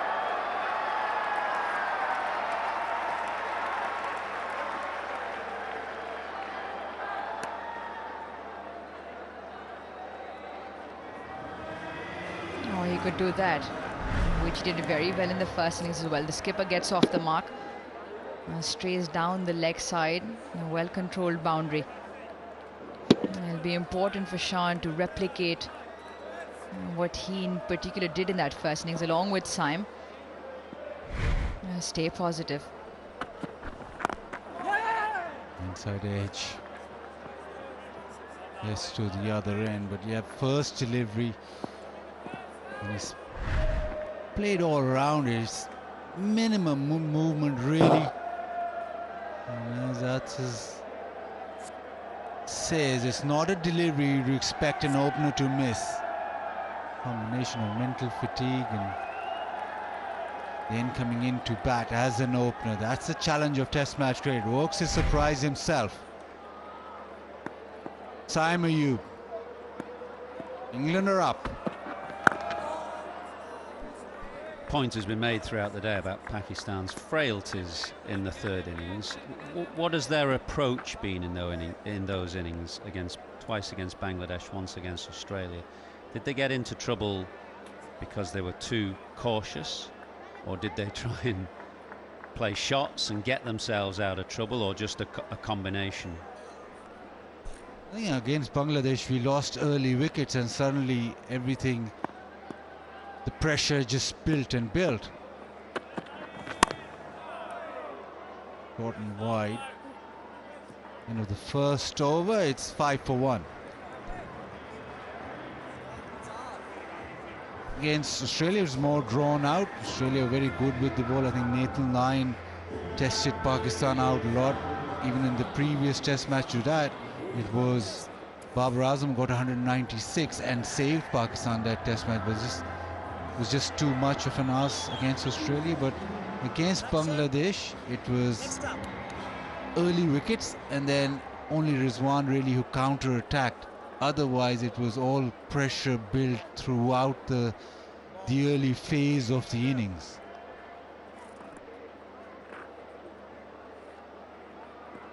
Yeah, pressure built, just causing a lot of poor shot selection, really. It was more Pakistan bring their own downfall. Yes, there was periods of good bowling, but as Baz mentions, early wickets. A similar story here so far. Pakistan 5 for 1. It was a similar situation in both the test matches. We were left with 10 overs. And slightly, obviously, later in the piece that we got, Pakistan got to bat. They were 23 for 1 in that first test match as they went out. And that third innings only managed to bat 55 overs, were bowled out for 146. Second test match sent the night watchman out, who was also gone along with one of the openers, and were 9 for 2 in the 4 overs overnight.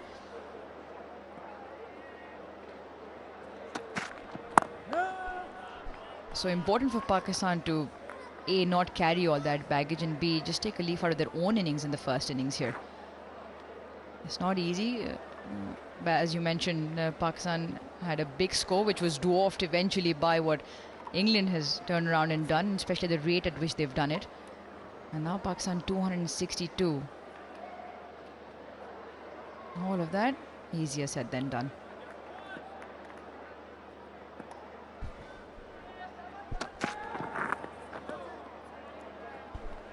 But in all of that, there still remains that 22 yard, which is still a very good batting track, and that's something that Pakistan can derive a lot of confidence from. And they talk about that intent, which is obviously a different interpretation to each. Shan says they want to play that positive brand of cricket. This is the time to do it. And he needs to lead by example again. And they do have a very good batting lineup and depth in it as well, Pakistan. In the air, oh, almost. Folks with the outstretched hand just couldn't pull it in. Tough chance, but you can see from the reaction of Chris Woakes that he's disappointed he didn't cling on.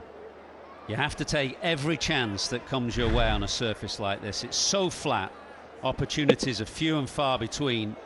Here's Shan Masood driving on the up a little early, and Woakes got a hand to the ball and almost hauled it down.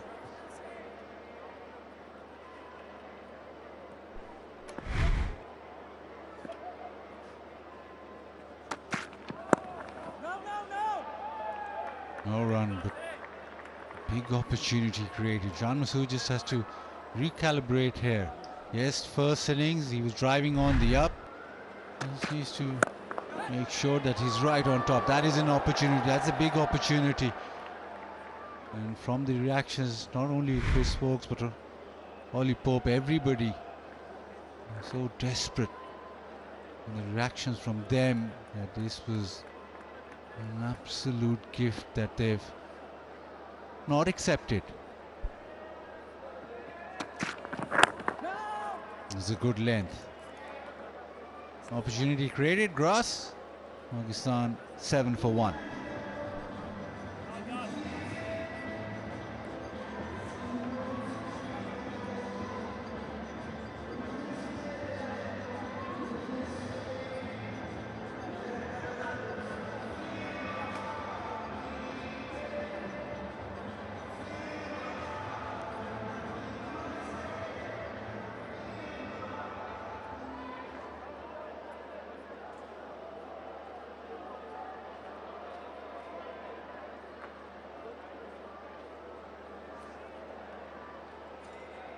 Pakistan already having lost a wicket.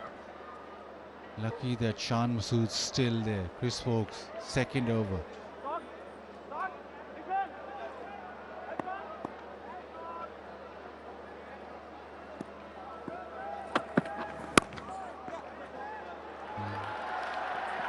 Outside half off the bat, couple of runs, and that'll get Saim Ayub off the mark.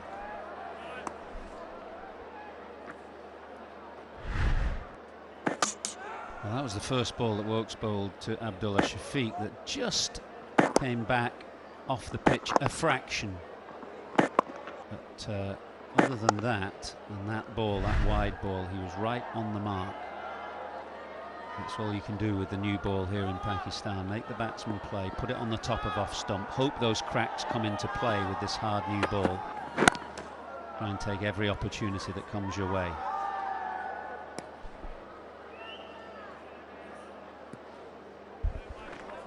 And the previous series was a test for Saim. Broke onto the scene in the shortest version in the PSL. Likes to pick up everything off his legs, likes to play his shots. So in Bangladesh showed a little bit of more temperament. Played out passages of play with the new ball, left well. And once he got his eye and started to play his strokes. So he got a couple of 50s in that innings. And once again, this will be a test for him. Leg slip now comes in. Now works with the change of angle around the wicket.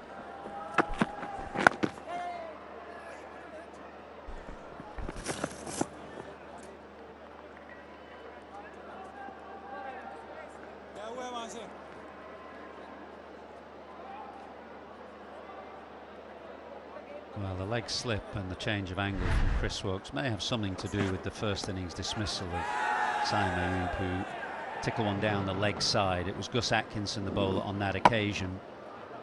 And he found a little bit of extra bounce from this surface. Ball that flicked the glove on the way through to Smith. So England may go at Saim Ayub around that rib cage line. On the up, oh, another one. Would you believe it? That's the second in 2 overs. Atkinson at cover. He's returned the favour.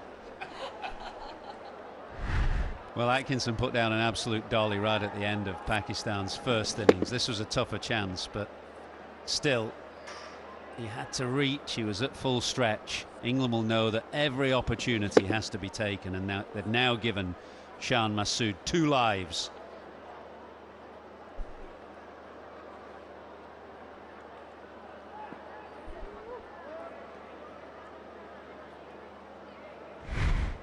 Shan Masood drive on the up again.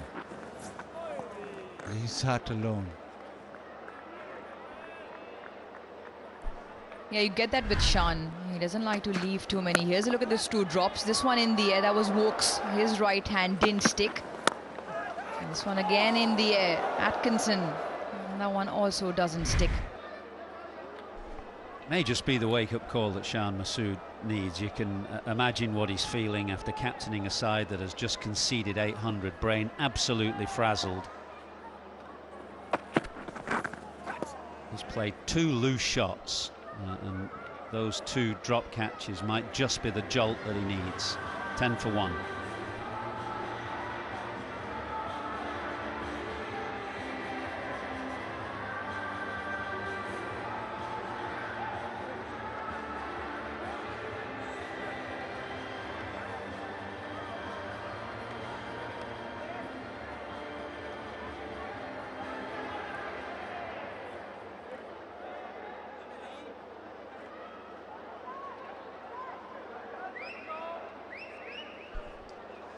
By 56 plays 8:23.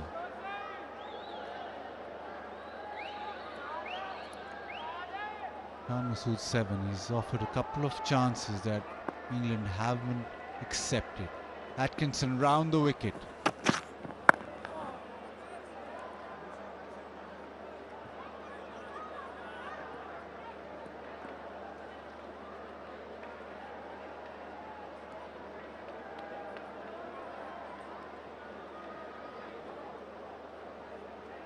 Wade round the wicket with the new ball, attacking the stumps.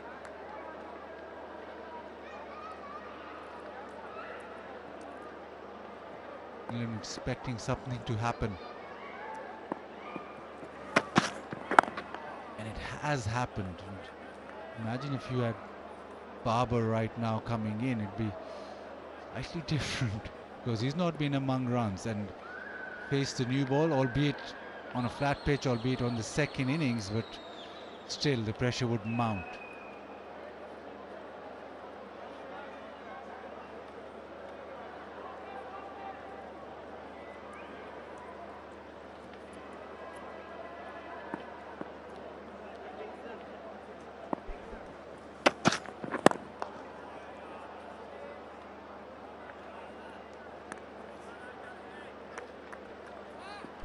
You talk about Sean and obviously his brain all over the place with what's already transpired. Now already has 2 lives, but his natural game is to go after the ball. He doesn't like to leave a lot, and especially the challenges just outside his off stump. A lot of the times there's not the width to play the ball square. He's very strong square on the offside. Also likes to drive, so the channel across him could be very interesting.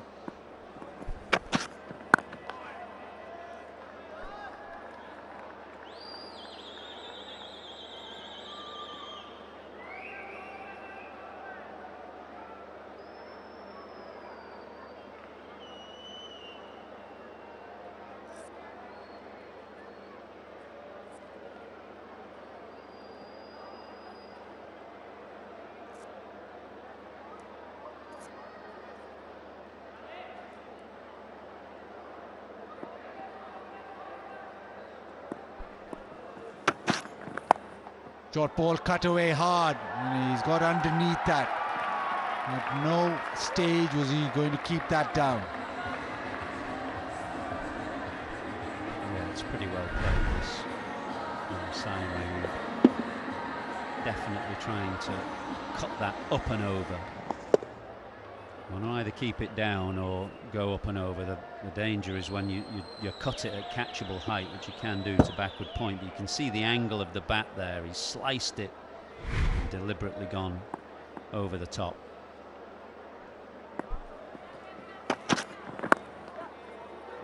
Hands at leg side, he wants 2.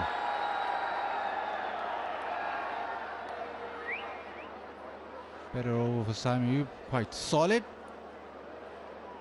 Pakistan 16 for 1.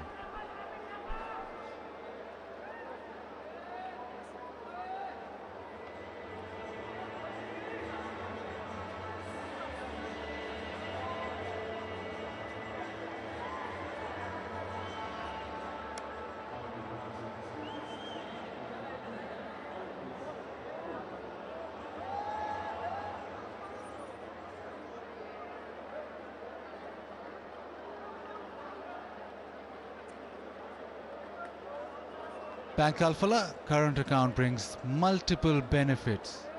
Bank Alphala, the way forward.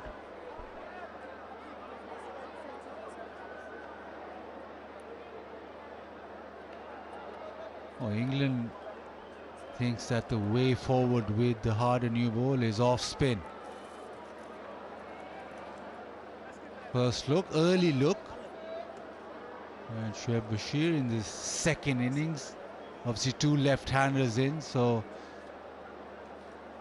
that might have just pushed Ollie Pope to bring him on. So short leg, a silly mid-off, and a slip. No man out.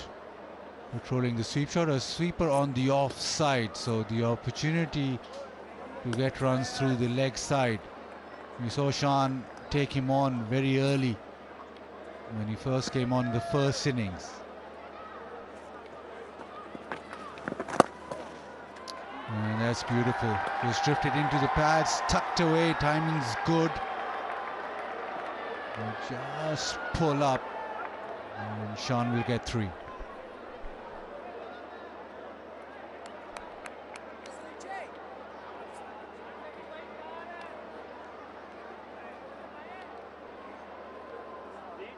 Well, it's often said of Joe Root that he's a humble man and a team player.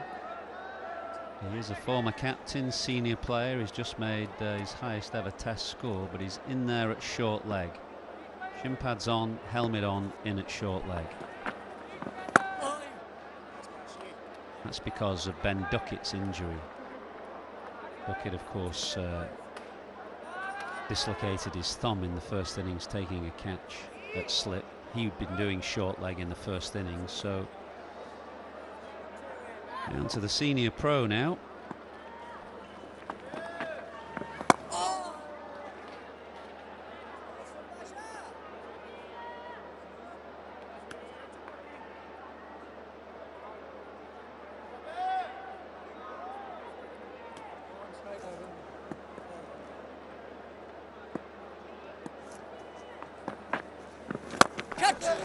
Oh, goes down the ground. Simon Ayub's been aggressive so far, and he's made sure that he did well over mid-on. Yeah, this is good from Simon Ayub, not allowing Shoaib Bashir to settle into a rhythm. Slightly fuller pitched, and Simon Ayub decides to give it the straight back pass. They did the counter-attack to Shoaib Bashir in that first spell he bowled in that first innings. 6 overs, 42 is Abdullah Shafiq, and in particular Shan Masood, who almost batted him out of the attack. It's important for him to make a better comeback here. Shoaib Bashir, for Pakistan, I think they will continue to look to attack him.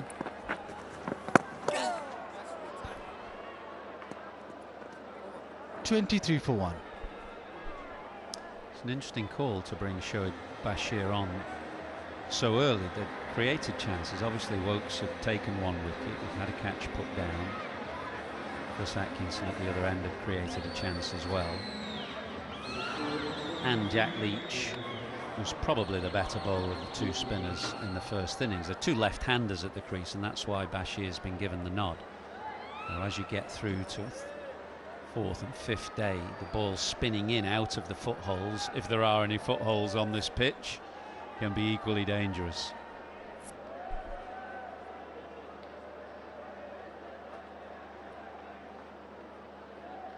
Atkinson round the wicket to Shan, leg slip in place. It was a huge appeal, maybe just got across too far, but that's what they're aiming for, something into the stumps, attack the front pad, the LBW, the bold. And around the wicket allows Atkinson especially to attack the stumps. Yeah, trying that same plan, that of Saim Ayub with the angle now into Shan, trying to bring leg slip into play.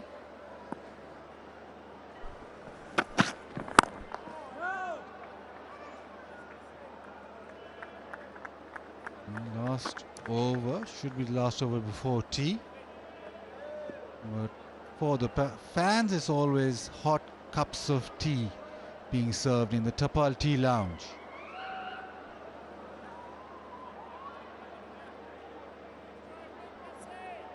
4 deliveries till tea.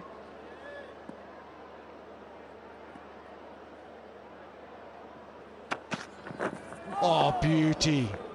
He just held up slightly from round the way, just straightened a little bit.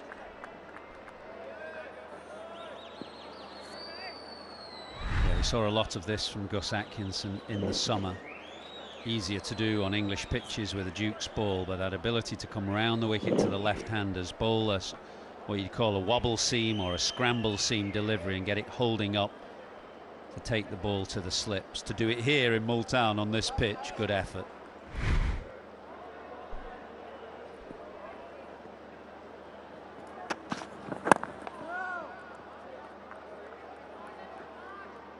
Just a feeling that once you get through the new ball, the hard ball, it tends to just get slightly easier. So important for England. That was the one that just straightened slightly. Important for England to make use of it. The harder ball will exaggerate a little bit of seam movement and also exaggerate a little bit of indifferent bounce. As it goes softer, it slightly becomes easier.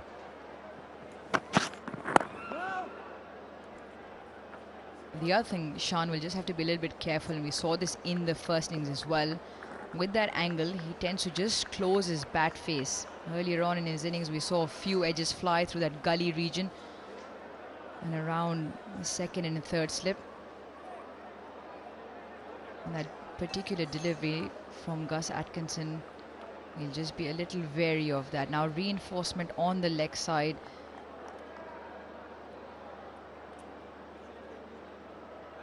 A leg gully comes in.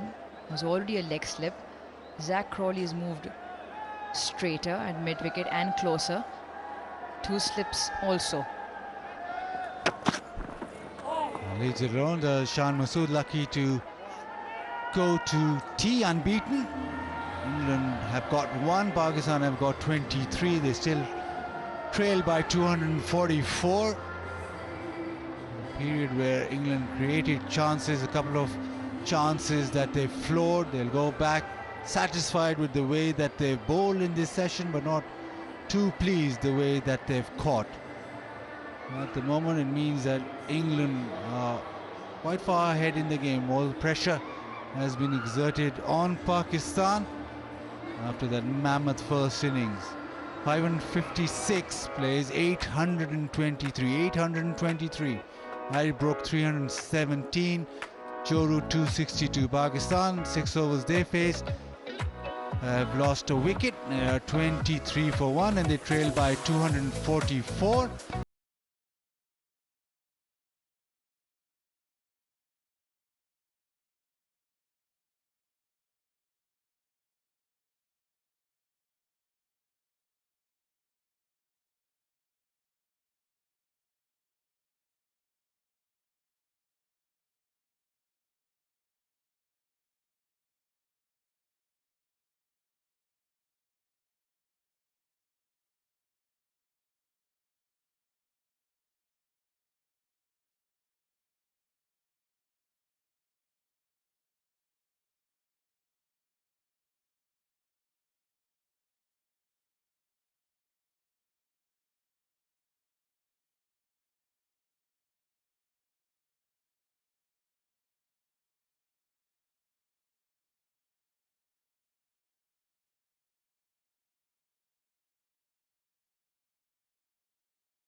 Welcome back to post-tea session with England firmly positioned in this test match, firmly on the saddle. Pakistan's 556 is looking minuscule compared to what England achieved with the bat. 823 for the loss of 7, and in response Pakistan with a jittery 23 for the loss of 1. Trailed by 244. Abdullah Shafiq, a very lazy shot, really, feet not moving, and missed a straight ball, kept just a wee bit low, nothing more than that. But batting as if he was in a trance. Missed a straight ball, playing from the crease, and that off stump uprooted. Drop chances, Shan Masood there driving on the up, dropped it cover, then dropped it point.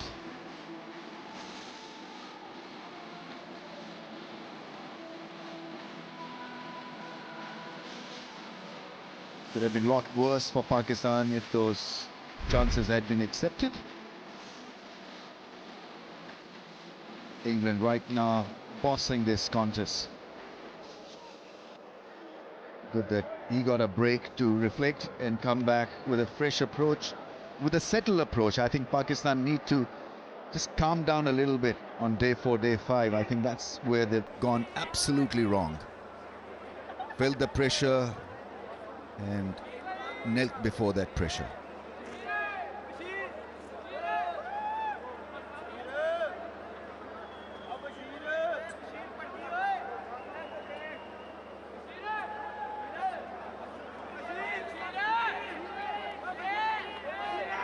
These are still very, very good batting conditions.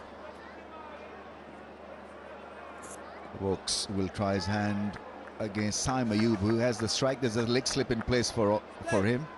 Remember, he got out in the first innings, choked down the leg side.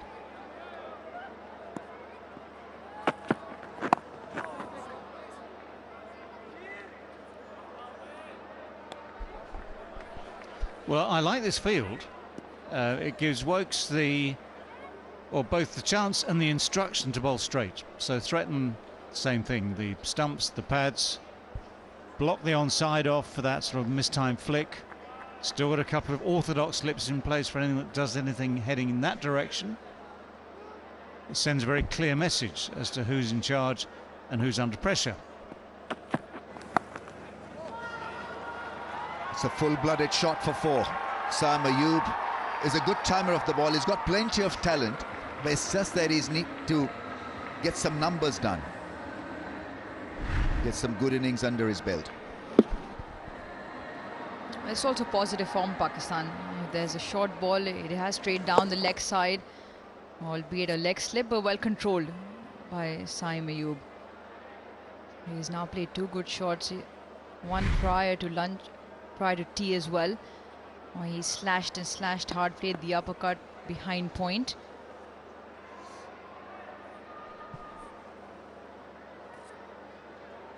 Leg slip's gone a bit squarer. I think you're better off pitching the ball up to Saim Ayub rather than short, because he likes the short ball. Yeah, I agree. If anything's going to happen, good length is good length. It's as simple as that. And we saw from the shot he's just played that if anything is slightly off that length and slightly off that line, well, his approach is going to be exactly what we saw, positive enough. And it's one of those things we would say a million times.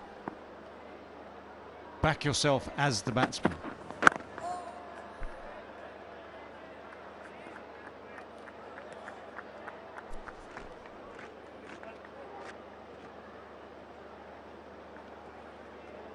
Most Pakistani batsmen play from the crease, and that's been a worrying point.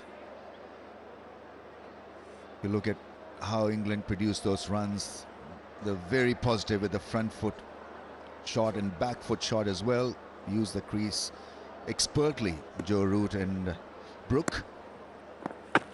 But most of these Pakistani batsmen want to just play from the crease.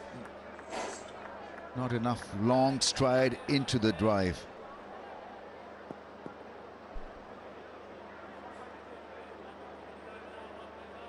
Yeah, Vasim, they've got 4 men on that leg side in that ring, and because he likes to play that ball off his legs, whether it's in front of square or the pickup shot behind. We saw 2 English wickets also go down with nicely timed strokes, the first 2 in that area.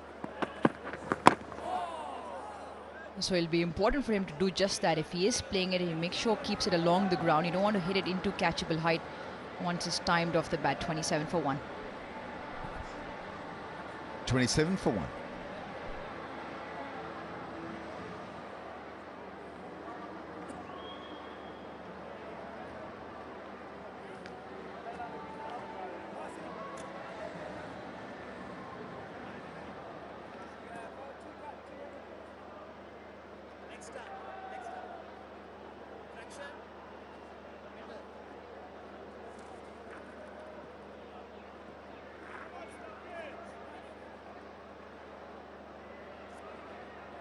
So Pakistan will have to find that right balance where they're looking to score runs and also making sure that they do not falter and lose wickets. It's about partnership, it's about showing intent and being reasonably aggressive and not losing it completely. It's again a timid shot. You didn't see that from most of the England batters. They're very firm with what they wanted to do. On the other end, Pakistan, that could be one reason why the third or the fourth innings have not really worked for Pakistan. It's just that everything changes for them with regard to technique and mental setup.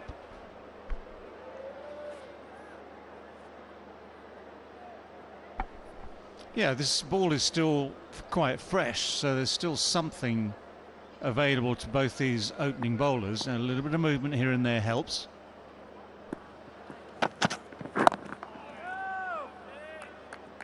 And if you're at the top of the order, be it 1, 2 or 3, obviously number 1 went in a hurry. If you're at the top of the order, you are entitled to be watchful. They're not exactly the top of the order when it comes to teams batting average in second innings. Pakistan dumped there at the end. 7 matches, an average of 17.03. Is that per wicket? Per wicket? That's not good enough in the second innings, Pakistan, this year.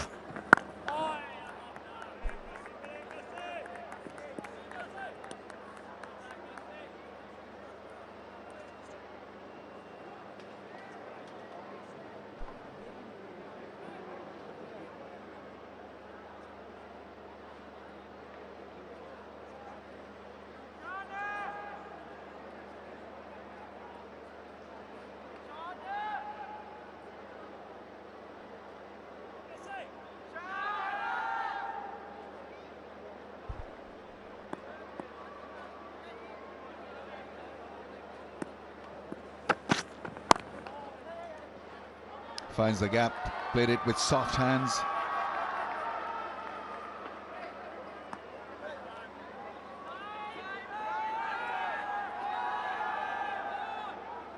So I think still looking to find the best medium to suit his batting style in Test cricket.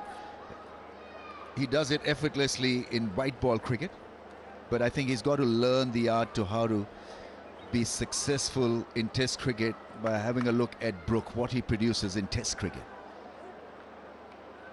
So just look after your technique, develop a bit of cricket batting intellect.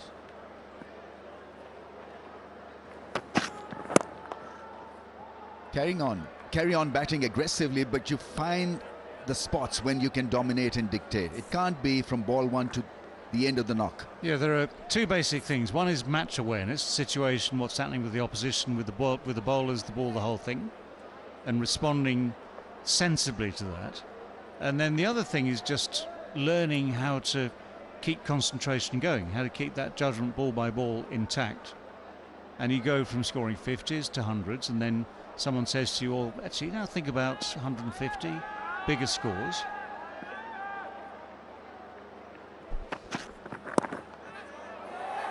Gone, soft dismissal. Shan Masood there, just poking his bat at that line.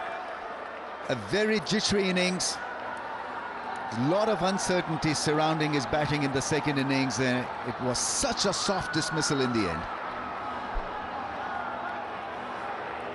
Yeah, the change of pace as well. And Shan Masood just stood in disbelief because he's hung his bat out there and it is lobbed ever so slightly and simply to Zach Crawley. He did get 2 chances. This one, the simplest of them all. Shan Masood goes for 11. Pakistan now 29 for 2.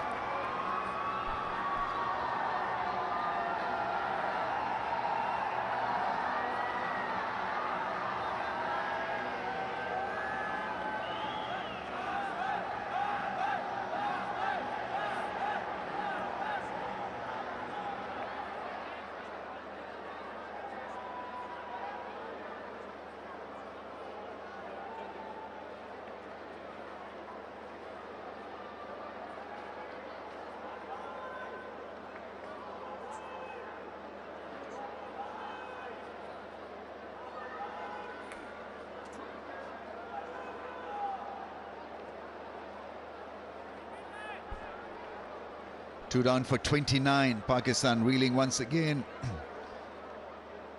In the third innings, Babar Azam, he needs to get some runs. 3,992 runs. 8 more to get to 4,000. His best was against Australia. What a great knock that was. To draw a losing test match. The situation, it's pretty similar here. He'll be tested by England though, mentally and technically.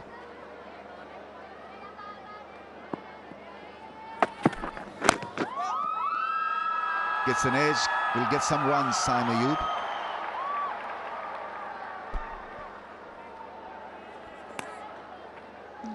You were talking about Saim Ayub earlier. Made his T20 debut in 2023. He'll want to look away, the Pakistan skipper. The field was set, the ploy was there. An excellent and very clever bowling by Gus Atkinson.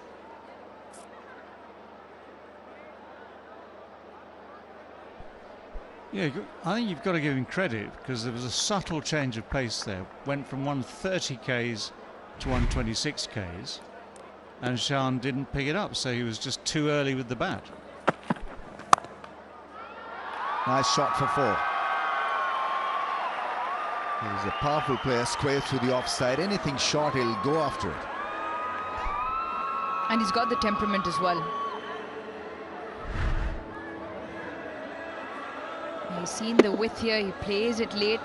And there are fielders behind square in that point region, but he finds the gap. Only made his debut in 2024 in Australia, so it's only his 4th game. Saim Ayub has been given that difficult job of opening the innings as a test batter.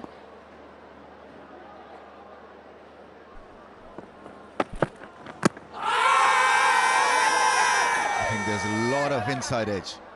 A lot of edge. I think this probably will be given as runs. I heard a woody sound, a bat sound.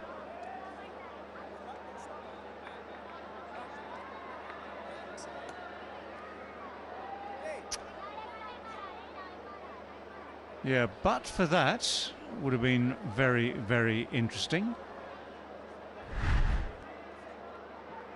Just highlights the importance, actually, for Wokes to be targeting the stumps. We saw the wide run dispatched with impunity. So for Wokes, that little striving to be just that little bit more consistent would bring potential dividends.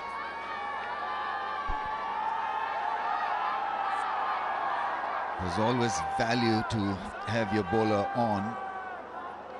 Was dismissed a particular batsman in the first innings, and Babar Azam was completely done in by Wokes with a lovely outswinger and then followed it up with a great in-dipper to wrap him in front of the stumps.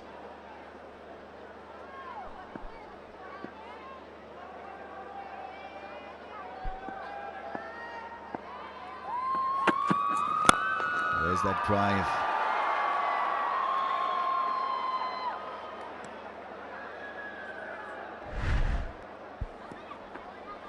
Played it in an awkward fashion. I mean, you've got to be just a little bit more side on when you're playing that. Big inside edge saved him. You don't want to be stuck in between. With that angle that Wokes is bowling, in particular to that left-hander from around the wicket and targeting the stumps. Now to Babar Azam with the 2 slips.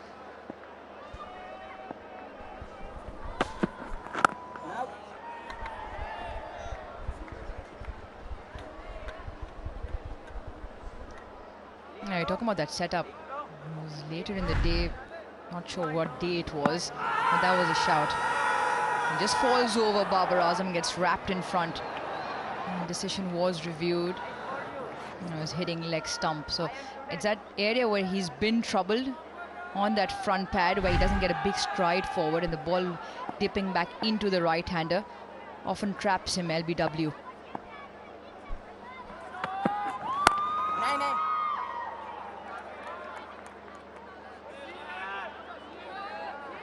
9 done, 2 down for 36.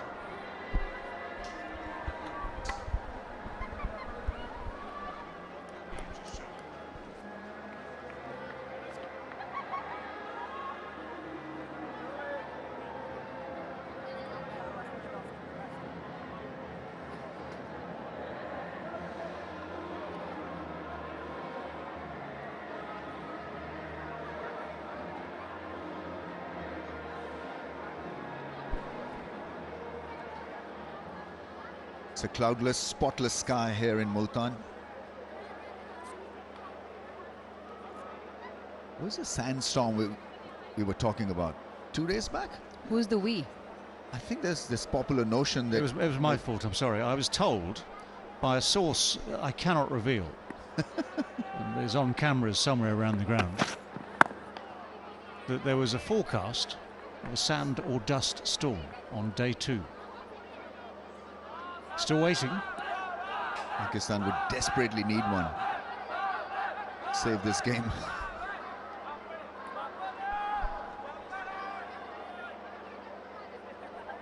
Yeah, similar field continues for Saim Ayub as well. The 2 men very close to each other. Mid-wicket for, again, that similar dismissal to Shan Masood. Slip and gully also.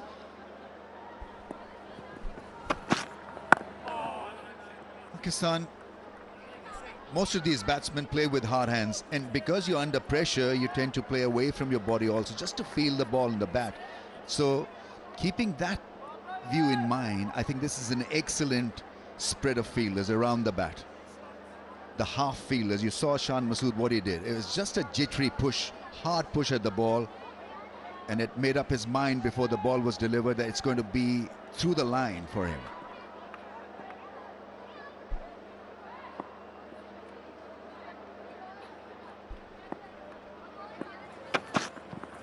Oh, that must have hit one of the cracks. A cracking delivery.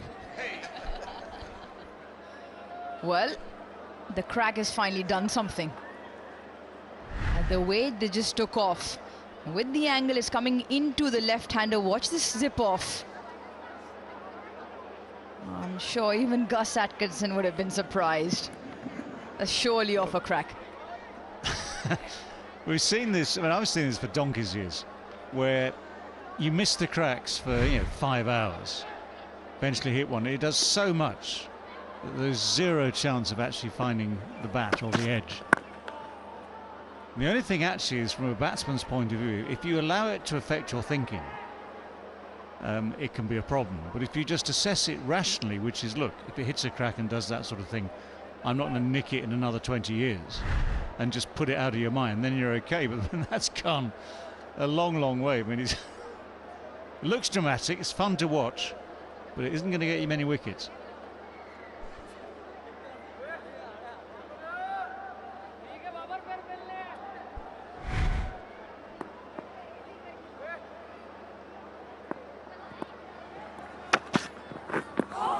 Oh, wider of the stumps and narrowly missing the stumps.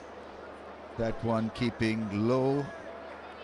That is what Pope and company would be hoping. Couple to stay low and hit the stumps or get the better leg before rolling his fingers over that one. Once again, the strategy is to slacken the pace. Yes, well, Bob, I mean, this is much more dangerous. One that keeps low like this and is still trying to target the stumps, so close to those stumps. That's much more dangerous than the one that goes sideways.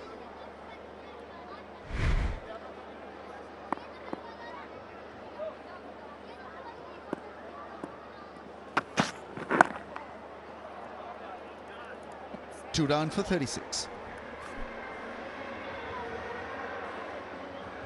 Well, just thinking about Babar Azam, we showed you the dismissal in the first innings, where that front leg is basically in front of sort of middle and off. Misses it there. Just checking to see where he was at the end of that last over, where that front leg is just a tiny little bit more middle to middle leg. So it's a minute difference, but it allows him to get batter on ball. I still feel that England would be targeting that front pad. They'll be looking to bowl up. Yeah, playing across in the first innings, and today off the back foot, a lot more calmer and in control, Babar Azam.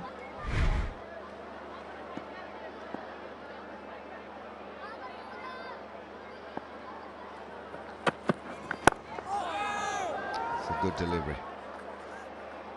Nice and full walks. Inverix Solar Energy Corner, great facility for the fans. Now you can charge your mobile phones or tablets through Inverix solar panel.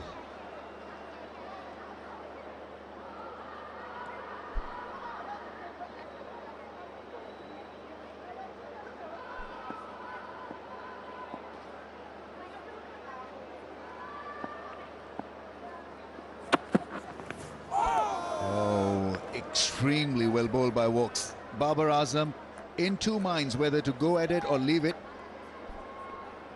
It did a little snake. It's just happened a little bit more now. Just comes back in. And in the end, Babar Azam can call it a fantastic leave. Look at Joe Root. Slips. Have a look at his reaction. Just last couple of overs. One's left off the surface and zipped away. One hasn't bounced. One's just cracked and come back in.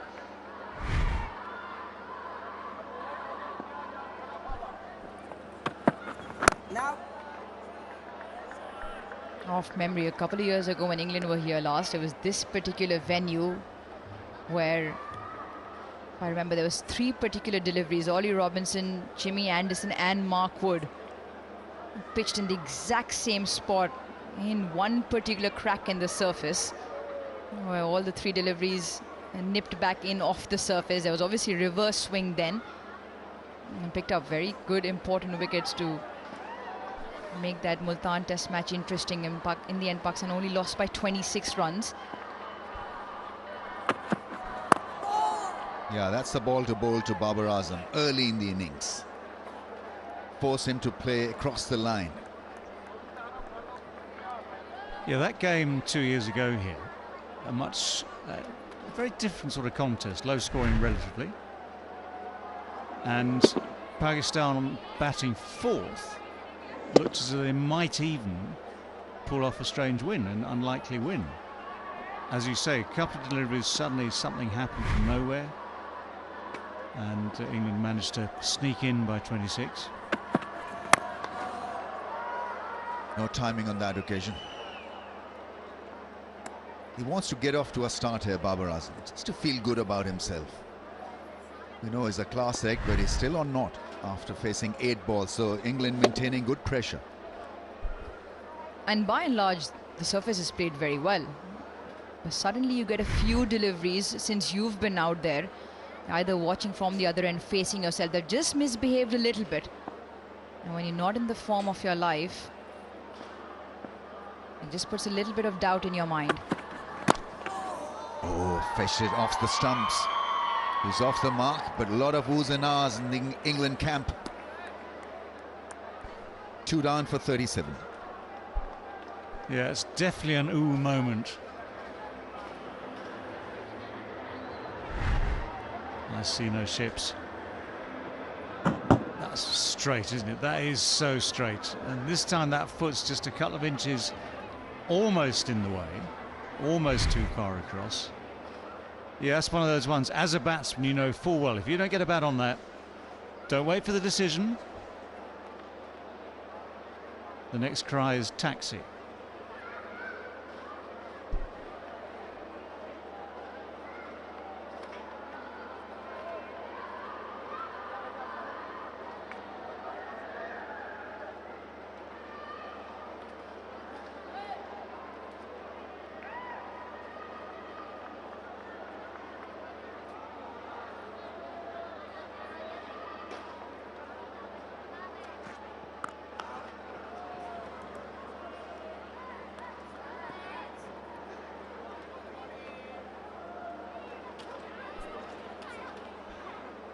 It's important.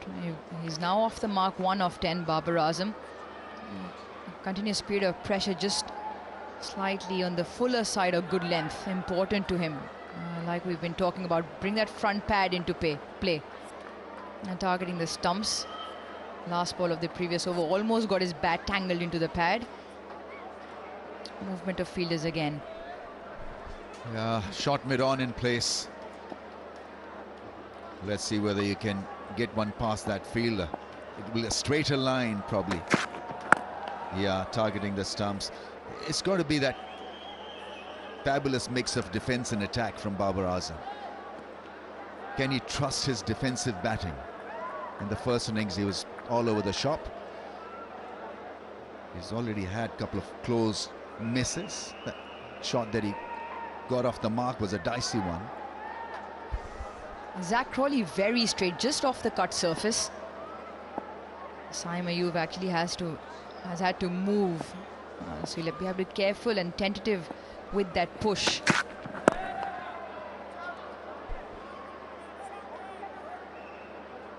That's a good shot in the end.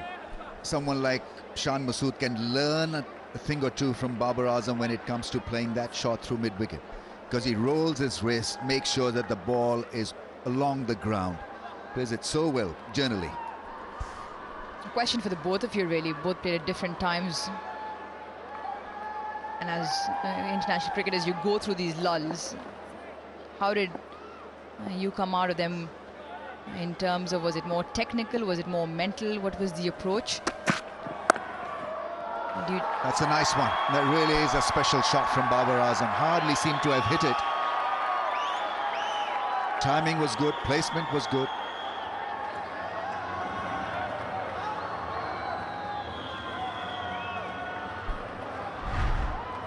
Yeah, once you start to find your timing, and in your heads the message comes through that actually this is starting to feel a bit better. Yeah, it's a slow process sometimes, but it just gives you that little extra something to say, actually, yes, this could be a good day rather than just yet another problematic day.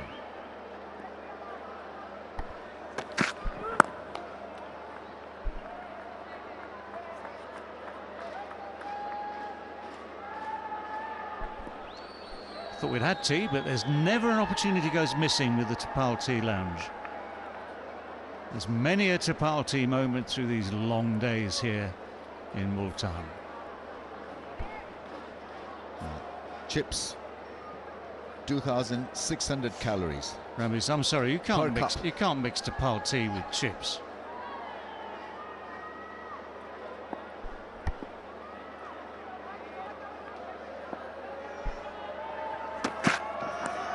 Edge and gone, caught behind. Babar Azam once again leaves early. His exit is going to absolutely hamper this knock, this innings from Pakistan.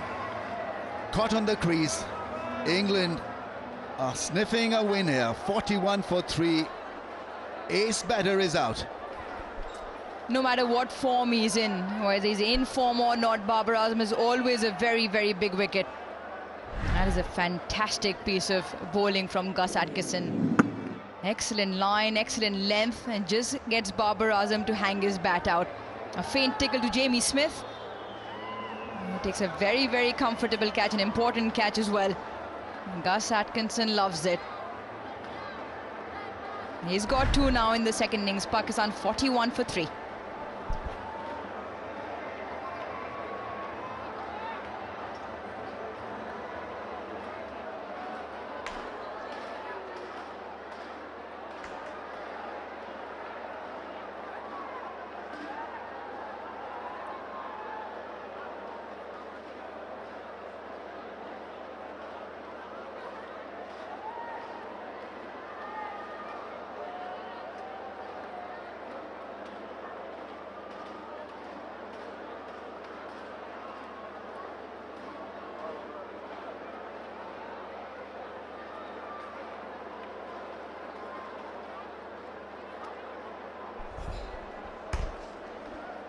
Saud Shakil comes in and his side are in big bother.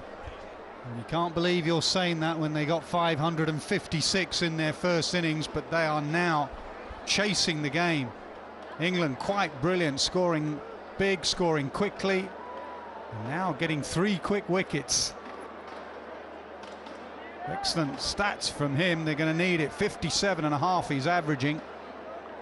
Player a spin, but the challenge at the moment are England seamers running up and hitting the cracks hard, and just for the first time in the test match getting some sideways movement.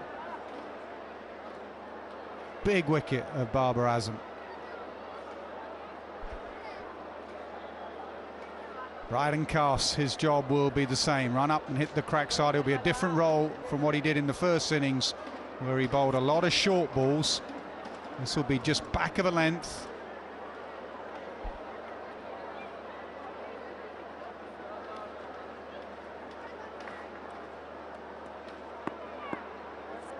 Slip in a gully, 2 men catching, leg side and a leg slip. In the air, mid-off, duck it, can he get there? He can, brilliant. Brilliant catch, a very ordinary shot. Saeem Ayub has hit it straight up in the air. This is a collapse from Pakistan, 41 for 4. The demons have returned. Third innings, pressure on. Yeah, Jason Gillespie, well, that notebook is filling up quickly. This is a very ordinary shot, short of a length. He's trying to, I don't know, trying to go over cover, ends up just hitting it up in the air. That's a very good catch, running back from Duckett. England well on their way. Pakistan head down. Saeem Ayub out for 25, 41 for 4.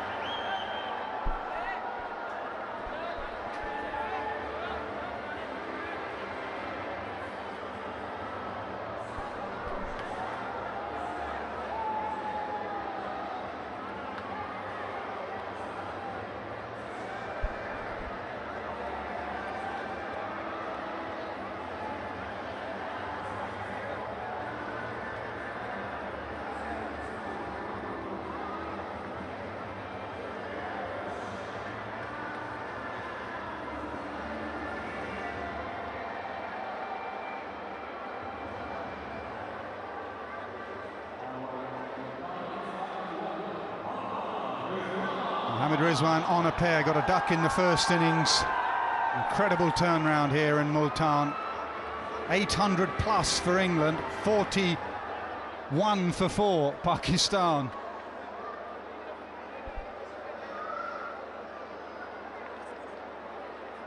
Well, it's a statistical collapse. It's a mental collapse as well, particularly that last wicket. Full credit to England, they've been excellent. Atkinson leading the way, really, after that first wicket from Wokes, banging out an immaculate line and length. Bit of a brain fade for wicket number 4, and now Rizwan, who will want to play with freedom, want to counter punch. Is he brave enough? Does the situation allow him to play as he wants? Well, he is a street fighter. We showed some second innings stats yesterday, and who were top of those second innings stats?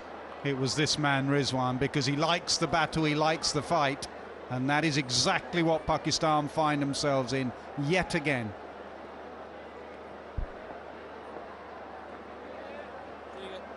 Two wickets and 2 balls for England.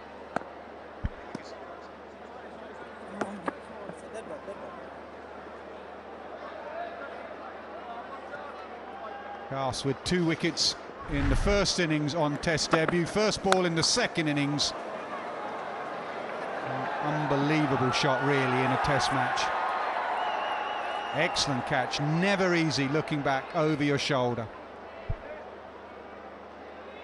Yeah, talk all you want about the shot, and it's obviously a bad one. You can see what he was trying to do, carve it over point, but that is fabulous out cricket from Ben Duckett.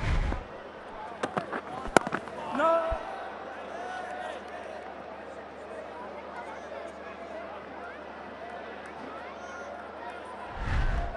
Well, he may not be in the greatest of nick. You can talk all you want about that, but that is a prized wicket for England, and it's absolutely mint from Atkinson. Perfect line and length, that little bit of away movement, precious movement on this pitch, and it's a feather through to Jamie Smith.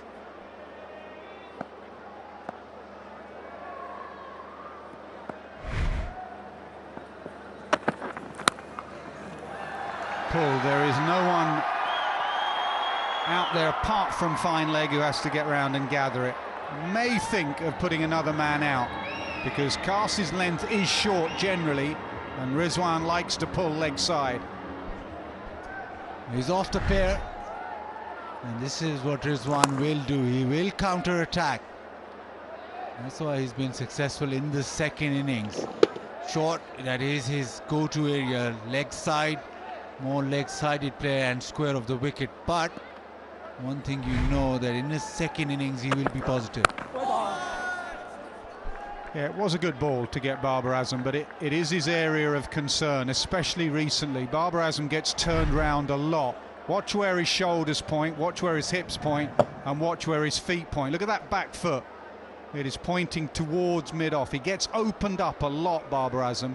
And when you get opened up, the only thing you can do, your hands follow your hips, and then you just curtain rail your hands towards the ball and you edge it.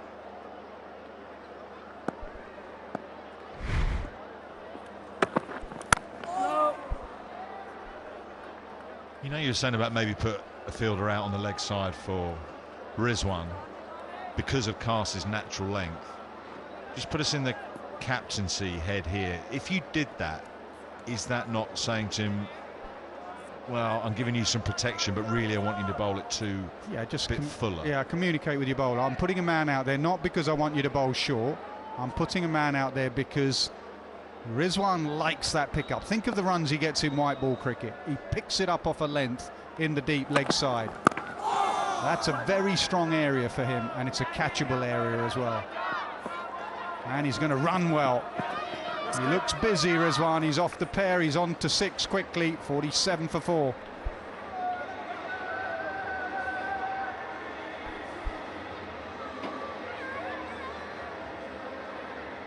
Well, I just showed you Barber off the back foot and how he gets turned round. Watch his hips and watch his feet, and then watch Root. You try and stay beside the ball and play it as late as possible. Root much more leg side of the ball, not getting turned round.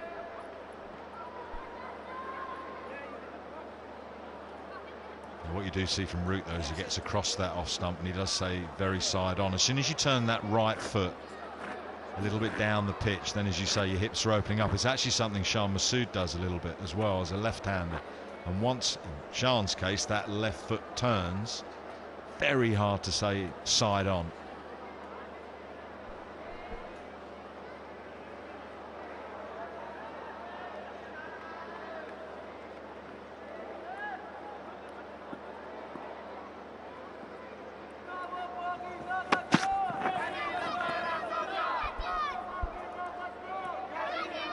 Question here is, if that back foot doesn't move, then you get into a slight bit of trouble. Babar stands very still, so once the ball goes off the length, he's not really going, that back foot is not really gone back at all, so it has to move somewhere, and that's why he opens up.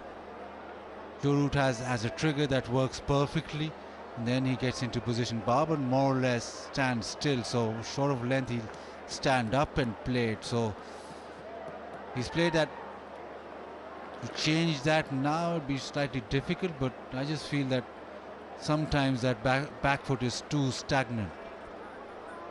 Short leg comes in. I think it's Root again, having done all the batting. He's now, as he was before tea, got pads and helmet on.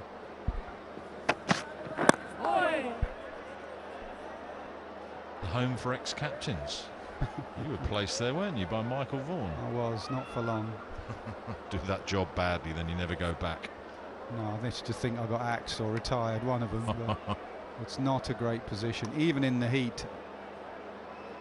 The worst position when someone is sweeping or slog sweeping to a spinner. The heat, having batted for 2 days, Joe Root, helmet back on.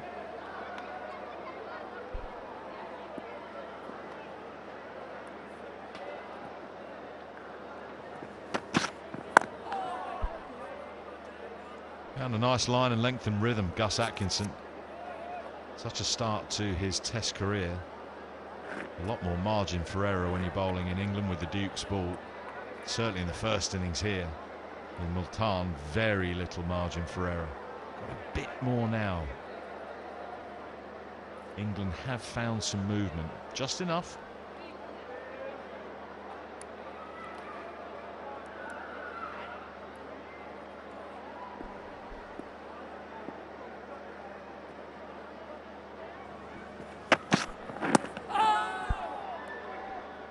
They've also tried to hit those cracks a bit harder than Pakistan seamers did, with the exception of Nazim Shah. We did a good little package of late last night with a new ball.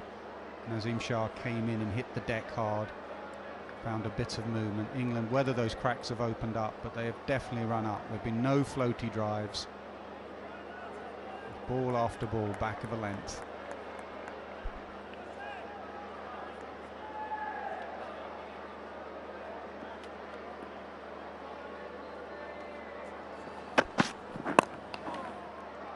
Pass through to short leg.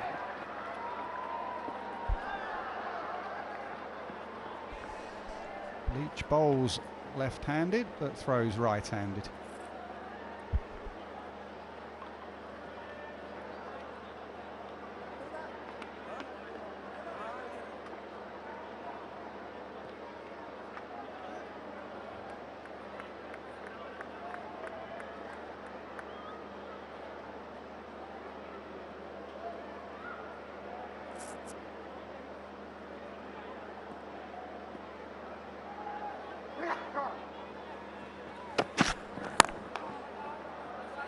Good fielding.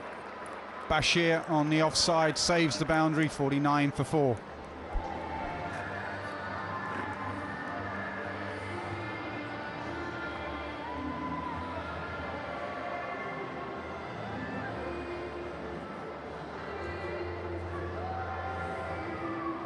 Comments about the form of the Pakistan men's Test team of late, and with the scoreboard reading 49 for 4, it'll be a pretty quiet sort of place. All been in dressing rooms like that when things are going wrong, and it's you sort of walking on eggshells a bit. It's where England are very good actually since the McCullum-Stokes partnership has come into play. They won't let it be too despondent. Pakistan have got to think positively, and I agree with you, Nas. Rizwan is a street fighter, and he will try and put a bit back at the England bowlers. First ball of the second innings, full, little bit of nip back from Chris Wokes. Mental tiredness perhaps also for Shan as he chipped that to Zach Crawley, turning the bat face too quickly on Gus Atkinson. Perfect line and length from Atkinson again, as Babar Azam got turned round, and then a very unusual shot, trying to carve it over point or extra cover. Duckett taking an excellent outfield catch.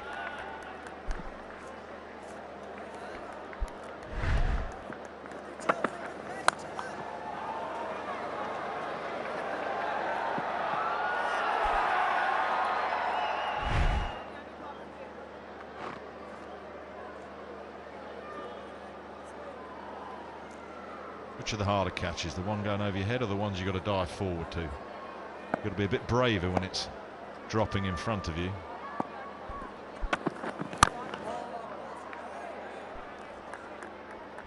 I think maybe that one from Duckett going over your head. The ones in the deep, when they hit flat and you have to dive forward, I think they're probably harder, but at cover or mid-wicket, diving forward's not an issue. Made it look easy, Ben Duckett. Obviously completely recovered from that thumb injury. He got dislocated his thumb. That was that first wicket.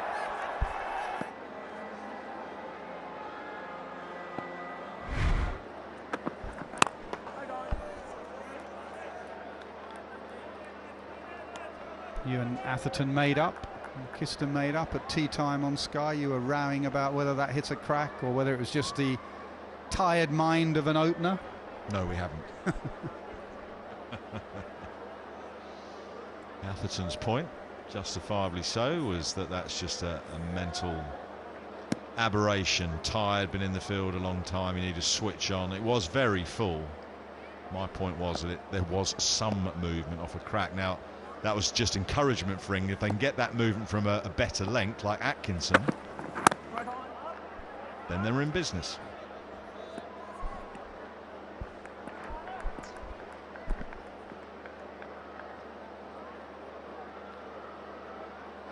J. Dot, the official styling partner.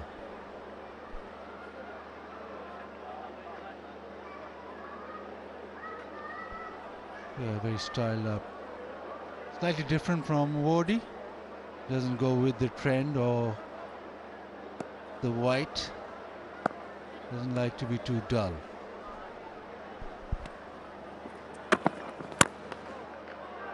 He's going to be positive. Mohammad Rizwan, his body language is of a man who wants to put bat to ball. He'll take 3, he'll keep the strike. 50 up for Pakistan, 52 for 4.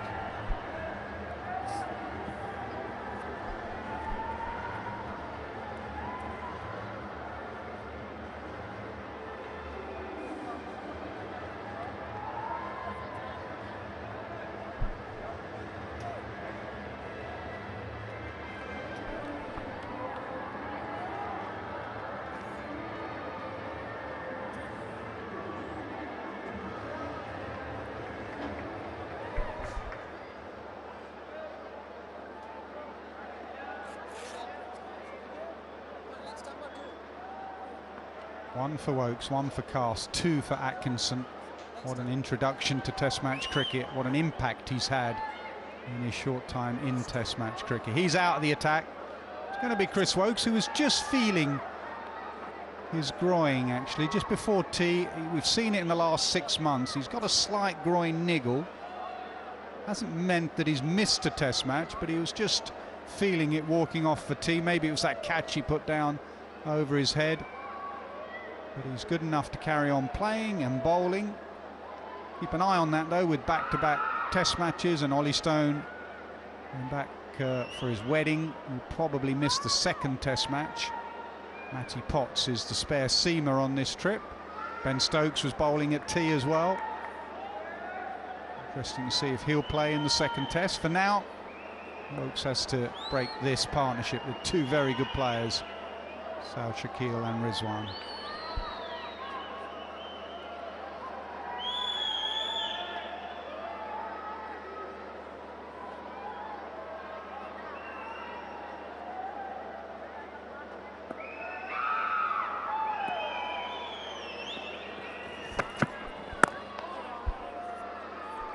Pakistan in the second innings, we've talked about this at length, how they've struggled in the second innings. Now, in that situation, you lose a wicket on the very first ball, and that dressing room goes, here we go again, and all those demons come back. It's quite a situation where you're not being able to stop that for what now, past year or so. They've not been able to get out of that rut.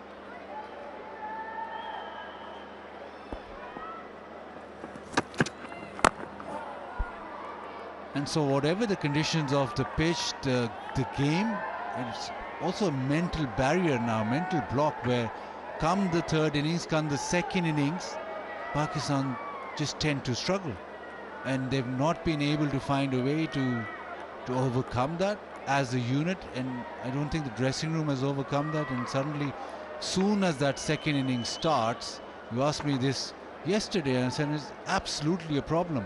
Whatever lead England get, that second innings is absolutely a problem.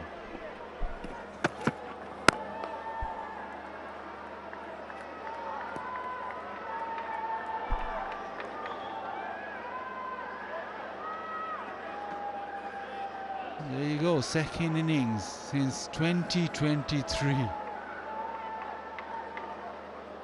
Bottom, rock bottom.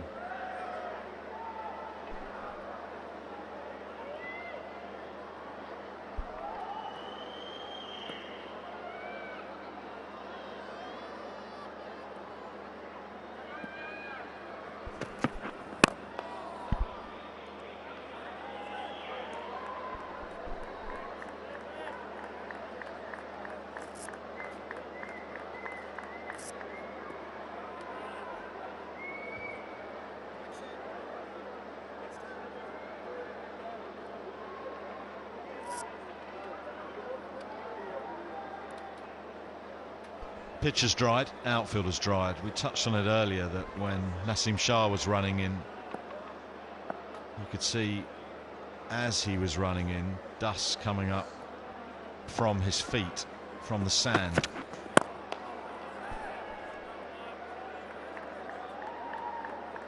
A couple of things that does to a bowler, having spoken at length about it actually this summer with Stuart Broad, is it tires your legs because you're not getting the same sort of traction, and therefore you're not taking quite the same amount of momentum to the crease, and you feel like you're having to push it. So, as you mentioned, Nas, back-to-back tests is actually back-to-back-to-back tests, isn't it? Woakes managed to get through the English summer with that sort of schedule. This is a heavier outfield because of the sand. Good from Woakes, a maiden. Good from Rizwan, 52 for 4. There's a slightly bigger gap between the second test here in Multan and Rawalpindi. Obviously a travel day. 19th it should finish here. 24th the third and final test starts in Pindi. 3-day gap, 12th, 13th, 14th in Multan. Also what it takes out of you this test match as a fast bowler. The spinners will be fine.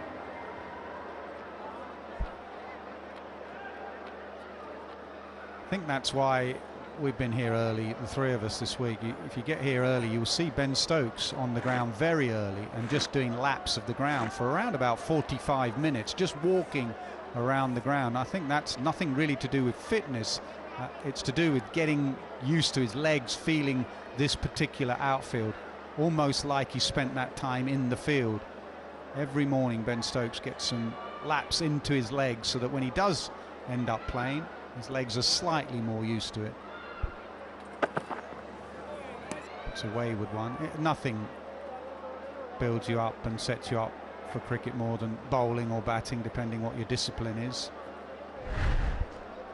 But every morning, this is actually him.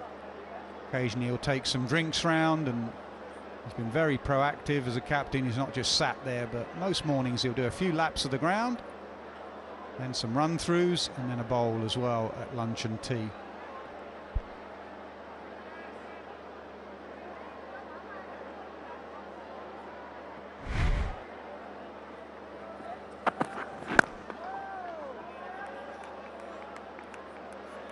Still being very careful with Ben Stokes and his rehabilitation from that hamstring injury which he picked up playing for the Northern Superchargers in the 100. It wasn't a straightforward hamstring injury. There was some damage to the ligament in the hamstring, and that's the one that can cause problems. If you push it too quickly, you can find yourself out for a long period of time. So they're being cautious.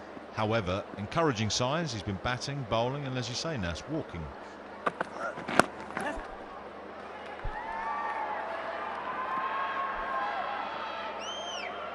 thing is, it might come to the point where Stokes might be able to play as a batsman, but may not be able to offer anything at all with the ball.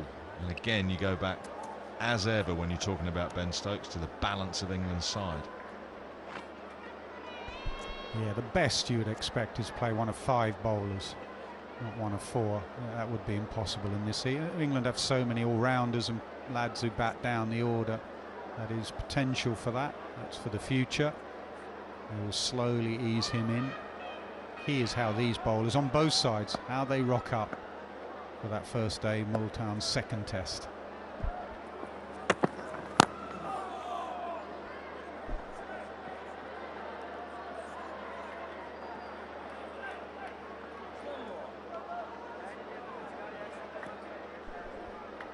Hot cups of tea in the Tapal Tea Lounge. And that functions all day for the fans.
.55 for 4. We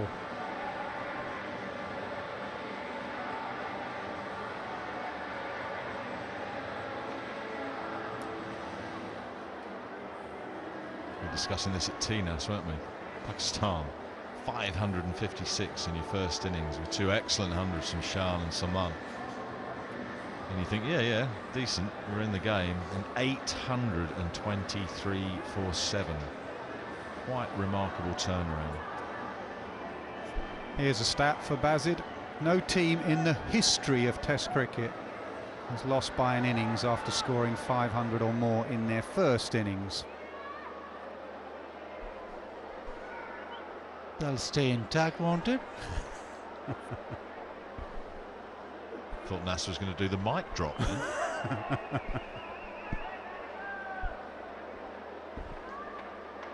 We're guests in this country.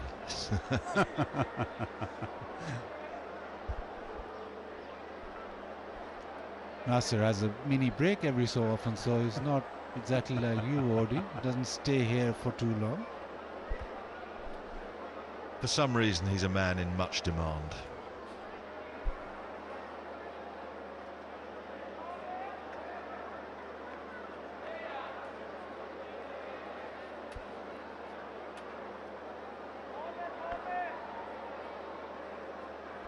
Oakes was ready. South Shakir was still looking down at his bat.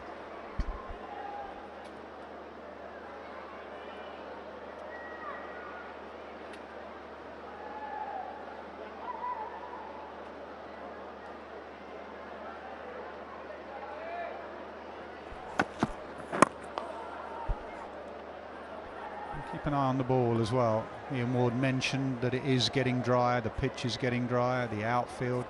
That just had a hint of drift in from Wokes. Pakistan definitely got this ball reversing. You can see them looking at it.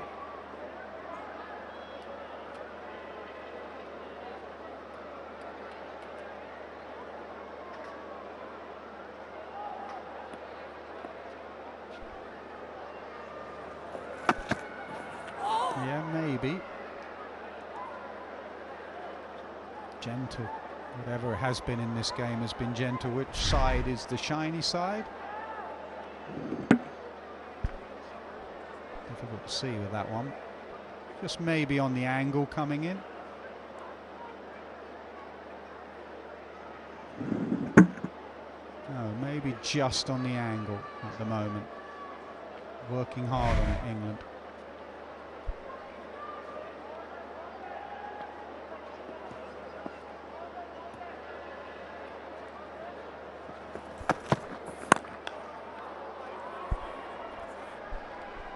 into the 18th over and walks into his 7th over. Atkinson already has bowled 7. It'll be interesting how Pope handles this.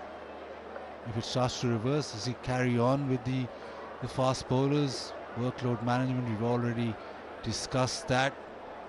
When does Jack Leach get a bowl? This will be a slight challenge for Pope right now. If Pakistan just bat on slightly more, who does it turn to?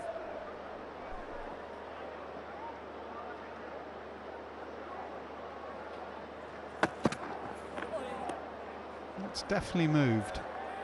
Whether again it's a crack or angle, but it definitely came in. It was nicely left. It would have gone past 5th stump, but Smith had to go down the leg side in the end to take it.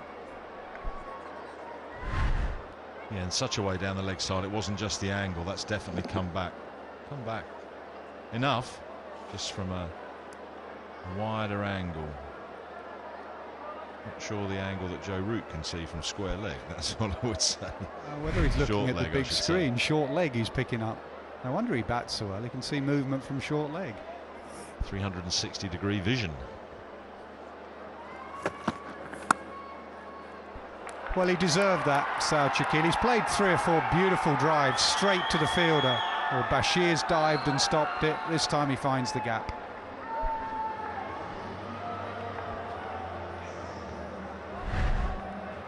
Yeah, there's no great pace from Woakes, but what there was used beautifully. And again, that just came back in. But wonderfully controlled, no danger in the shot. Pakistan, of course, have got to keep scoring. Got to, on occasions, give something back at England's bowlers.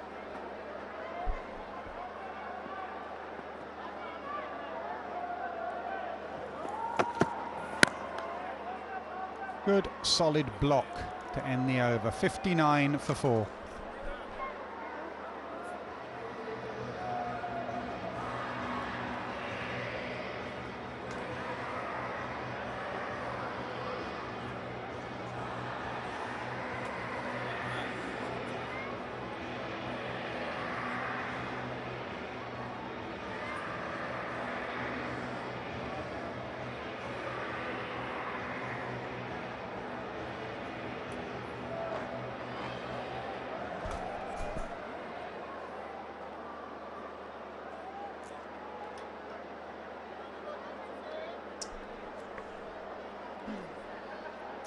Desperate times for Pakistan, who find themselves 59 for 4 in their second innings. A remarkable start to this second innings, considering the best part of 1,300 runs and a little more had been scored over the course of 2 innings, and suddenly a flurry of wickets.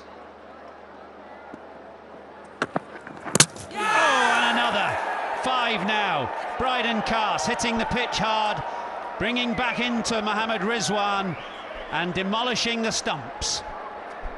Everybody was dreading this. Pakistani batters' inability to handle the pressure in the second innings.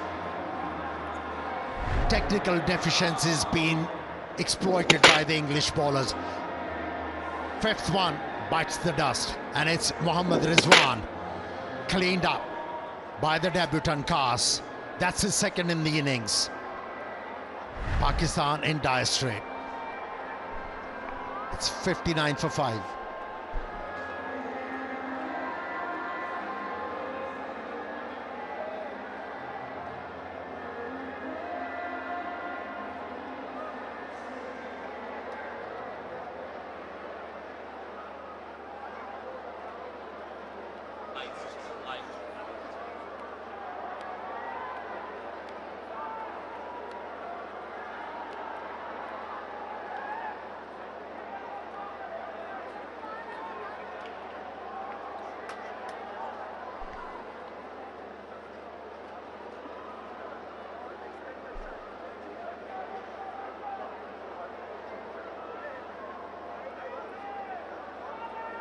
Astonishing collapse here for Pakistan, not just of wickets but of hearts and minds as well, as Salman Ali Agha comes to the crease. Pakistan are 59 for 5.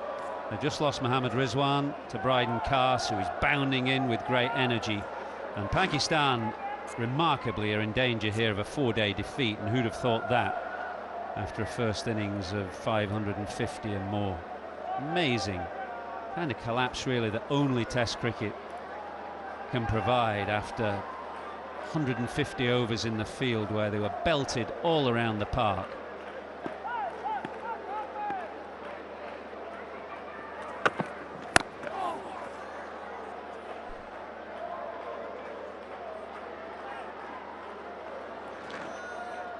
Well, full credit to England's bowlers.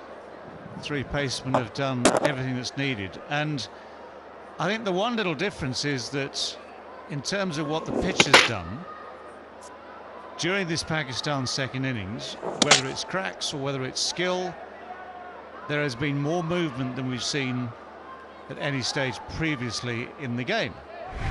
So if it is the cracks, great, they've opened up just in the nick of time for England. If it's something else, well, great for England that they've taken advantage of this situation, the pressure they've imposed. I mean, this has come back just enough.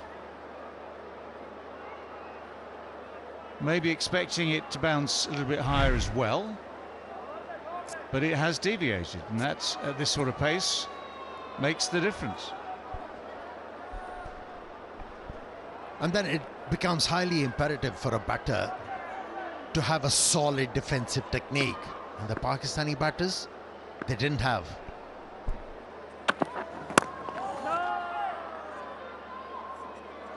I'm just not sure it's a question of technique, though. I just think minds are frazzled, bodies are tired. They've had 150 overs there where they've been absolutely flogged all round the park. We saw evidence of it, of a complete disintegration towards the end of the innings when two absolute dollies were put down, and that was a sign of real disintegration. Steve Waugh used to call it mental disintegration, which people used to misunderstand as some kind of element of sledging, but it's really the pressure and the time that Test cricket takes a toll on you. I'm just not sure it's a question of technique, as just Pakistan completely frazzled when it came to the second innings. It's also infectious, isn't it? If you lose a wicket first ball, even though you might have said all the right things in the 10 minutes in between innings, if you're captain Shah Massood, for instance, you know, let's bat positively, let's bat well, let's see this through. If the first ball brings you a wicket for England and your opening batsman is walking back with none, already it is like any infectious disease. It gets into the minds and people start to think about the worst happening. Well, that looks a solid enough defence, at least 59 for 5.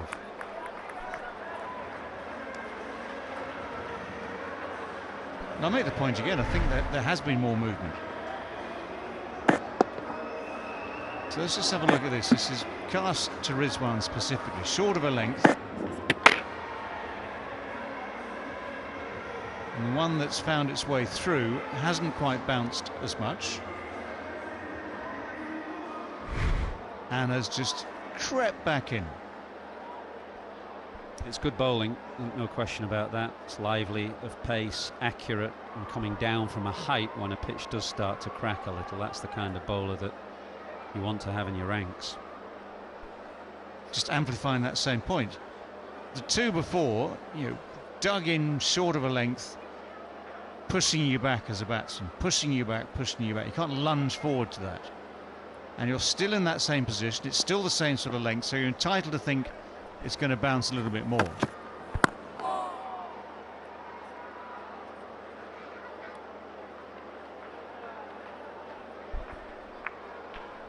Yeah, when I talk about technique, when you know as a batsman the bowler is going wide of the crease and trying to angle the ball in, as a batter you need to cover the angle. And have a look at the delivery. He was cleaned up. His feet were nowhere.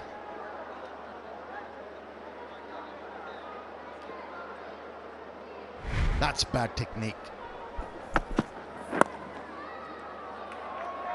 Well, all the fielders are set in front of the batter at the moment. Saud Shakil, who's got to bring some composure to this innings, is looking towards Wokes and seeing a semicircle of catchers in front of him. So anything that goes behind square, as that ball did, there's runs to be had.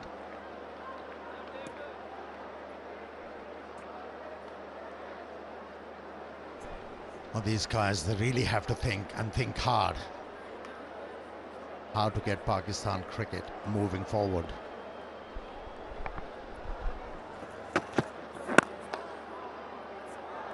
Nicely played. That's what England are looking for, really. They want Saud Shakil to drive the ball, and that's why those catches are all set in that semicircle. He played that one right under his nose. It was very full and just pushed it and was in full control.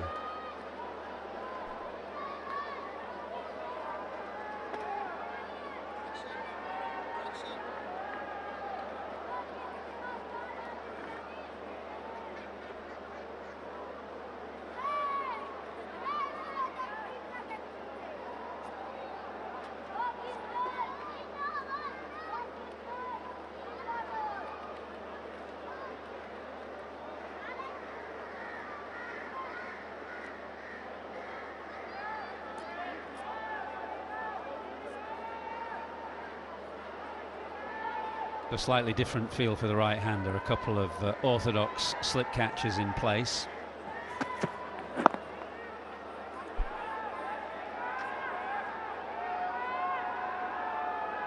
Delightful cup of tea. They're brewing all day in that Tapal Tea Lounge.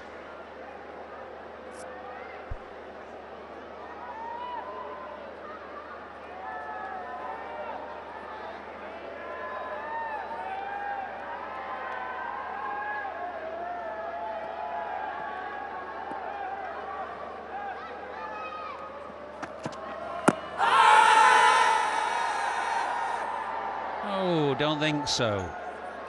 Kumadama Sena just indicating that he thinks Salman Ali Agha got a scratch on that.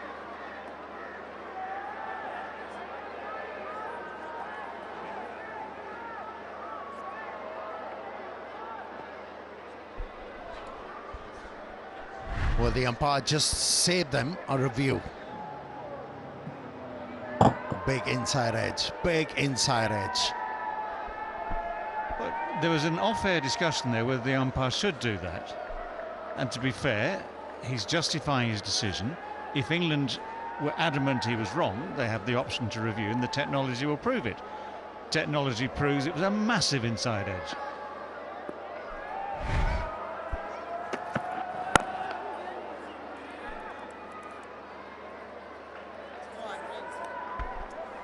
.64 for 5.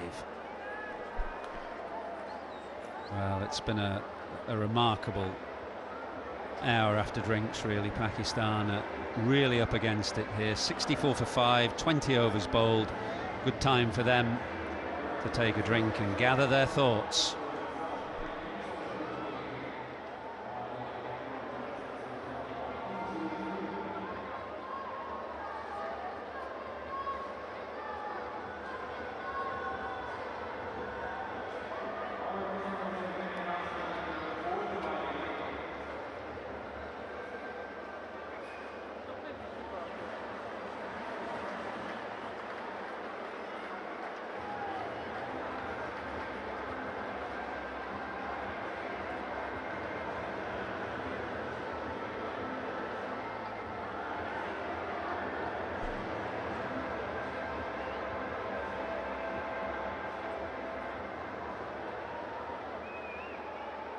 Well, after an avalanche of runs over the first two innings, finally the balance has shifted back.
After an avalanche of runs over the course of the first 2 innings here in Multan, the pendulum has swung back in favour of the bowlers in Pakistan's 3rd innings. They find themselves 64 for 5 and in a deep, deep hole. First wicket, first ball. Chris Wokes knocking back Abdullah Shafiq's off stump. Then after Tishan Masood chipped to mid-wicket. Atkinson again producing a good one to have Babar Azam fencing outside the off stump. And then a couple of wickets in 2 ball. Shocking shot that from Saeed Ayub, who scooped one in the air to Ben Duckett, took a good catch running backwards, and then Mohammad Rizwan beaten by Bryden Khas a short while ago. So a deep, deep hole for Pakistan to dig themselves out of. England's bowlers on top. 1 for 29 for Wokes, 2 for 16 for Atkinson, 2 for 12 for Bryden Khas. Seamers doing the damage.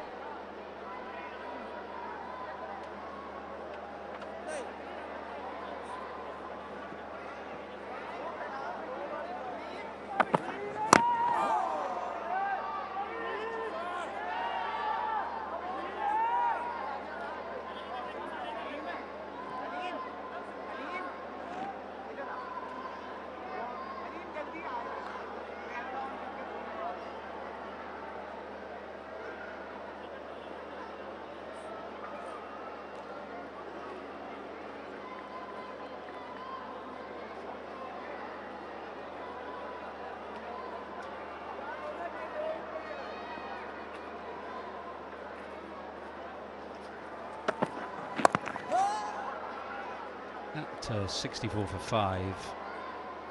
Remember that Pakistan were a man down today as well. Abrar Ahmed, not that he's a man of any great batting pretensions, but he's not been here today. He's been unwell and absent from the field.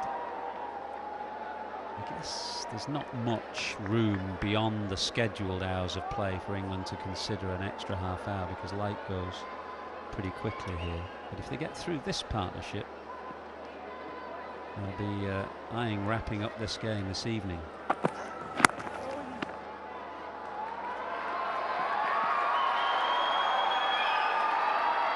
In the meantime, that's a pretty sweet shot.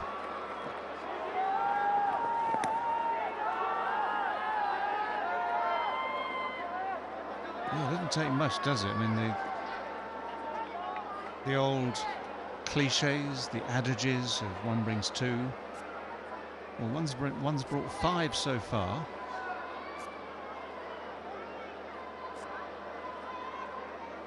Let's assume, because we were told Abrar was admitted to medical care. And as you say, he's not one to make a huge difference to a total normally. So it might just be 4 they're looking for in the space of, what, an hour and a quarter or so.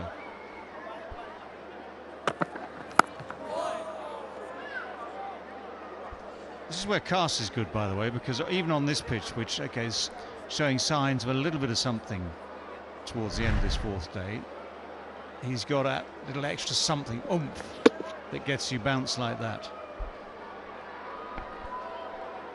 He looks a different bowler in this innings. Khas, he's running in with a purpose, hitting the deck hard and getting the surface to respond.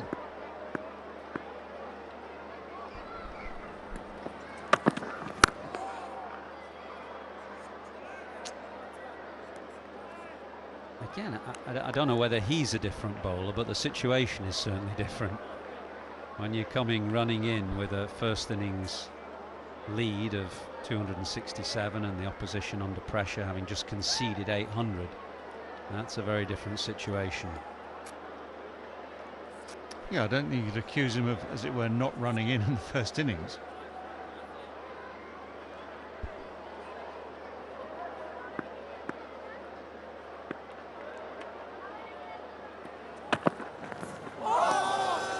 Beauty. Bit of bounce, bit of movement. Khas looking dangerous, Pakistan looking vulnerable. 67 for 5.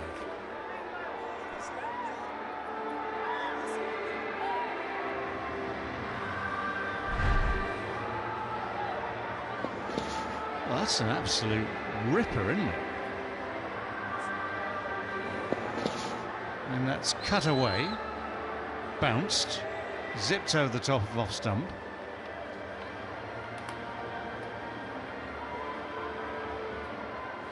It's almost as if they've changed the pitch in between innings. Real pressure applied by England's seamers. Wokes created opportunities, got that wicket of Abdullah Shafiq. There was a catch put down off Atkinson as well, who's got a couple. It's a really good spell from Bryden Cass. 2 for 15 from his 5. Just the one over for Shoaib Bashir. Here's Atkinson. Lovely shot. Calm, composed. A good stride into the ball and the bend of the knee. Looks a classy and composed player, Saud Shakil. Well, there's certainly no issues about technique here. That's classical. Good stride, good hands. No need to try and overhit it, just time it.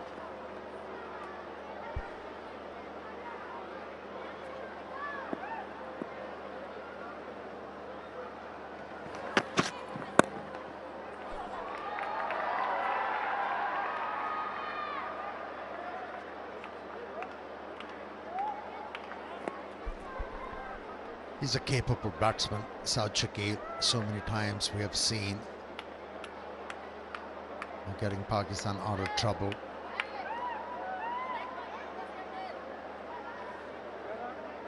Yes, he's a very composed and compact batter and knows how to deal with different kind of situations. It's a big ask from Saud Shakil and Salman Ali Agha. Yes, he was a centurion in the first innings. Totally different situation here.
Well, he played wonderfully in the first innings, Salman Ali Agha, but that was when Pakistan were pressing ahead and he had the tail for company and they were pushing on in their first innings. Very different now, a rearguard action with England in control, so he's got to play a different type of innings, a different type of game to the one that we're used to seeing him play against England. Played really well. Came out full of aggression, brought a bit of acceleration to the innings after a stodgy second morning, and then manipulated the strike beautifully in the company of the lower order. And that's the kind of role that we saw him play 2 series ago as well, 2 winters ago. 72 for 5.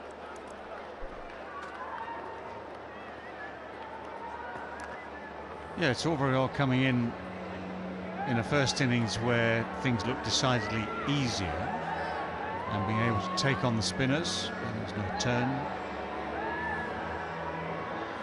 And the batting was, yeah, very, very different at that stage. He batted himself beautifully. Now it's just that mental effort that's required.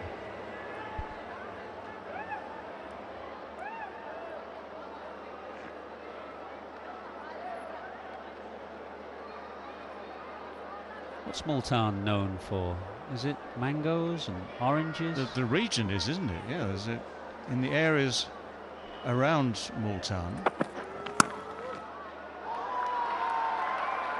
Firmly cut. There is a man back, but he's square on the offside. Field is once again set for a short pitch ploy, really. We've seen England go to this quite quickly before. So very few catches behind square on the offside. Yeah, stay still, Saud Shakil in the crease. Watch the ball coming out of the hand and decides at the last moment how to go about that delivery. And this time around, he got that length to cut the ball.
It's one of our title sponsors, Bank Al Falah, a current account with multiple benefits. Bank Al Falah, the way forward.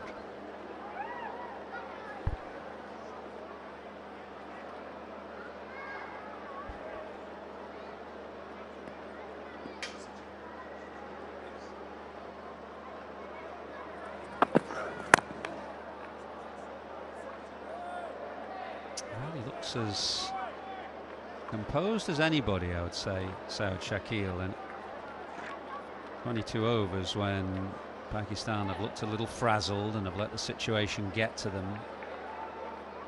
He at the moment is unmoved.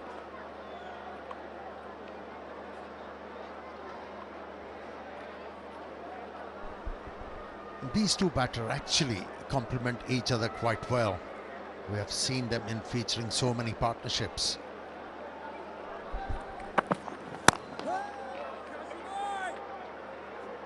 Excellent from Cast, though, probing away around a good line on off stump, just about the bail trimming height, which is where you want to be.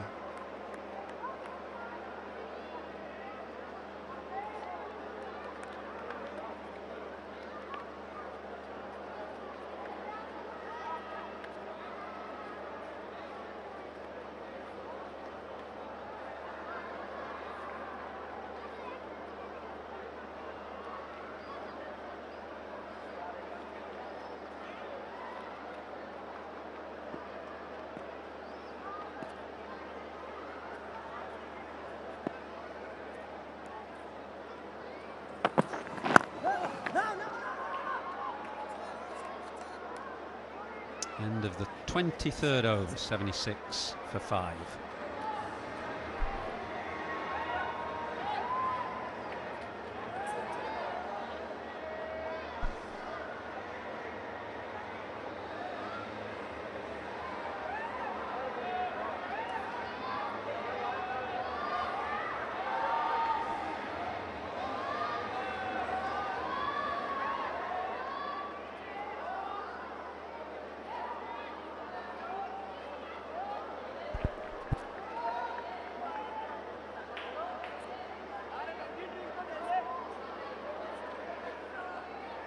Moving day, move to day 4.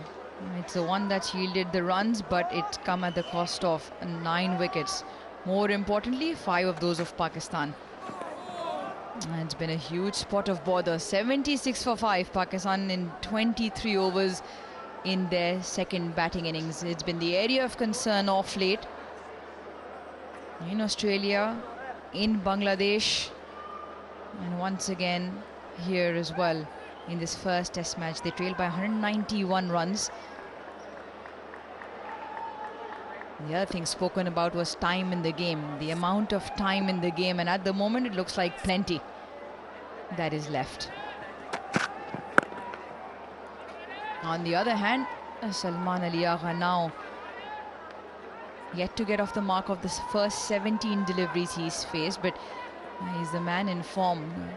Got a good 100. Different situation then. Pakistan were then batting in the first innings. A lot of runs on the board. Two top order bats had already gotten hundreds. It was a start in a very, very different situation.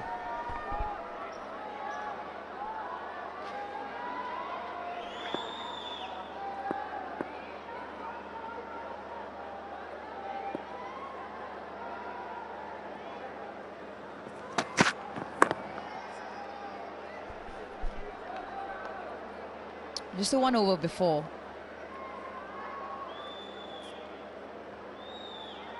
tea that Shoaib Bashir bowled. Apart from that, it's been 22.3 overs of pace. And the Pacers are getting the wickets. Just a matter of when Jack Leach comes in. Yeah, I think it'll be Leach soon. It looks like he's going through a few warm-ups at extra cover. And both of these are very good players of spin. We've seen that, but it may give England a chance because they may go after Leach as well.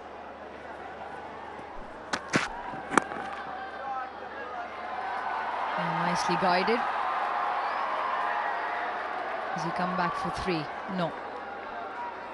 I think these three seamers of England have done magnificently. They really have. From what's gone before in this Test match, when you've had such massive scores of 556 and 823. Yes, it has done a fraction more, but the three seamers, Wokes, Atkinson, Cass, have been quite brilliant. Got the lengths right, been skillful. Somehow on here have reduced Pakistan 78 for 5. But their work is nearly done, at least two of them anyway. Time for a bit of spin.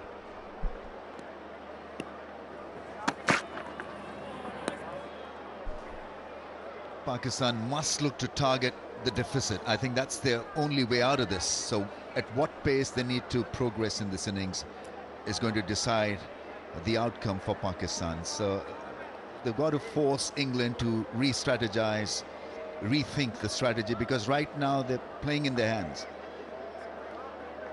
Salman Ali Agha is quiet, and there's a reason to be quiet out there. They need a partnership, understood.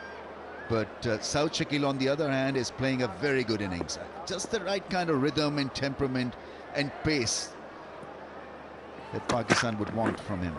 It's down the leg side. And it's 5 down for 78.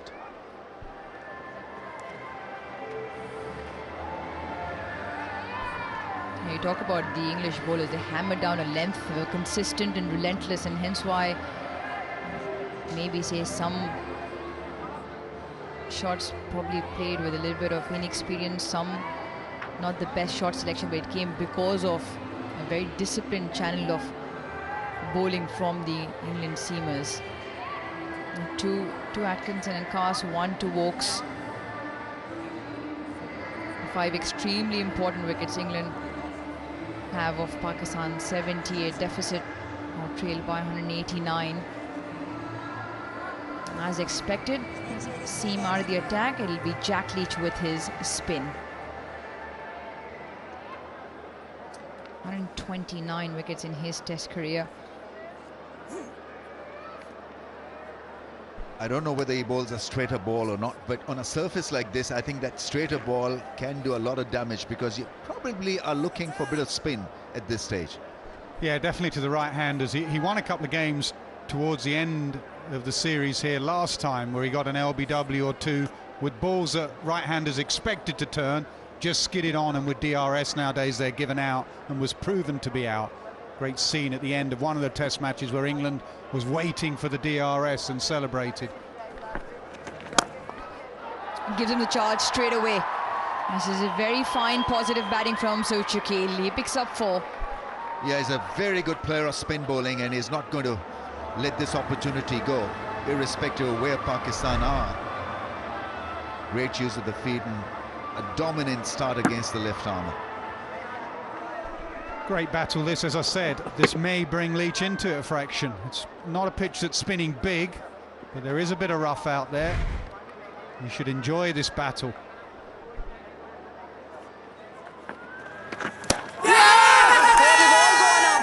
So does the finger. That battle has gone in Leach's favour. And it's a very, very big wicket. So Shakil goes for 29, Pakistan 6 down. Excellent from England, excellent from Leach, and a really good take from Jamie Smith. Really good take. First ball flighted, then slightly quicker.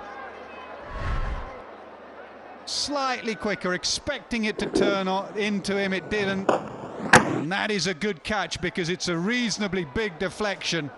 Well done, Jamie Smith. Well done, Jack Leach. Well done, England.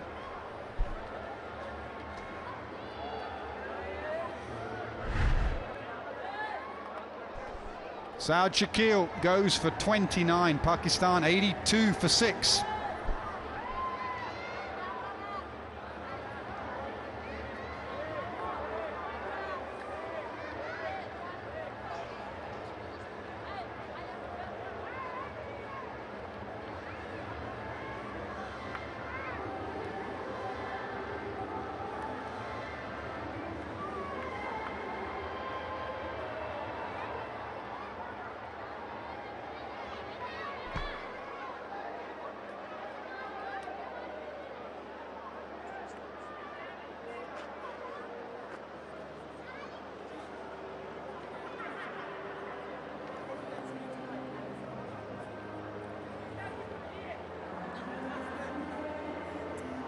New batter in for Pakistan, Amir Jamal. Pakistan staring down a barrel, 82 for 6. And remember, Abrar Ahmed will not bat. So England only need 3 more. Wonderful piece of bowling by Jack Leach. We're talking up, it could be a battle. An interesting one. It lasted only 2 deliveries.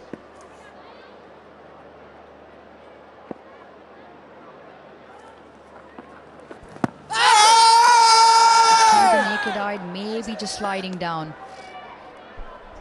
Yeah, that was the delivery Ramiz and I was talking about, where you go in, expect a bit of turn, and that front pad comes into play, but that was going down.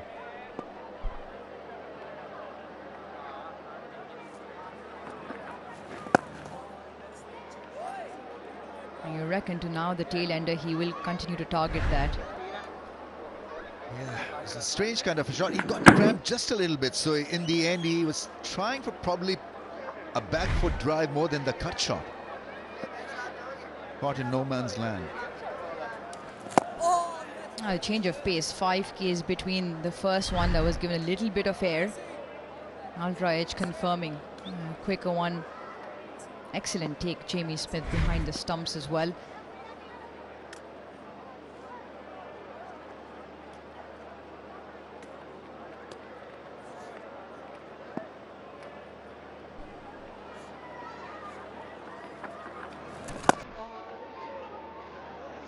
Successful over for Jack Leach in England.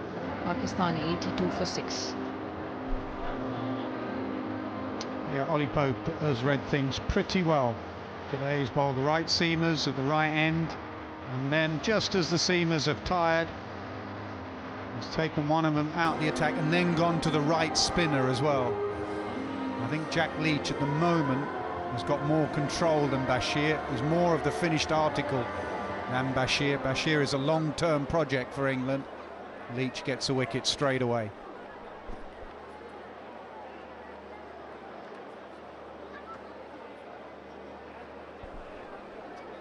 In Pakistan, that bottom line on screen, 185 behind. And then you look at the score, 82 for 6. Gus Atkinson will bowl his 10th. He's already picked up 2.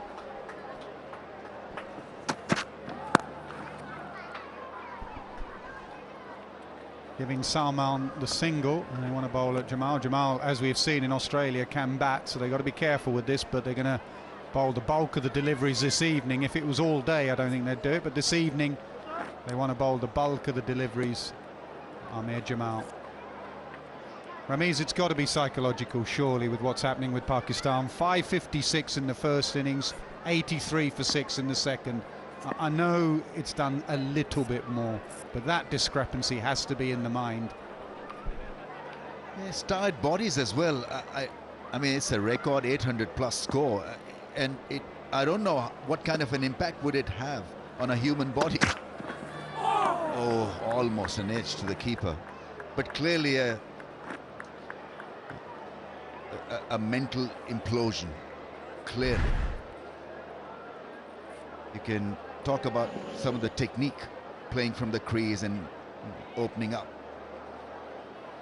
to the deliveries that are pitched around that off-stump area, but generally it's just a collective implosion.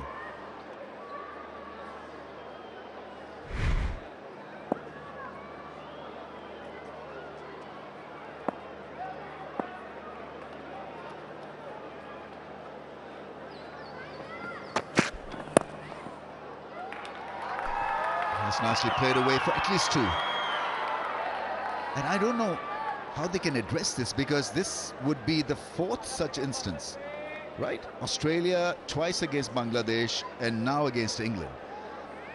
And playing at home, I think that is more troubling in a way. I can understand Pakistan getting beaten in Australia because track record has been pretty poor when it comes to winning test matches in Australia. But here at home, losing not once, not twice, but on the cusp of a 3rd loss. Need a psychologist maybe, I don't know. I mean, someone around the team that can address the issue.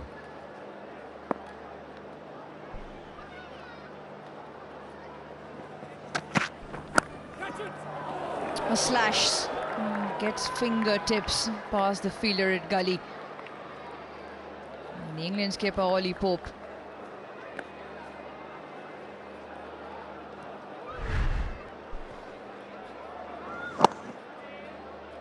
Yeah, uppish. Was it a catch? A catch, yes.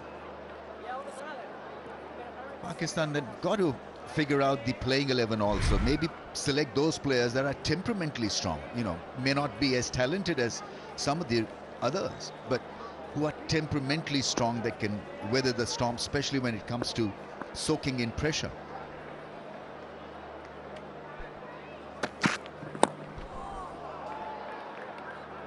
As you, myself and Ash spoke, and it was a question in terms of what might be going wrong and whether it is a mental thing or not, because like you said, with Pakistan you get the ups and downs, but it's just been a consistent low, and that's been the worry, that's been the real concern. And like Ramiz, you say, when you're in international territory, you still give yourself a little bit of license and margin, but at home that's been concerning. Now, especially in this test match, becomes so much more contrasting, because you yourself put up 556, the opposition gets more than 800 runs, and in contrast, second innings once again looks like Pakistan is downfall, 87 for 6. Now whether they carry that baggage where it's almost point of not reference but precedence of the past, and you bring that with you, surely has to be a mental issue, or the mental game, or however you might address it, because the same lot of players get the runs in the first innings. And like you said, it hasn't done much. Yes, it's been disciplined bowling, yes, maybe a little bit movement off the surface. It still doesn't warrant an 87 for 6 again.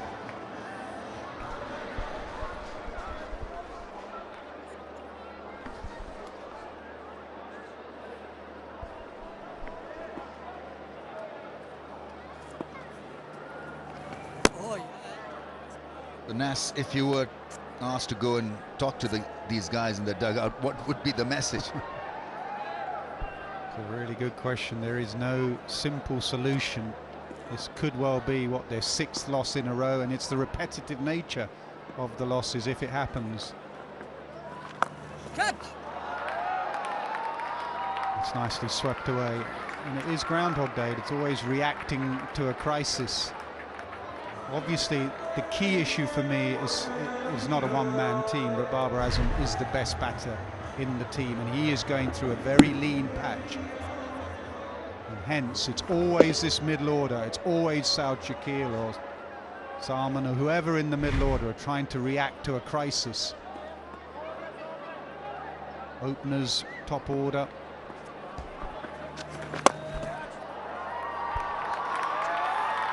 That will be a 4, I think. Yes, it is a 4. Nicely struck down the ground. You can avoid crisis if you're technically equipped. I think some of these batters are not technically equipped to bat on a tough pitch, whether it be extravagant spin or ball stopping just a little bit or ball bouncing off the surface. That aspect of cricket has to be addressed as well. We can talk about the mentality of this team, but what about the technical efficiency? Most of these batters play from the crease, and that's a problem for me. On such pitches, you should be striding forward to a ball that's pitched up or go back and use the crease off the back foot. The boundary, England really will not be bothered about these boundaries. At least they will feel that there's a chance of getting a batter out as well. Yeah, there may just be one area you would change it and have a sweep man to Salman, just not to stop him playing the shot, but you may get a top edge sweep. That is the only thing that you would want, and in fact the man is going round there now. Gus Atkinson is moving squarer, and I think it's Pope himself has gone back on the sweep. He could top edge it in that direction. That is not a defensive move. That is just a case of A, you keep Jamal on strike for the next over, but B, it's a catching position.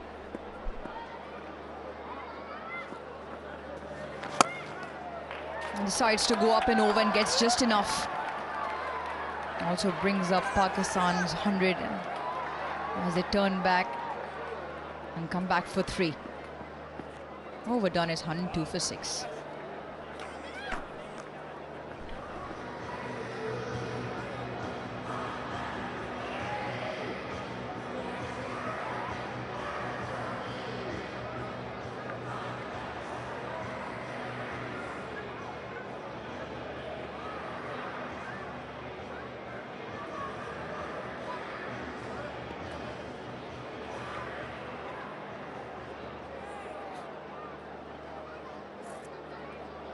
Pakistan trailed by 165 as England's gigantic effort of 823 came to a close when Ollie Pope declared.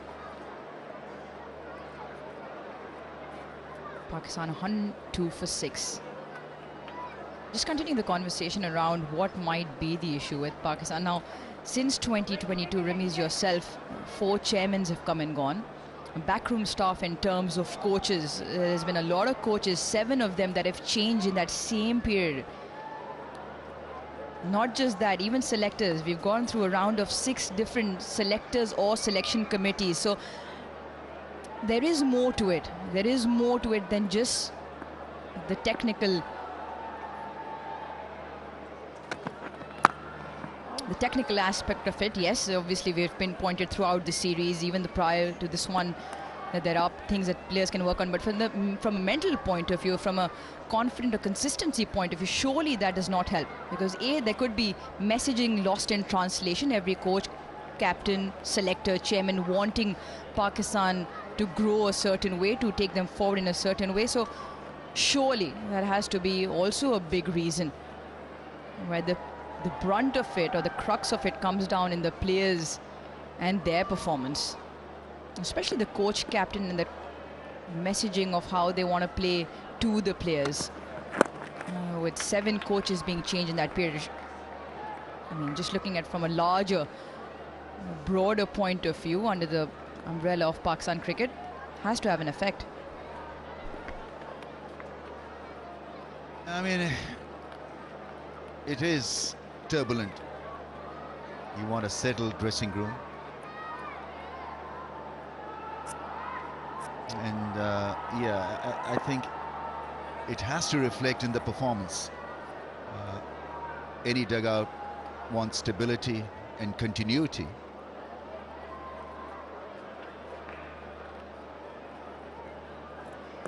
It's just that the onus is on the players to adjust somehow and make sure that they get the job done. Make the captain strong. I think Shan Masood has got to be given the charge properly, fully, so that he gets the respect of the players. And he has to perform himself. The fact is that Pakistan have been on a losing spree, and that really doesn't help things. He wants to develop a strategy, a theme, pick players on performances, develop a bit of continuity. But if you're losing matches, obviously that continuity, that concept gets a battering. And just in that, I think dovetails with it quite perfectly. Pakistan have only announced a squad for the first test.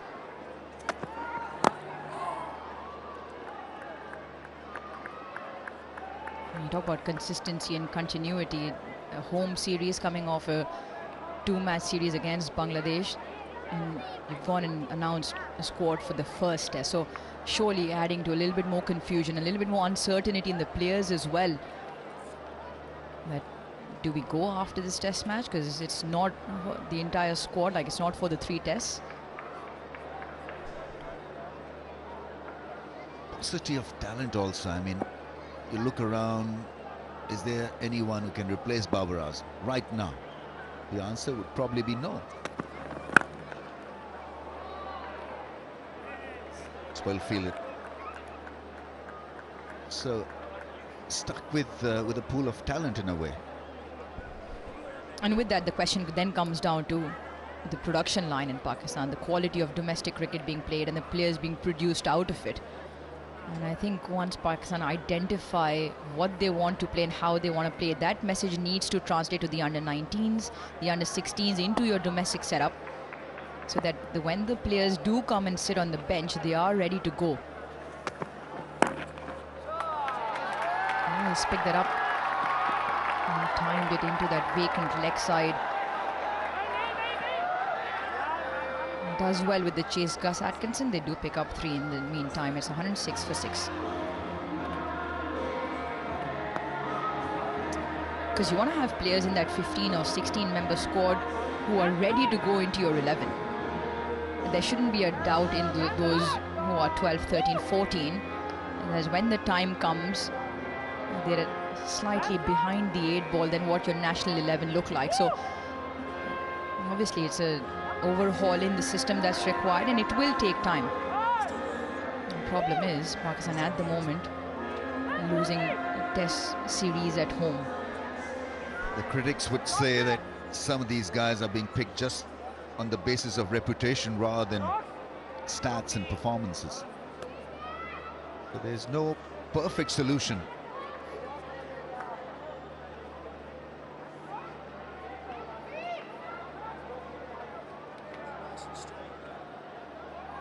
Pakistan suffering from confidence crisis right now. Second innings problems continue to haunt them. Change in the middle. Leach has been withdrawn from the attack. Bashir into it. Long on position, 3/4 of the way back. I like that position, not all the way. Bit of a tempter, man on the sweep.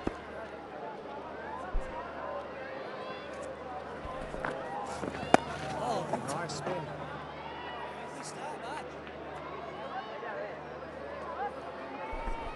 Again, that line of Bashir, I reckon 70% of the deliveries he's bowled as a test match cricketer, he's bowled to his field, and his field has been set leg side. For him to develop and grow as a spinner and an off spinner, I think he needs an extra man on the offside to try and bowl that slightly more attacking line.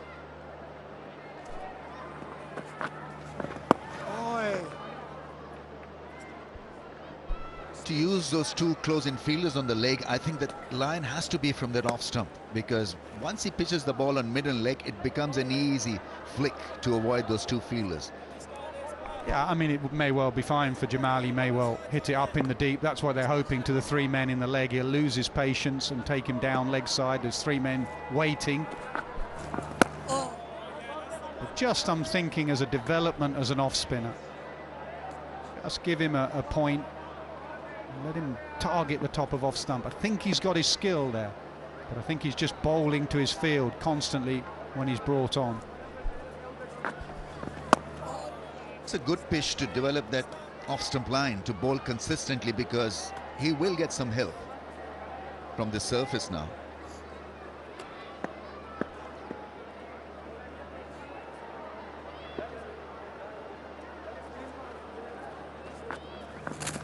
That's your line, just there.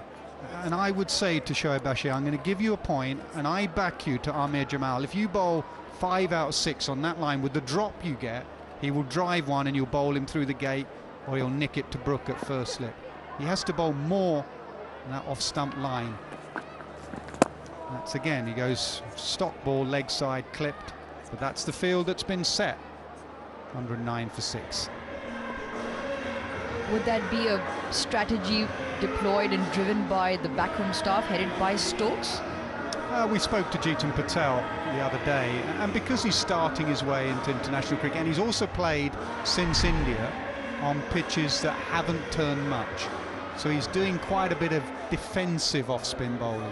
He works every morning, as we can see here with Jeetan, and there he's bowling an attacking line, trying to hit that rag from outside off. But you only bowl to what field set, so when they gets in the middle and see there's not a lot of spin, they go into defensive mode. I'm just wondering, as a progress as an off-spinner, when he will change and when there will change, and give him the opportunity that I think he has in his locker. That sort of Nathan Lyon, Graham Swan line, outside off.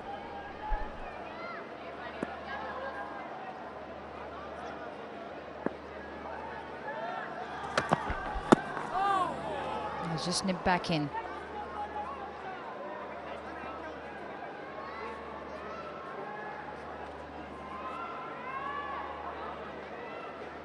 Well, England have surely enjoyed a royal lifestyle. If you want to, you can make your way to Kingdom Valley.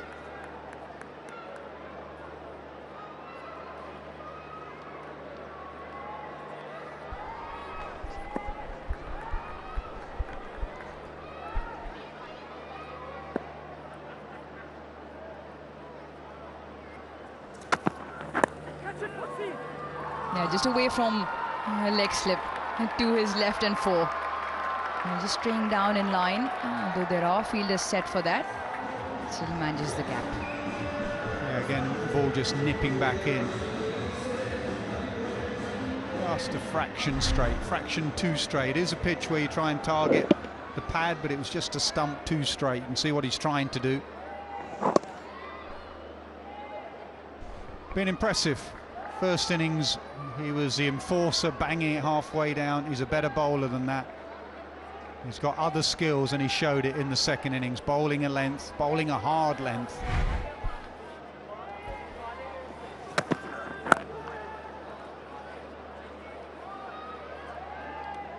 You asked a question that we don't have replacement of Babar Azam.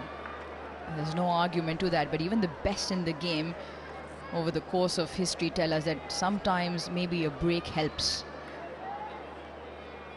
Is that something Pakistan can look at? In Pakistan, break means a permanent break. Surely can't be the case for Babar Azam. He's too good a player. Just talking from his point of view, whether a break would benefit him. Let's leave it to Babar. I suggest let him make that call. How is he feeling? Whether he's up for another challenge right now? Is he completely zoned out?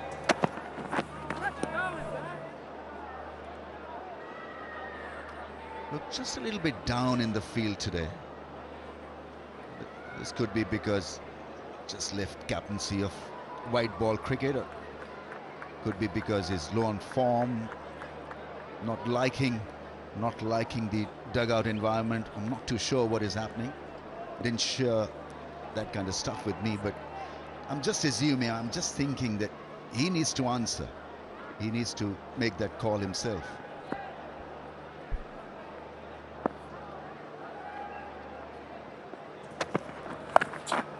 Takes on the short one, it's in the air.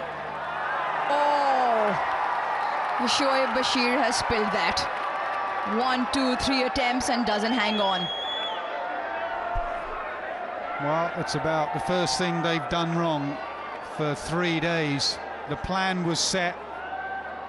The field was set, perfectly set. He hardly had to move.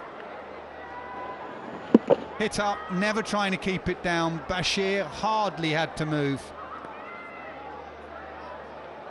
And it went down eventually.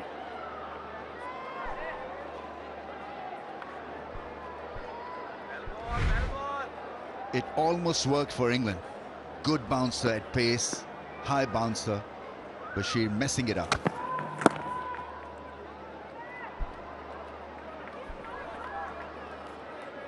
One 5 for 6.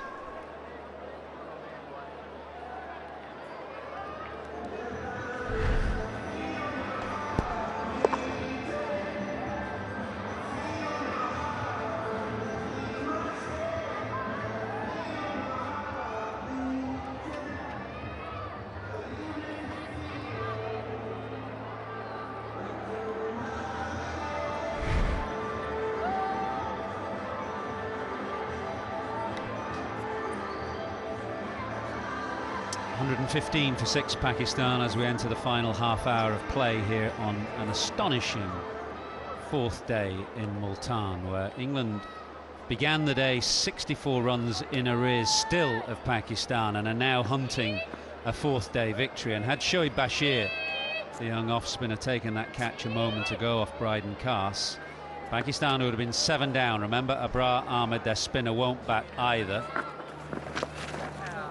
That would have been effectively 8 down. As it is, England still have to break this partnership between Jamal and Salman.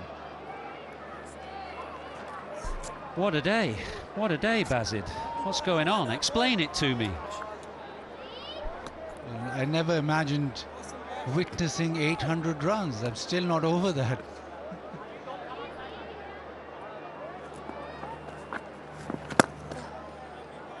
Yeah, that mental barrier of the second innings, it was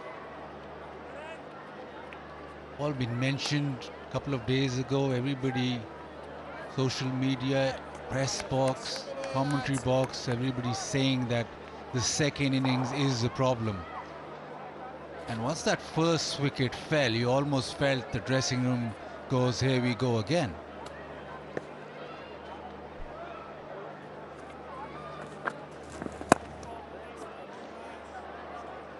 And remember, matters, it could have been much, much worse. England have dropped 4 catches. We could have been in our hotels right now.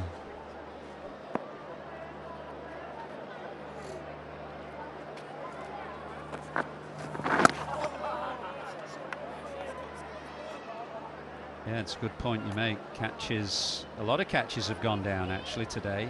Babar Azam started the day off with the easiest of catches that he put down at mid-wicket to give Joe Root a life. Howard Shakil dropped a dolly at long on right towards the end of England's innings, which was a sign of disintegration on Pakistan's part. And then England, as you say, actually put down 4 catches in this innings. Even though Pakistan are 119 for 6, they've missed 4 further chances.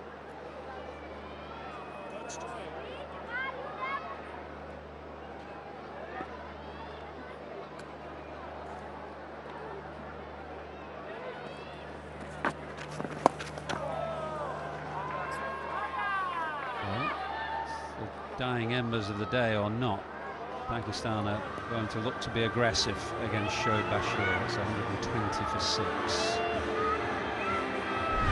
We're talking about the drop catches. The first of them was Chris Wokes at mid-off Gus Atkinson. Rolls reversed to give Shan Masood a second life. Very difficult chance at Gully. And then just moments ago, Shoaib Bashir down at fine leg, in the shadows under the big stand. A catch that ought to have been taken.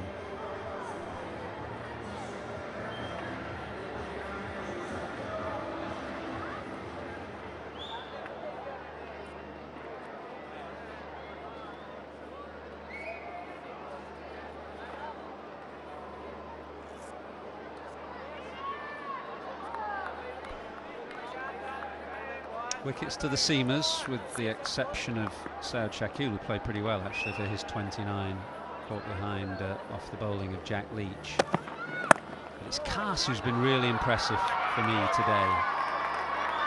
I was a bit disappointed with that one, full as it was outside off stump, but he's hit an excellent length. He's bowled with pace, challenge the stumps.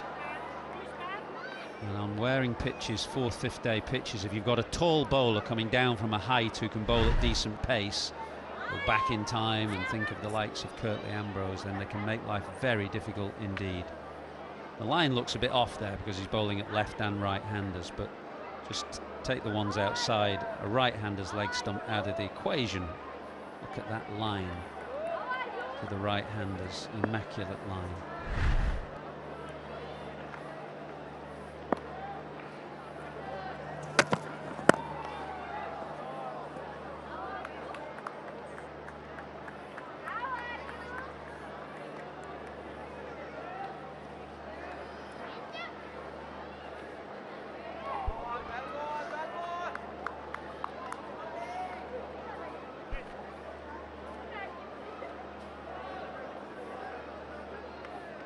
One thing you can say is Amir Jamal in his small career so far, he gives off that vibe of being a real fighter.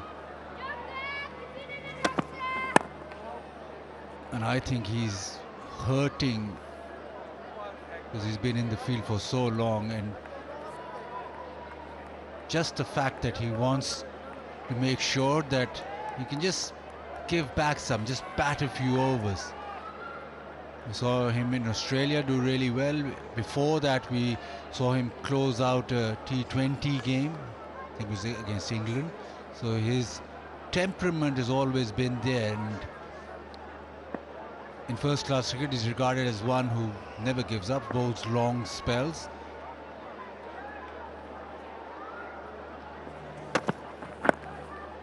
And he'll try and make it as difficult for England to dislodge him because of the fact, because of the fact that he feels that they've dished out 150 overs of us being in the field. So I must make sure that even if they do eventually get me out, but I must make sure that they toil. Yeah, Bazid, it's going to be a miracle to save this test match for the Pakistanis. Let's talk about the second test match. What are the adjustments we need to make? In my opinion, we need to sort out our bowling attack. We have persisted with this bowling attack for a long time. They haven't delivered. They were given the conditions, yes, conditions over here, they were quite flat for the bowlers. We need to find a leg spinner who can actually pick up wickets. You know, I don't mind a leg spinner going for plenty of runs, but you need to find a spinner who at least can pick up wickets for you. Abrar been given so many chances, hasn't come to the fore for Pakistan. So I think, yes, we have spoken about the batting. We need to adjust our bowling attack to be able to compete well in the second test match.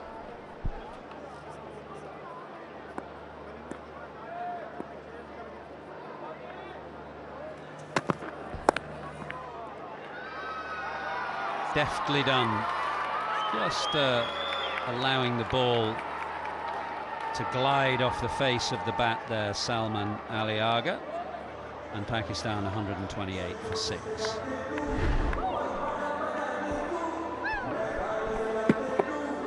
Yeah, he's a fighter, Salman Ali Agha.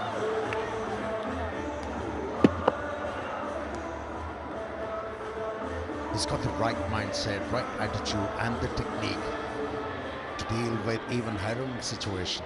Once again, playing well out there in the middle, handling the pressure quite well.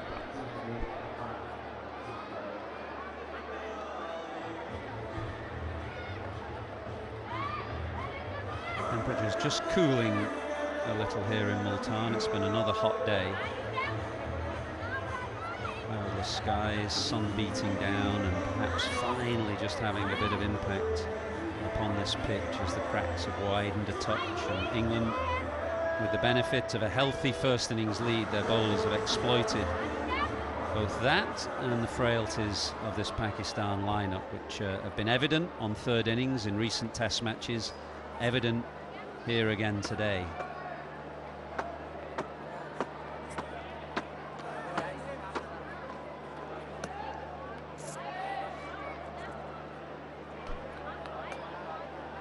20 minutes left in the day for Pakistan to survive. I can't imagine there'll be much opportunity to extend the game if England wanted to claim the extra half hour.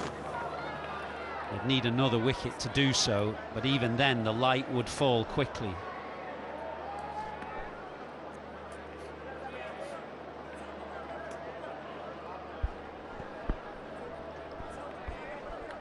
Yeah, batting, bowling has been covered, Basit.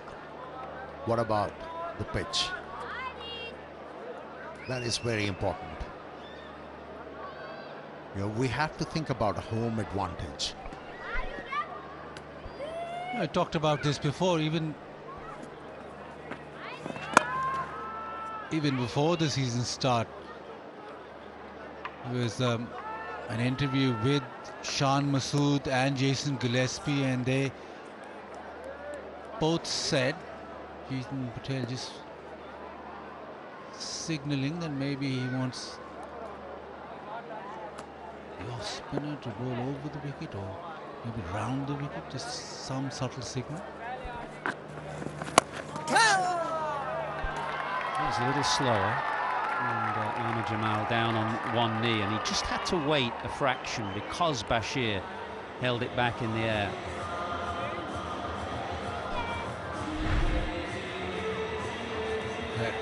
Is his go-to shot against spin. He'll launch them down the ground or take it towards leg side, and he fancies the off spin at the moment, does Ahmed Jamal.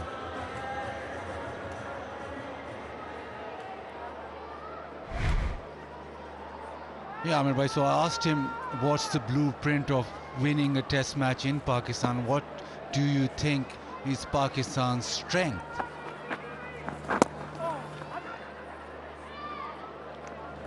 And he said we'll wait and see. So at the moment they haven't figured out which strength you need to back to win test matches. You go to England, there'll be baseball, there'll be a little bit of movement, consistent bowling. You go to Australia, there'll be bounce, they'll be relentless. You go to Bangladesh, there'll be spin. You go to India, there'll be spin. You come to Pakistan, you don't know what you'll get. In South Africa, they'll also blast you out with pace and seam and bounce. But Pakistan, at the moment, they don't know how to win a test match and which strength to back. And that shows in the preparation of the pitches as well. So you prepare a pitch which you want to maybe break and turn.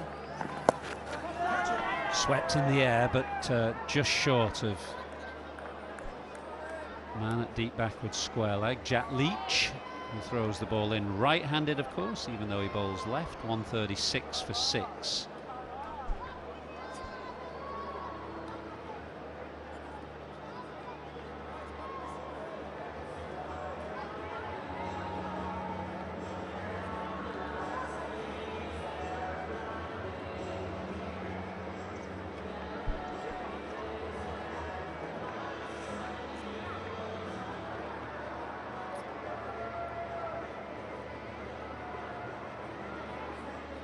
So you walked to the ground on the first day and looked at the pitch. There was a covering of grass, and if you want that pitch to break, you'd think it should be bare.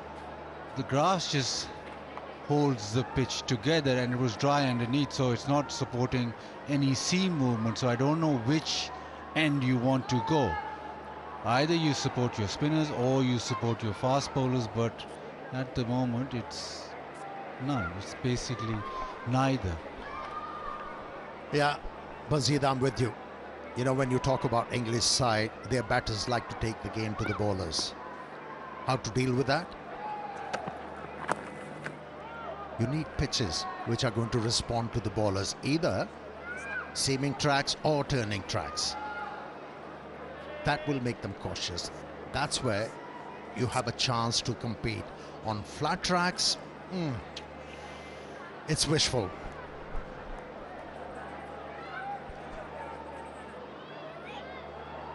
Well, there's going to be some short stuff here from Bryden Carse.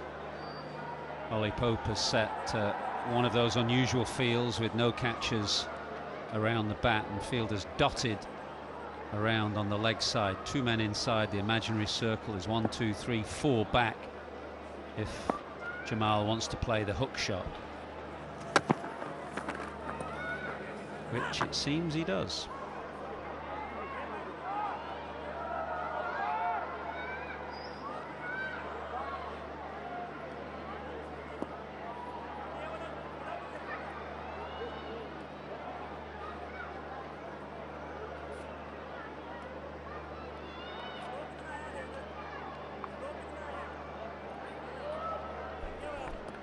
Very impressive in the second innings, Cars. Bowled with a lot of vim and vigor in this innings. Beating Pakistani batsmen with the pace.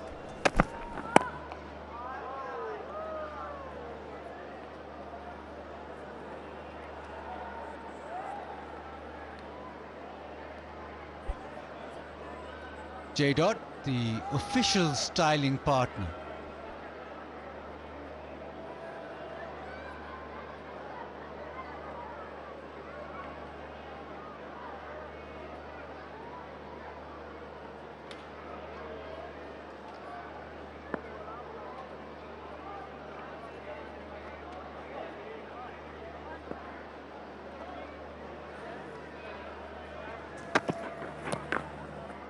Good mention that Cars has been really impressive tonight.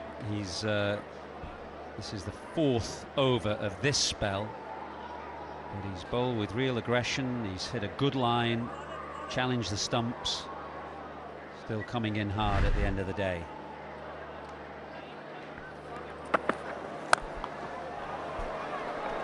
Mind you, he was aided with an absolutely shocking shot from Ayub. That was a really good ball to get rid of Rizwan, and that's what he's looking to do, run it back and challenge the stumps on a wearing pitch. 2 for 19 in that first spell, yet to strike in the second, although has had a catch put down by Shoaib Bashir.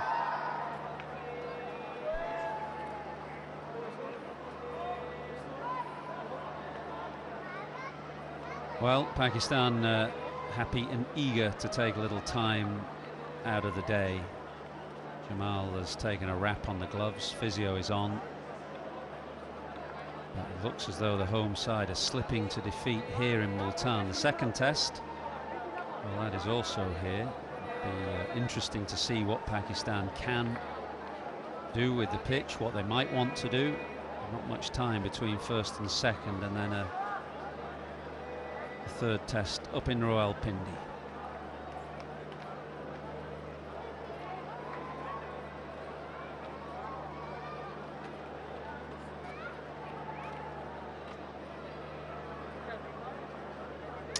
Ben Stokes, who's occasionally been running drinks in this match, of course he's not fit to captain England in this game, but he'd have been thrilled with the way that Ollie Pope has gone about marshalling the team in the second innings here, and they've been all over Pakistan.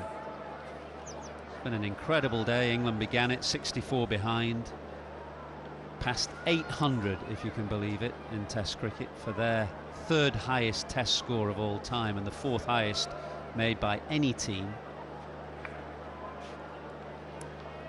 And it was a day of milestones and records. They tumbled in the morning, and in the afternoon Root and Brook going past May and Cowdrey for the highest partnership of all time for England, 454. Joe Root made his career best in tests. Harry Brook went first to his first double 100 in first-class cricket, and then became only England's 6th batsman to make a triple 100 in Test cricket, until he was eventually dismissed for 317. An amazing day. England finally pulling out at 823 for 7.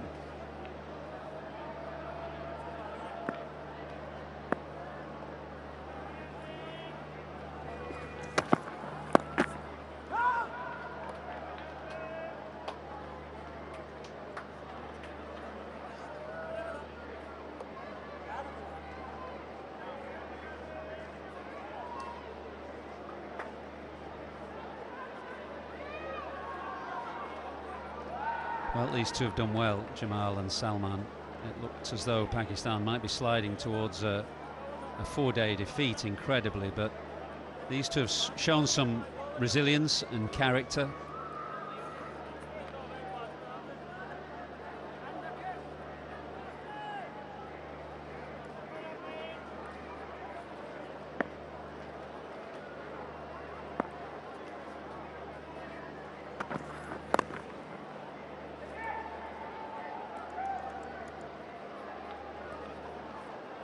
.138 for 6.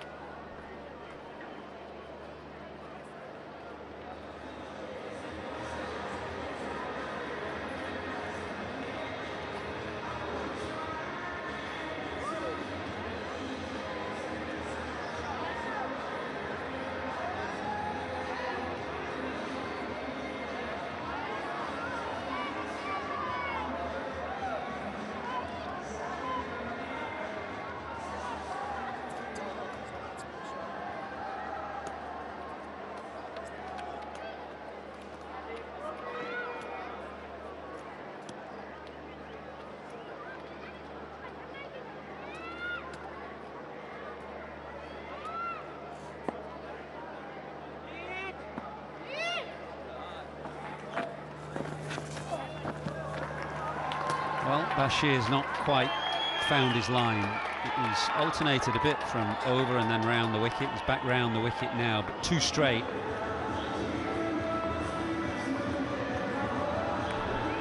Yeah, every time he has looked to ball outside the off stump, Amir Jamal swept him. And that deterred the off spinner to consistently ball that line. He had to change the angle now to Amir Jamal.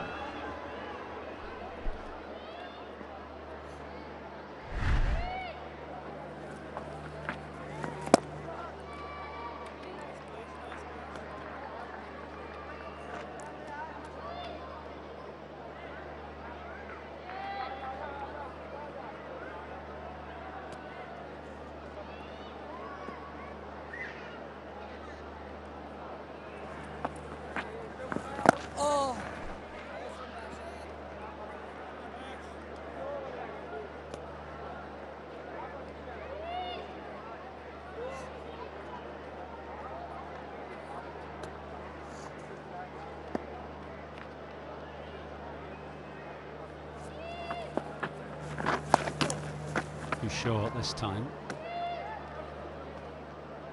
Bealey's been quite at his best in this game.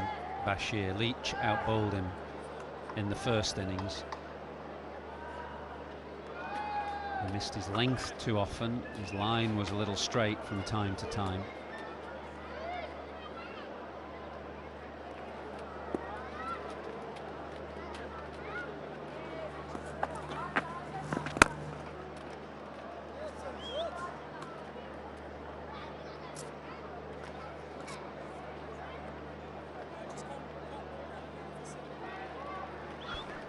So Pope brings up mid-on and deep mid-wicket and deep backward square. I think he wants Jamal on strike for Bryden Carse rather than necessarily encouraging Salman to go for the big shot here. I think he wants Carse to have a crack at Jamal, who's definitely discomforted in the last over.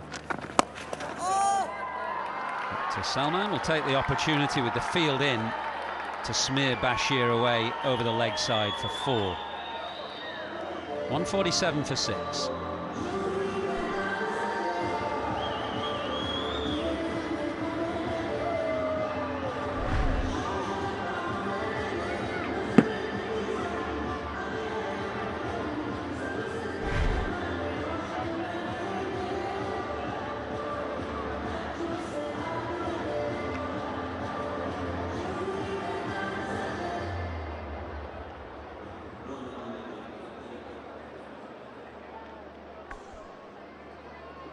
Pakistan 147 for 6, teetering in their second innings, still trailing by 120 as the sun starts to disappear here in Multan. We're coming right to the end of the day. I thought it might be Bryden Carse to have one final crack at Jamal, but no. Jack Leach has been brought into the attack for what might be the last over.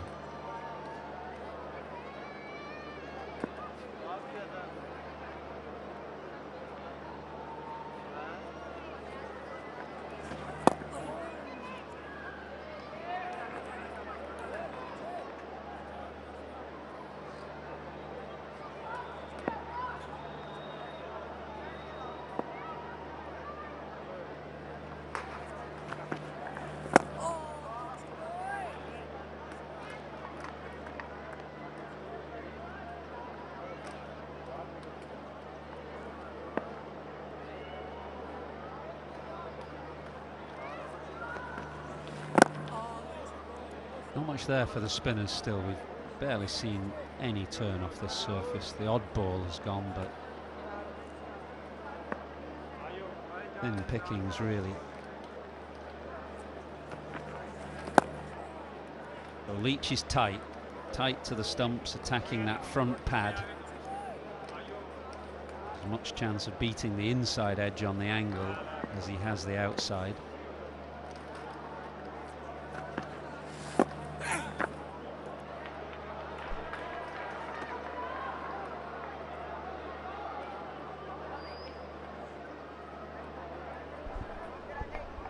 Yeah, these two have done well.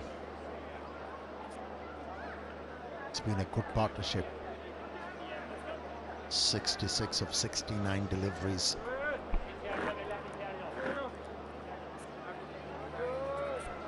Last delivery of the day's play, yeah.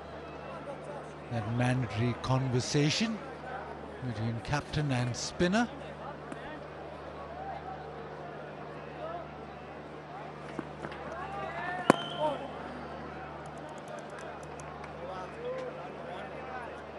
.148 for 6, and England skipping around. They think they're time for another over, so that Leach very quickly getting through that particular over just leaves us with about a minute of play remaining.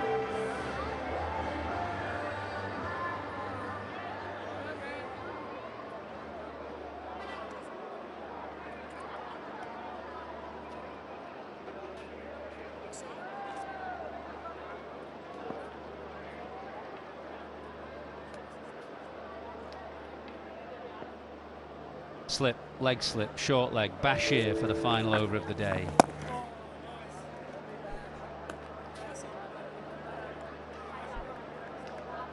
If they took a wicket, would England ask for the extra half hour? Will the umpires grant it? It's in the umpire's discretion.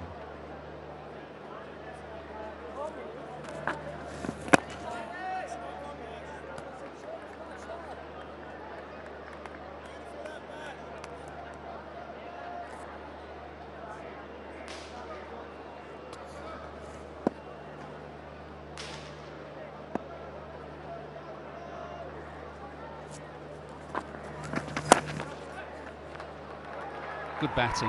You've got to stay positive, even if it's the final over of the day. If you get a ball to hit, try and hit it. You stay in that positive mindset. That will help you in defence as well. Pakistan have their 150. Good partnership this between Jamal and Salman under pressure.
A long hot day for Joe Root, who finishes it under the lid at short leg.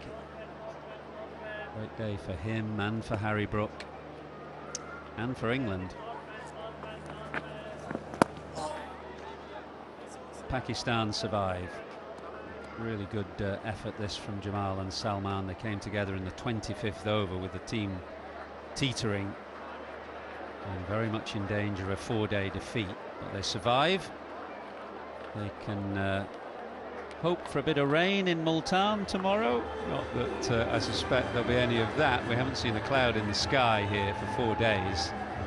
What a day that has been for England. Harry Brook becoming the 6th man to make a triple hundred for England. Joe Root made his career best score in Test cricket. The two of them put on a partnership of 454, which is England's highest in Test cricket, beating records set by Peter May and Colin Cowdery way back in 1957. So it's been a day of milestones, a day of records, and Harry Brook finishes it with a smile, a broad smile. Just a reminder of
Salman 41 not out. Pakistan trail by 115.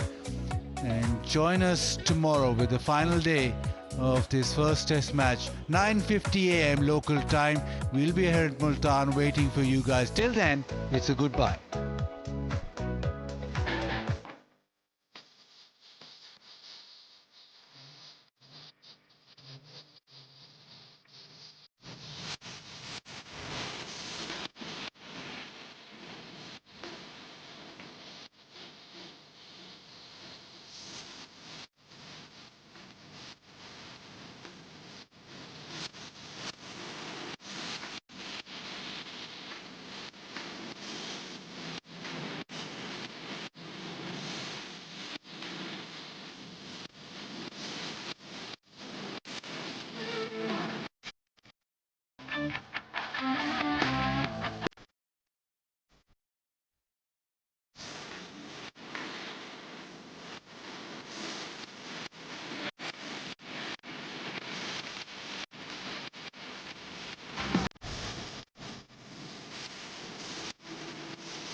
exhibition that we saw from England today. So huge congratulations to them. And really, in terms of who contributed towards that 800 runs, we've got a triple centurion here with us who seems to love playing against Pakistan. Harry Brook joins us alongside David Gower on pitch side. Harry, huge congratulations to you. Wonderful performance. I mean, it's been a records galore today for England in all ways, because when you score 800 runs, there will be a few records that have been broken. But you've taken a liking to scoring in Pakistan. The last time you came, you scored 500 runs, nearly 500 runs, and now you've come back and you've scored a triple hundred. So tell us a little about how you feel. Yeah, pretty good. No, I enjoyed batting out there today with Ruti especially. Yeah, it was a good surface and there wasn't much on offer for the bowlers, so yeah, tried to cash in as much as I could. Now, we saw you cash in with Joe Root. I mean, you seem to have this understanding with him as well, just in terms of when you're out there. It's always great to have that kind of understanding while you're playing out there. It was very evident. So what was it like to be with him out there? Yeah, obviously we both play at the same county as well, so we've played a lot of cricket together.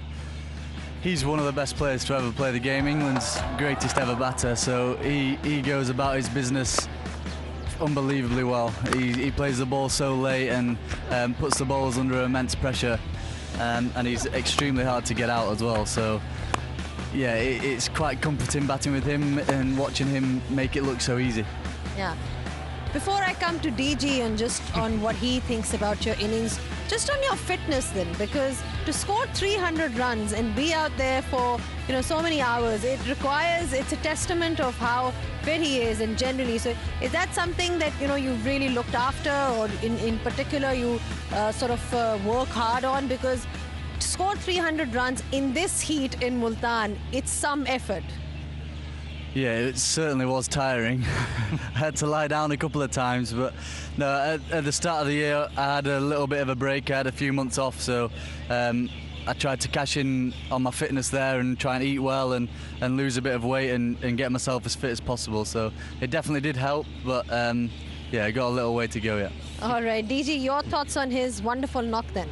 If he says he's got a little way to go yet, I'm a bit worried, because the heights have not yet been scaled. I feel as though I should be kneeling in front of greatness, to be honest. This is, in a sense, highlights the difference between generations, because fitness levels nowadays are much higher. Techniques are different. I mean, the ingenuity that Harry uses to make these shots, to almost manufacture shots, make up shots, to toy with bowlers, is very much a sign of the way the modern game is played.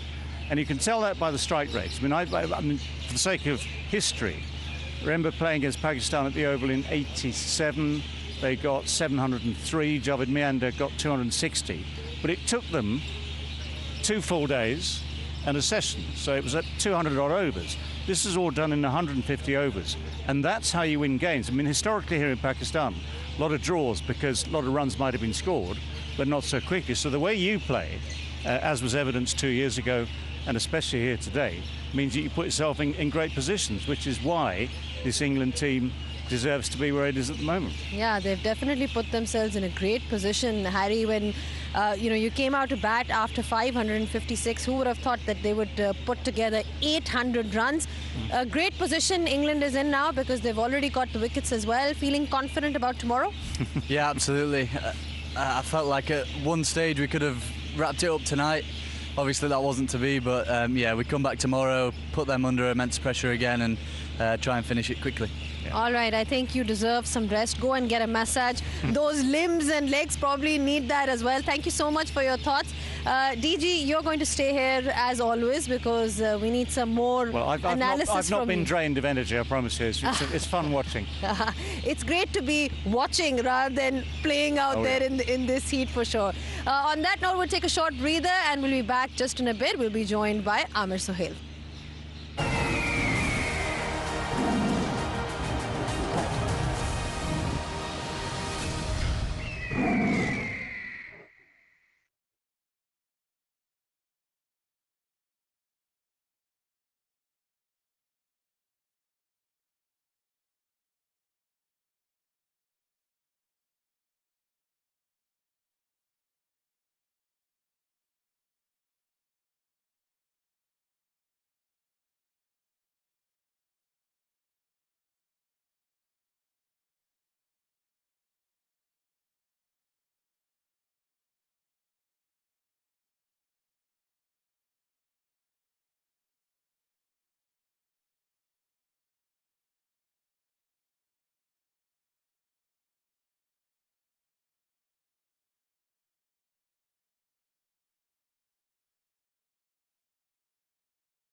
Phenomenal performance then by England, and it was a day where records were created, some records were broken, and just a list of all the landmarks that have been achieved today, starting off with that wonderful partnership between Joe Root and Harry Brook. Some individual records in there as well. A triple century to Harry Brook's name, and the fourth highest innings total in Test cricket. Well, we've now been joined by Amir Sohail on pitchside. Amir, a day that Pakistan would like to forget for sure, an abject surrender in the end in terms of their batting in response to that 800. So a lot of things to look at and reflect upon. I think I wouldn't advise them to forget this day, because if they forget, they won't be able to reflect upon what transpired on this day. I think they have to deal with quite a few issues. And for me, the most important issue they have to deal with is to adjust the bowling attack, because this bowling attack hasn't worked well for Pakistan. So what they need to do is find the right options to be able to compete well. The reason why the Pakistani batsmen been faltering in the second innings, because the bowling side, they leak so many and concede so many runs in the first inning, and the batters, they start to feel a lot of pressure, and they've been faltering. And at the same time, what coaches need to do is they have to sit down with the batters and identify what mistakes they are committing in the second innings, and that is the way forward. And if you say they have to forget about everything, I think this will not help Pakistan at all. Well, the question though is it a mere psychological issue that Pakistan is dealing with? Because this is not the first time that we are seeing a second innings collapse by them. The kind of shots that we saw at display today, the way they got out, they're no real demons in that pitch. It's a combination of so many things. Once you concede a big total and you eyeing a defeat, you are threatened with that. Obviously, you feel a lot of pressure. But in the second inning, what happens is under pressure, their technique is exposed more. If you look at openers, Abdullah Shafiq's technique, I mean, his bat is coming down with an angle for an opener. He has to show the awareness of the off stump, and at the same time he has to defend the stumps. And if your downswing is not correct and you leave gap between bat and pad, I mean, in international cricket, that will be exploited. And then you see the other players, there are technical deficiencies. So, in my opinion, the coaches, they need to work with the players. At the moment, these coaches are with the Pakistani team for last couple of series, but they haven't been able to identify the issues which the players, they have to eradicate. Right. Highest score for Joe Root then as well. I mean, what a story he's been for England overall. We've spoken about all the achievements that he's had so far, but this knock in particular in the heat in Multan was really a standout performance by him. It was lovely to watch. It reflects actually a little bit of what Amir's talking about, because what Joe has done over 12 years now or so is hone a technique. I mean, he's a very talented cricketer, but if you look at shots like that where the footwork is good, the balance is good, I always look at rhythm for a batsman. And there was a moment probably 3 or 4 years ago where Joe's rhythm was slightly out, but you look at the footwork here and everything is perfectly coordinated, so he gets himself in really good positions. He likes batting on pitches like this. The only time sometimes he looks a bit awkward is when there's a bit more bounce. And one of the things he needs to tick off, for instance, is making 100 against Australia in Australia. But in conditions like this, he is just so hungry for runs. And we've talked to Harry Brook tonight already, who's obviously learned from the master. Both of them love batting together. I mean, they speak the same language. They speak fluent Yorkie. But they have the same hunger for runs.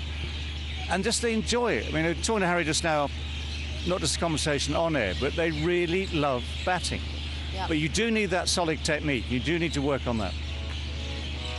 Well, we're talking about partnerships and the record that this partnership has created between Harry Brook and Joe Root. What a partnership it's been between them. When you talk about the kind of standard that it has set. Again, Amir, when you look at batting, that batting is also comes in partnerships, and these two seem to have a great understanding between each other. Well, you know, they paired off well, that's for sure. You know, these numbers are showing to you that, yes, they complement each other. But at the same time, you have to say that not only they dominated the game, but they dominated the conditions as well. And by dominating the conditions, they have opened the door for an English win here. On a placid track, everybody was talking about after the first innings, Pakistan might have a chance. But with the batting effort of these two, you know, the game has changed on its head. Right. What does Pakistan do tomorrow, Amir? I know it's a you know, they're sort of staring at defeat because they're already 6 down. But at least as a team, when they're getting together and they're having their team management meeting, there will be talk around what the approach should be. Well, they can delay the inevitable. I think they have to think ahead. You know, either a miracle can save them. They have to think ahead. They have to actually identify the problems the Pakistani team has at the moment. Once they are able to identify, then they can move forward. If they stay like this, I don't think Pakistan cricket moving forward. I'm sorry. All right. So there has to be some form of change that we need to witness from Pakistan. Thank you so much for your thoughts, Amir. It's always a pleasure to have you, DG, on pitchside. And we have the final day of this test match lined up for you.